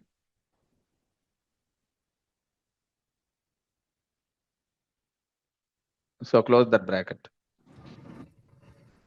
Put semicolon. So it is also producing the same result only. Okay, understood. So the same query you can just think of yourself. I want to display all the products whose category is not equals to perfume and ice cream. Correct? Okay, either or something like. Not we have to put instead of that one. So select star from products where category not in. Correct. Select star from products where category. Not in. Yes. Not in. Then Open bracket, right? So yeah. within the brackets, we have to specify perfume and also ice cream. Perfume Correct. or ice cream or Comma. and. Okay, Comma. Don't put or anything. There is no need of or condition here. Because the same query you are written already in the previously, right? Or, but that is not a recommended approach. Line number 24 is not recommended. Always we can use in operator and not in operator. Got it? Yeah, but where is my in operator option went You off? already written somewhere, might be. So you can check it in your Oh, code. I think. See, so it is displaying so remaining all right, except perfume and also except understood. perfume and also ice cream. It is displaying remaining all like that. But I have just written it, sir. I don't know where it vanished. Might be by mistake. Might be you only deleted. Okay, so you Oh. selected that query and retyped But again. So sir, that one thing, delete can happen by typing delete query, or we can just select and delete from the keyboard. you have to select and delete only. Okay. If you are Okay. selecting and typing means if you are selecting and typing, it will go previous query, right? Okay. Got it, sir. Okay. Thank you, sir. Yeah. Okay, so this is about what is that one. So one of the Sir, operators, I one of also have a doubt. yes, Can I share my please share it. screen? Yeah, please. Yeah, just a second. Yeah. So, this is not working. It's It's not. showing It an does error. not work right. It is working. 1 second. So It's select showing an it's star showing an from error. products. What is the error you are saying? It is saying so perfume, right? You kept in double quotations or single quotations perfume. It's single. It's single. Unknown column, so perfume in where class? Unknown column, so perfume. So select that query and execute now once.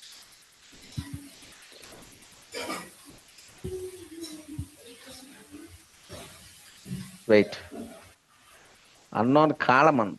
Why this is showing column? Select star from categories where check it. Select star from categories. Category equals to perfume only, right? Now you Yeah. can go to your query. Mm-hmm. So select star from products where remove that one perfume and retype it again. So within the single quotes, retype it. Single quotes also you can remove. I cannot say that one is single quote or double quote. I am not recognizing. So let's retype that query again. Now we can just execute. Oh yeah, it's working now. Yeah. So there is something mistake might be within the single quotations, keeping within the single Okay. quotations, you are getting issue. Okay. Thank you, sir. Yeah. Is it clear? So others also getting everything is clear. So can I proceed further? Okay. So let's talk about what is that one. So like operator, so very, very important operator. So this one understanding also a bit difficult. So try to understand. So like operator. So like operator is generally basically for what is that one? So the matching patterns. Right. So if you want to, so based upon so the pattern matching, so you want to write a Sir, condition. sorry for interrupting, but I'm stuck with this query you just doing for your own. See, So you it's a can share your count. screen. Share your screen, please. I asked right. So if you are having any queries and all, so you Sir, can just yeah. Okay. I understand. I'm Like after connected that. with the phone only. That's why I can't share my screen. Yes, Swati, please share your screen. So that would be Sir, better. I'm connecting with my phone. Actually, I can't. Okay. How I can resolve your problem then? At least you can share your screenshot or something. Is it fine? Sir, my question is how to write the query. I am not understanding the question actually. For which problem? So I'm sharing Sir, notepad. yes, I want to get the count of products whose categories perfume and stock is less than is equal to 10. 10. Okay. I'm just writing Yes. here. So look at this. So it's a simple query only. So you want to just count, right? So count of star from products where category equals to perfume. And Yes. Perfume and stock is less than equal to 10. so stock is less than or equals to 10. so 10. So So this we is your have to correct. put and. Your thinking is correct because Yes. it has to satisfy both the conditions, right? So Okay. how many products are there? So 4 products are there whose stock is less than or equals to 10. So let's decrease. So stock is less than or equals to 5 per suppose. So 5 or 6 per suppose. I want to display all the products whose stock is so less than or equals to 5 and category equals to what is that one? So the perfume like that. Still it is showing so 5 or 4. Why? So let's see. Select star from products. Let's see. Let's check what is the stock of that one. Select star from what is the table? So products table. Correct. So let's execute this query. So minimum stock is what is that one? So the perfume stock minimum we are getting 5. Correct. So here also you can check it. Or otherwise, so select star from products where so category equals to I'm just keeping what is that one? So the perfume. So what we are getting here? So stock is what is that one? So the 5. So less than or equals to 5 means it is displaying so 4 products. You can just change this one to stock is less than or equals to 2. How many products whose stock is less than or equals to 2? So it's not 4, right? So might be can get different count. How many products whose stock is less than or equals to 2? Only one product like that. Is it clear, Swati?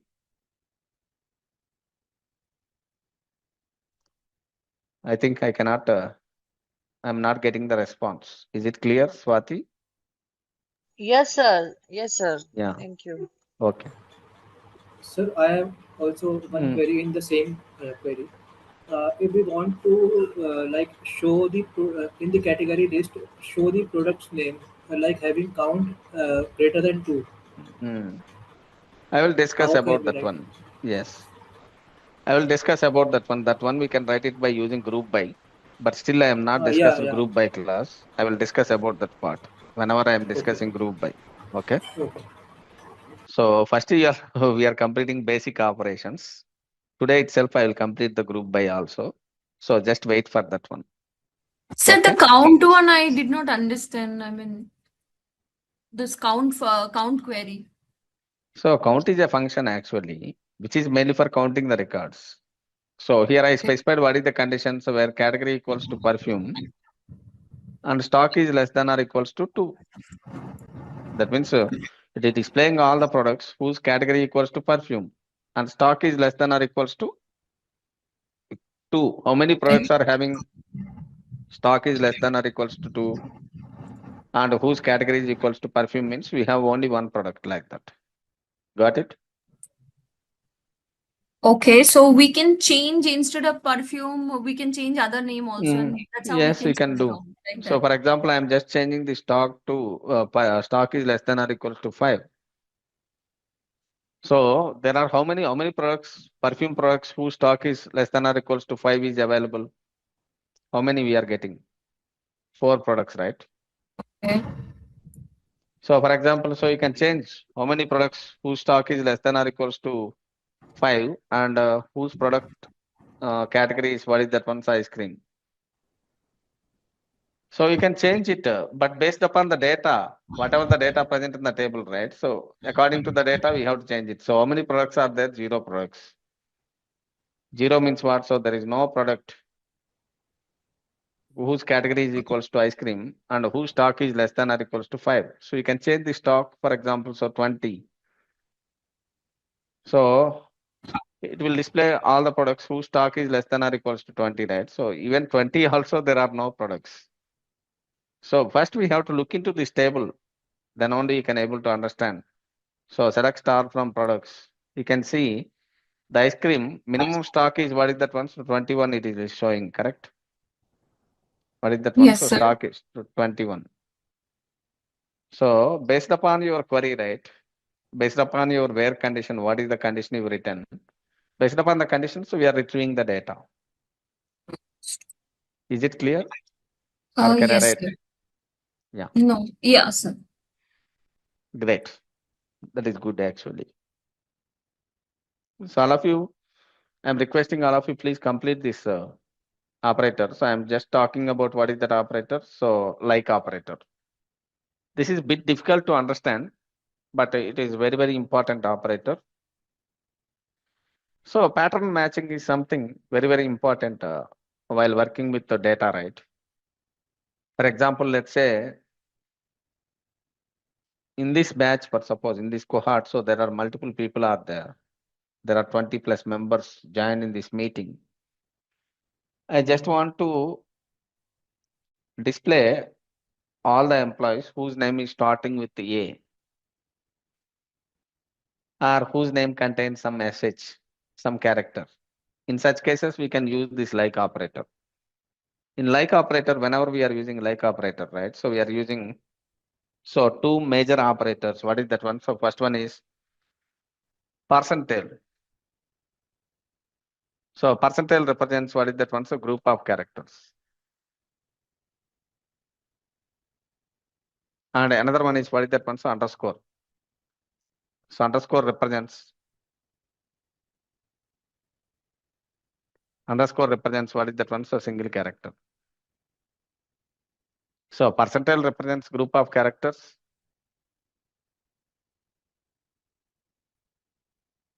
And underscore represents what is that one? So single character. For example, let's say I want to display all the employees whose name is starting with A, whose name is starting with A character. How can I write it? So select star from employees. So where? So name like, here I'm just keeping what is that one? So within the single quotations. So within the single quotations. So I'm just keeping so A percentile. So percentile means what? So percentile represents what is that one? So the group of characters. It is starting with A. And after that, what is that one? So the percentile represents what is that one? So the group of characters like that. In the similar way, I want to display all the employees. For example, so A starting with A means what? So what are the names will come? For example, Amar, Arun. So these names are starting with what is the first character? A, right? So Anup, Aryan. All these names are starting with what is that one?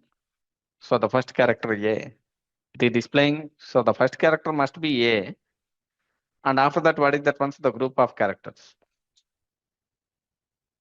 So group of characters means what? So any number of characters like that. So the next step is what is that once I want to display all the employees whose name contains what is that one? So second character. Whose name contains second character as what is that one? So R. Here I am writing so select star from so employees. So where name like, so the first character will be underscore. So what is underscore? Underscore represents what is that one? So any character. Underscore represents only one character. And percentile represents group of characters. Right? Underscore represents only one character. And percentile represents what is that one? So group of characters. Underscore. So R. And after that, so percentile again. If I am keeping so percentile here. What is the meaning of this pattern actually? The first character might be any character. Because I just kept underscore. Underscore represents any character. But only one character. Please remember. If you are keeping two underscores, right? So that one represents two characters. And after that, so the second character will be what is that one? So the R. And after that, so I am just keeping so percentile. Percentile means what? So group of characters like that. That means it will display the names whose second character is R. After R, any number of characters you have. So that might be not taken into the consideration. So if you are asking me, so we are getting RN. Okay. Shravan. Shravan also R will be the second character, right? So these are also different types of strings that should be matched with whose second character is R. Okay, like that. Now tell me, I want to display all the employees whose name contains last character as H per suppose. How can I write it? So select star from. So what is the query first of all? I want to display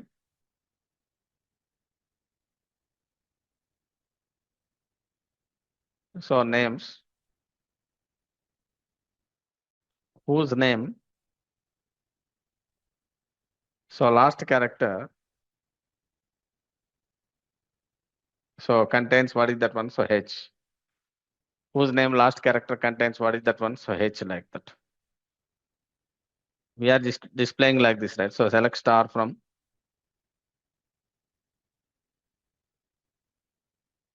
employees where name.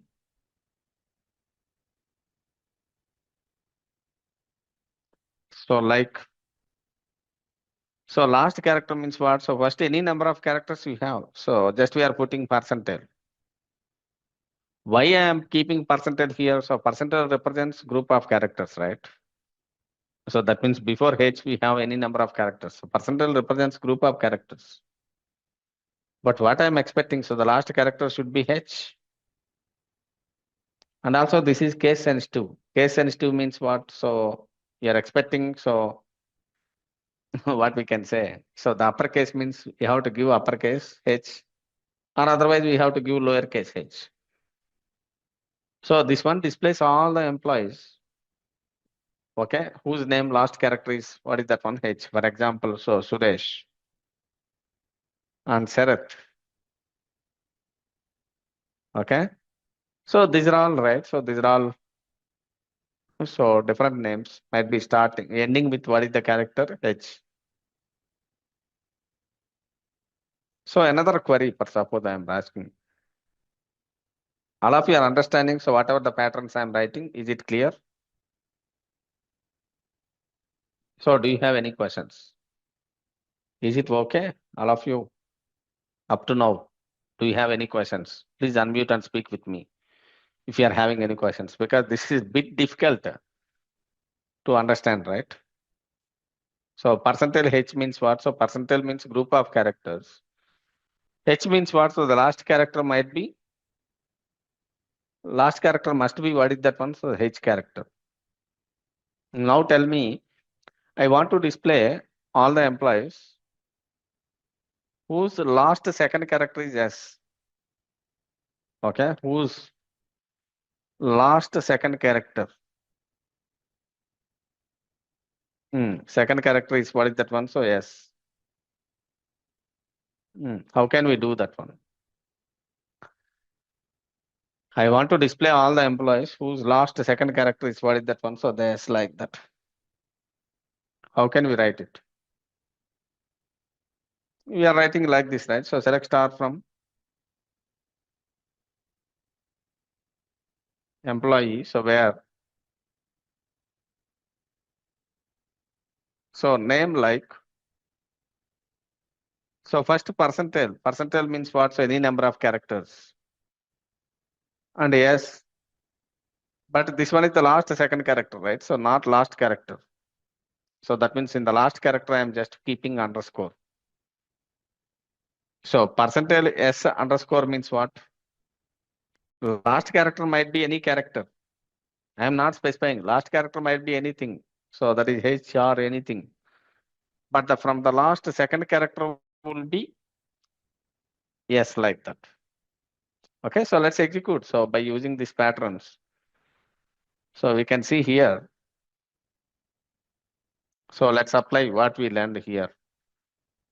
So first what I am doing here is, so Sir, select star from, I please, have one please. question. Yes, please go Uh, ahead. can we use like from uppercase and lowercase? I'm not getting your question actually. So can we use Can like we for change uppercase? the uppercase from using like for using like? In such cases, you can put it, your data is uppercase, but suppose. In such cases, you can put capital letter, right? So that is sufficient, no worries. Got it? Because based upon your data, in your table data, so that name is contains the S character as capital letter or what is that character? So we have to check it. Got it? For example, in your Yes, table sir. data, for example, so you can just look here. So if I'm writing, so select star from, what is the table name? Products, right?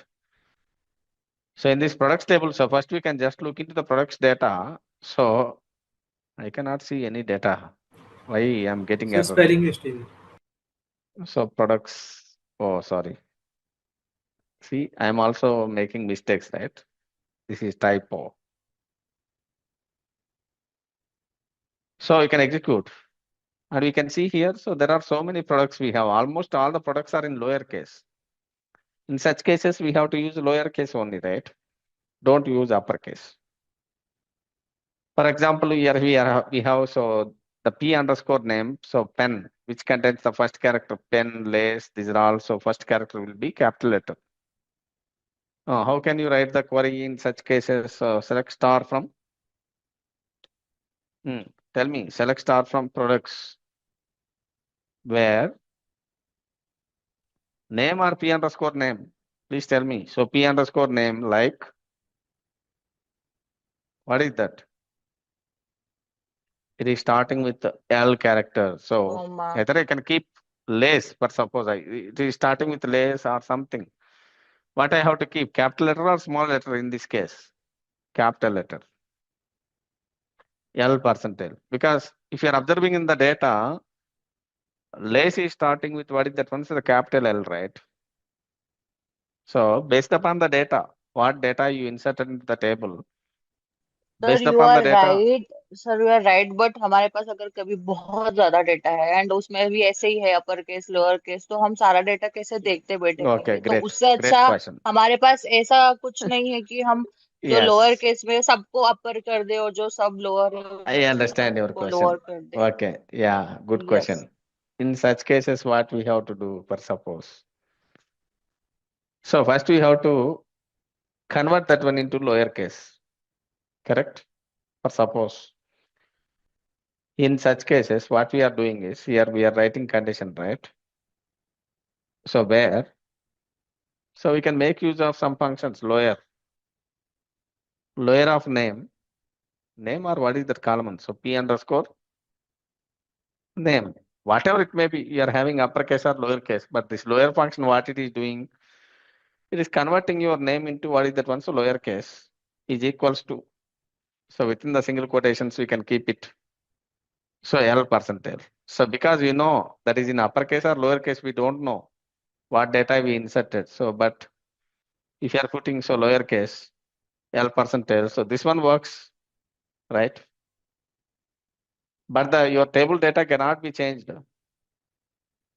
But the condition works, but it is not showing anything, right? So where lower of P name equals to L percentile, it is not listing because the table data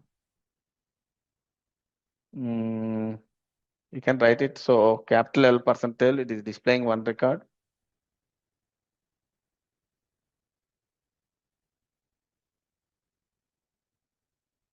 No, right? Why we are getting so like this? Where P underscore name, right? P underscore name equals to, so L %. So previously this is the query I've written. So that means it is displaying all the records whose product name equals to less.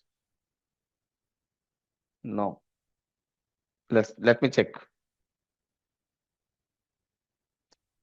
It's there, right? Record is contains what is that one? So starting with L. Why it is not displaying? Why the pattern is not matching? All of you can able to see this query. You can try it out, this query. L is the first character. So what is the problem here? We are not using equals to. We are using, we have to use what is that operator? So like operator. So that is the problem. So instead of writing this one, right? So for your case, we don't know whether that one contains uppercase or lowercase. So we can use lower function. So to convert your product name, right, into lowercase. So that should be matched with what is that one? So L %. So that is lowercase, right? So that should be matched with what is that one? So L %. So you can execute this query. So then it is displaying.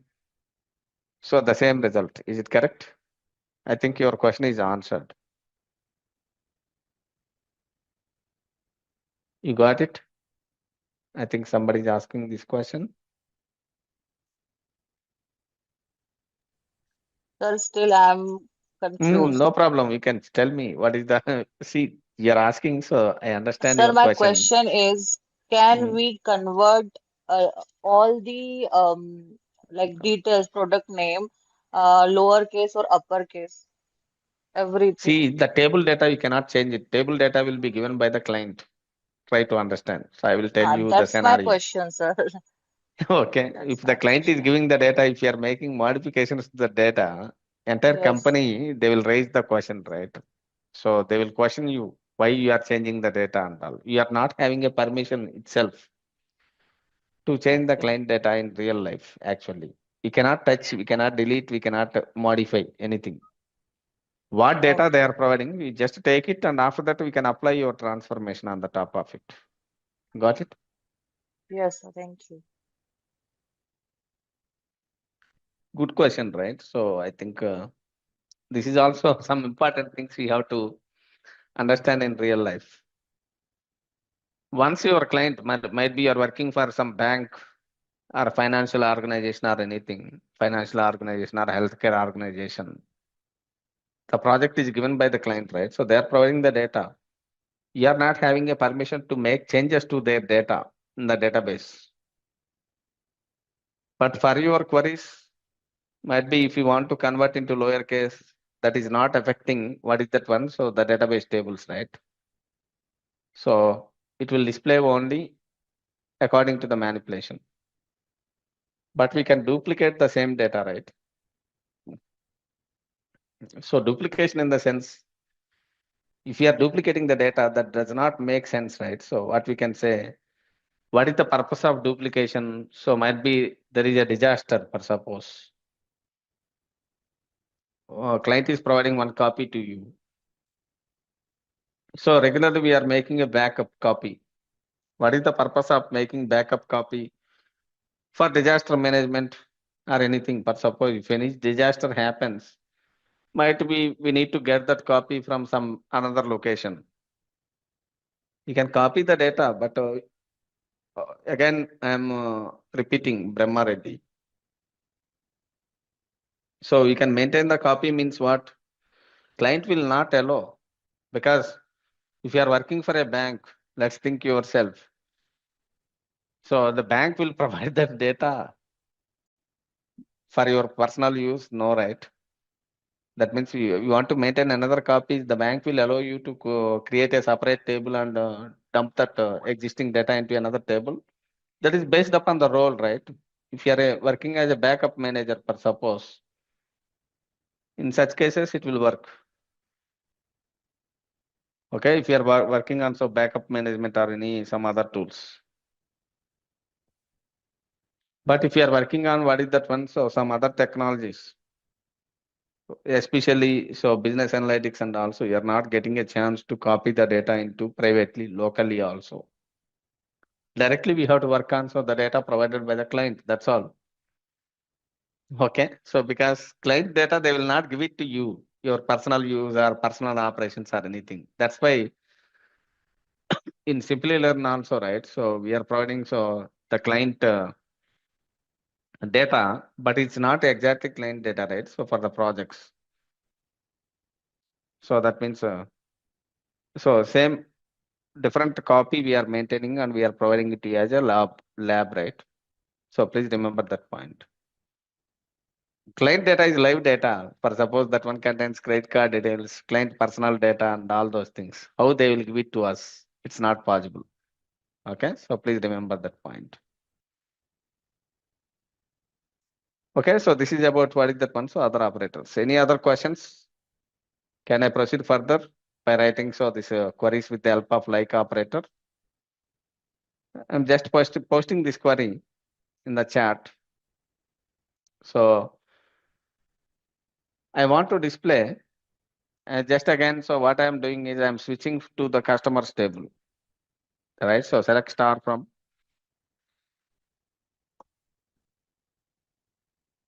So what is the table? Customers table.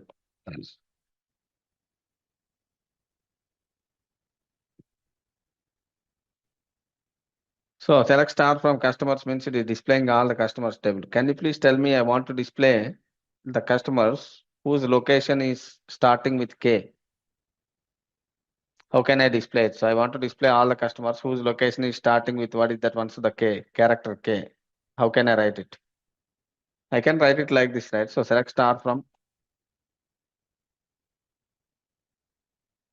customers where, so C underscore location. So like,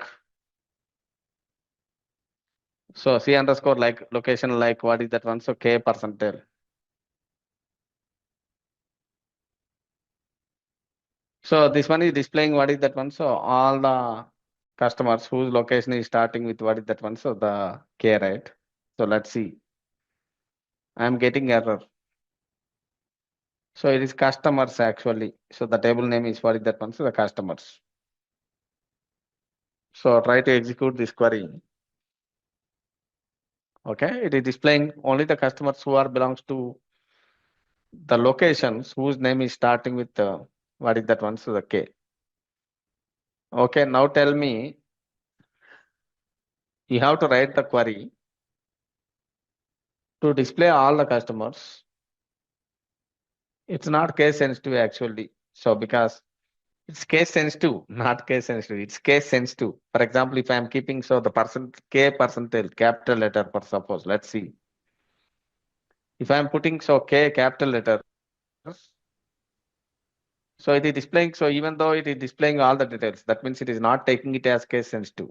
Okay. So as per the behavior, but if you are going for Oracle database, right?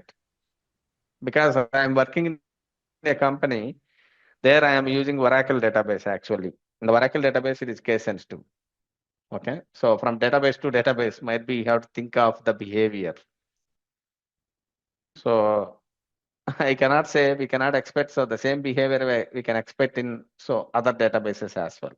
So please remember, note that point. But in this case, even if I am putting so the capital K or small k in the MySQL terminology, it is taking it as it is working fine. So we can check with other databases as well. Is it clear? That's what I'm saying. So previously I said like it's case sensitive. It's not case sensitive. It is not taking case sensitive. Okay. So while they're during the implementation of MySQL. But as a mentor, what I can suggest is we have to check the behavior of the database. That's what I'm saying. Because the same like query will work with Oracle also, same like statement will work with what is that one? So DB2 database as well. But the question is, so whether this one is working fine with all the databases or not. Okay. Is it clear? I think Neelam. Yes, sir. I was just trying to say that in this, Yeah, it's not good identification. I understand. Great identification. That is required actually, because otherwise we have to write some extra effort, right? We need to convert that one into lowercase and we need to verify it. Now we can write the query. I'm just writing the question here. I want to display all the customers, right? Whose location?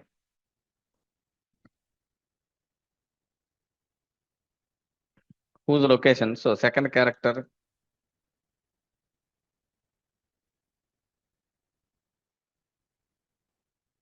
Whose location? So second character is, what is that one?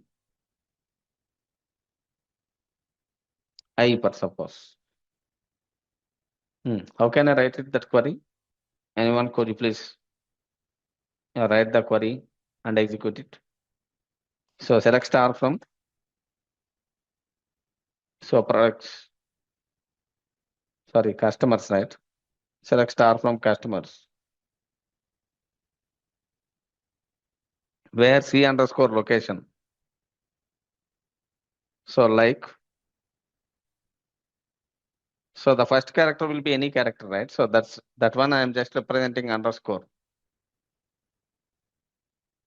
So that one I am representing it as, what is that one? So underscore. And second character,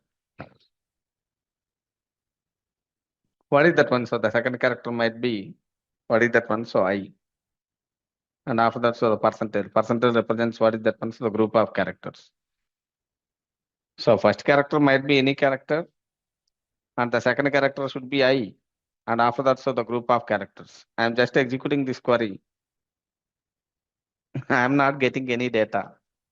Why?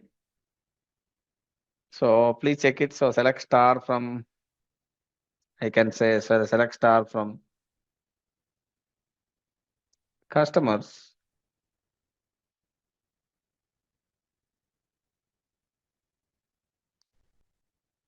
So location does not contain any character. I think C underscore name, that one is. Sorry. And with that, we have come to the end of this course. If you have any doubts or questions, ask them in the comment section below. Our team of experts will reply to you as soon as possible. Thank you and keep learning with Simplilearn.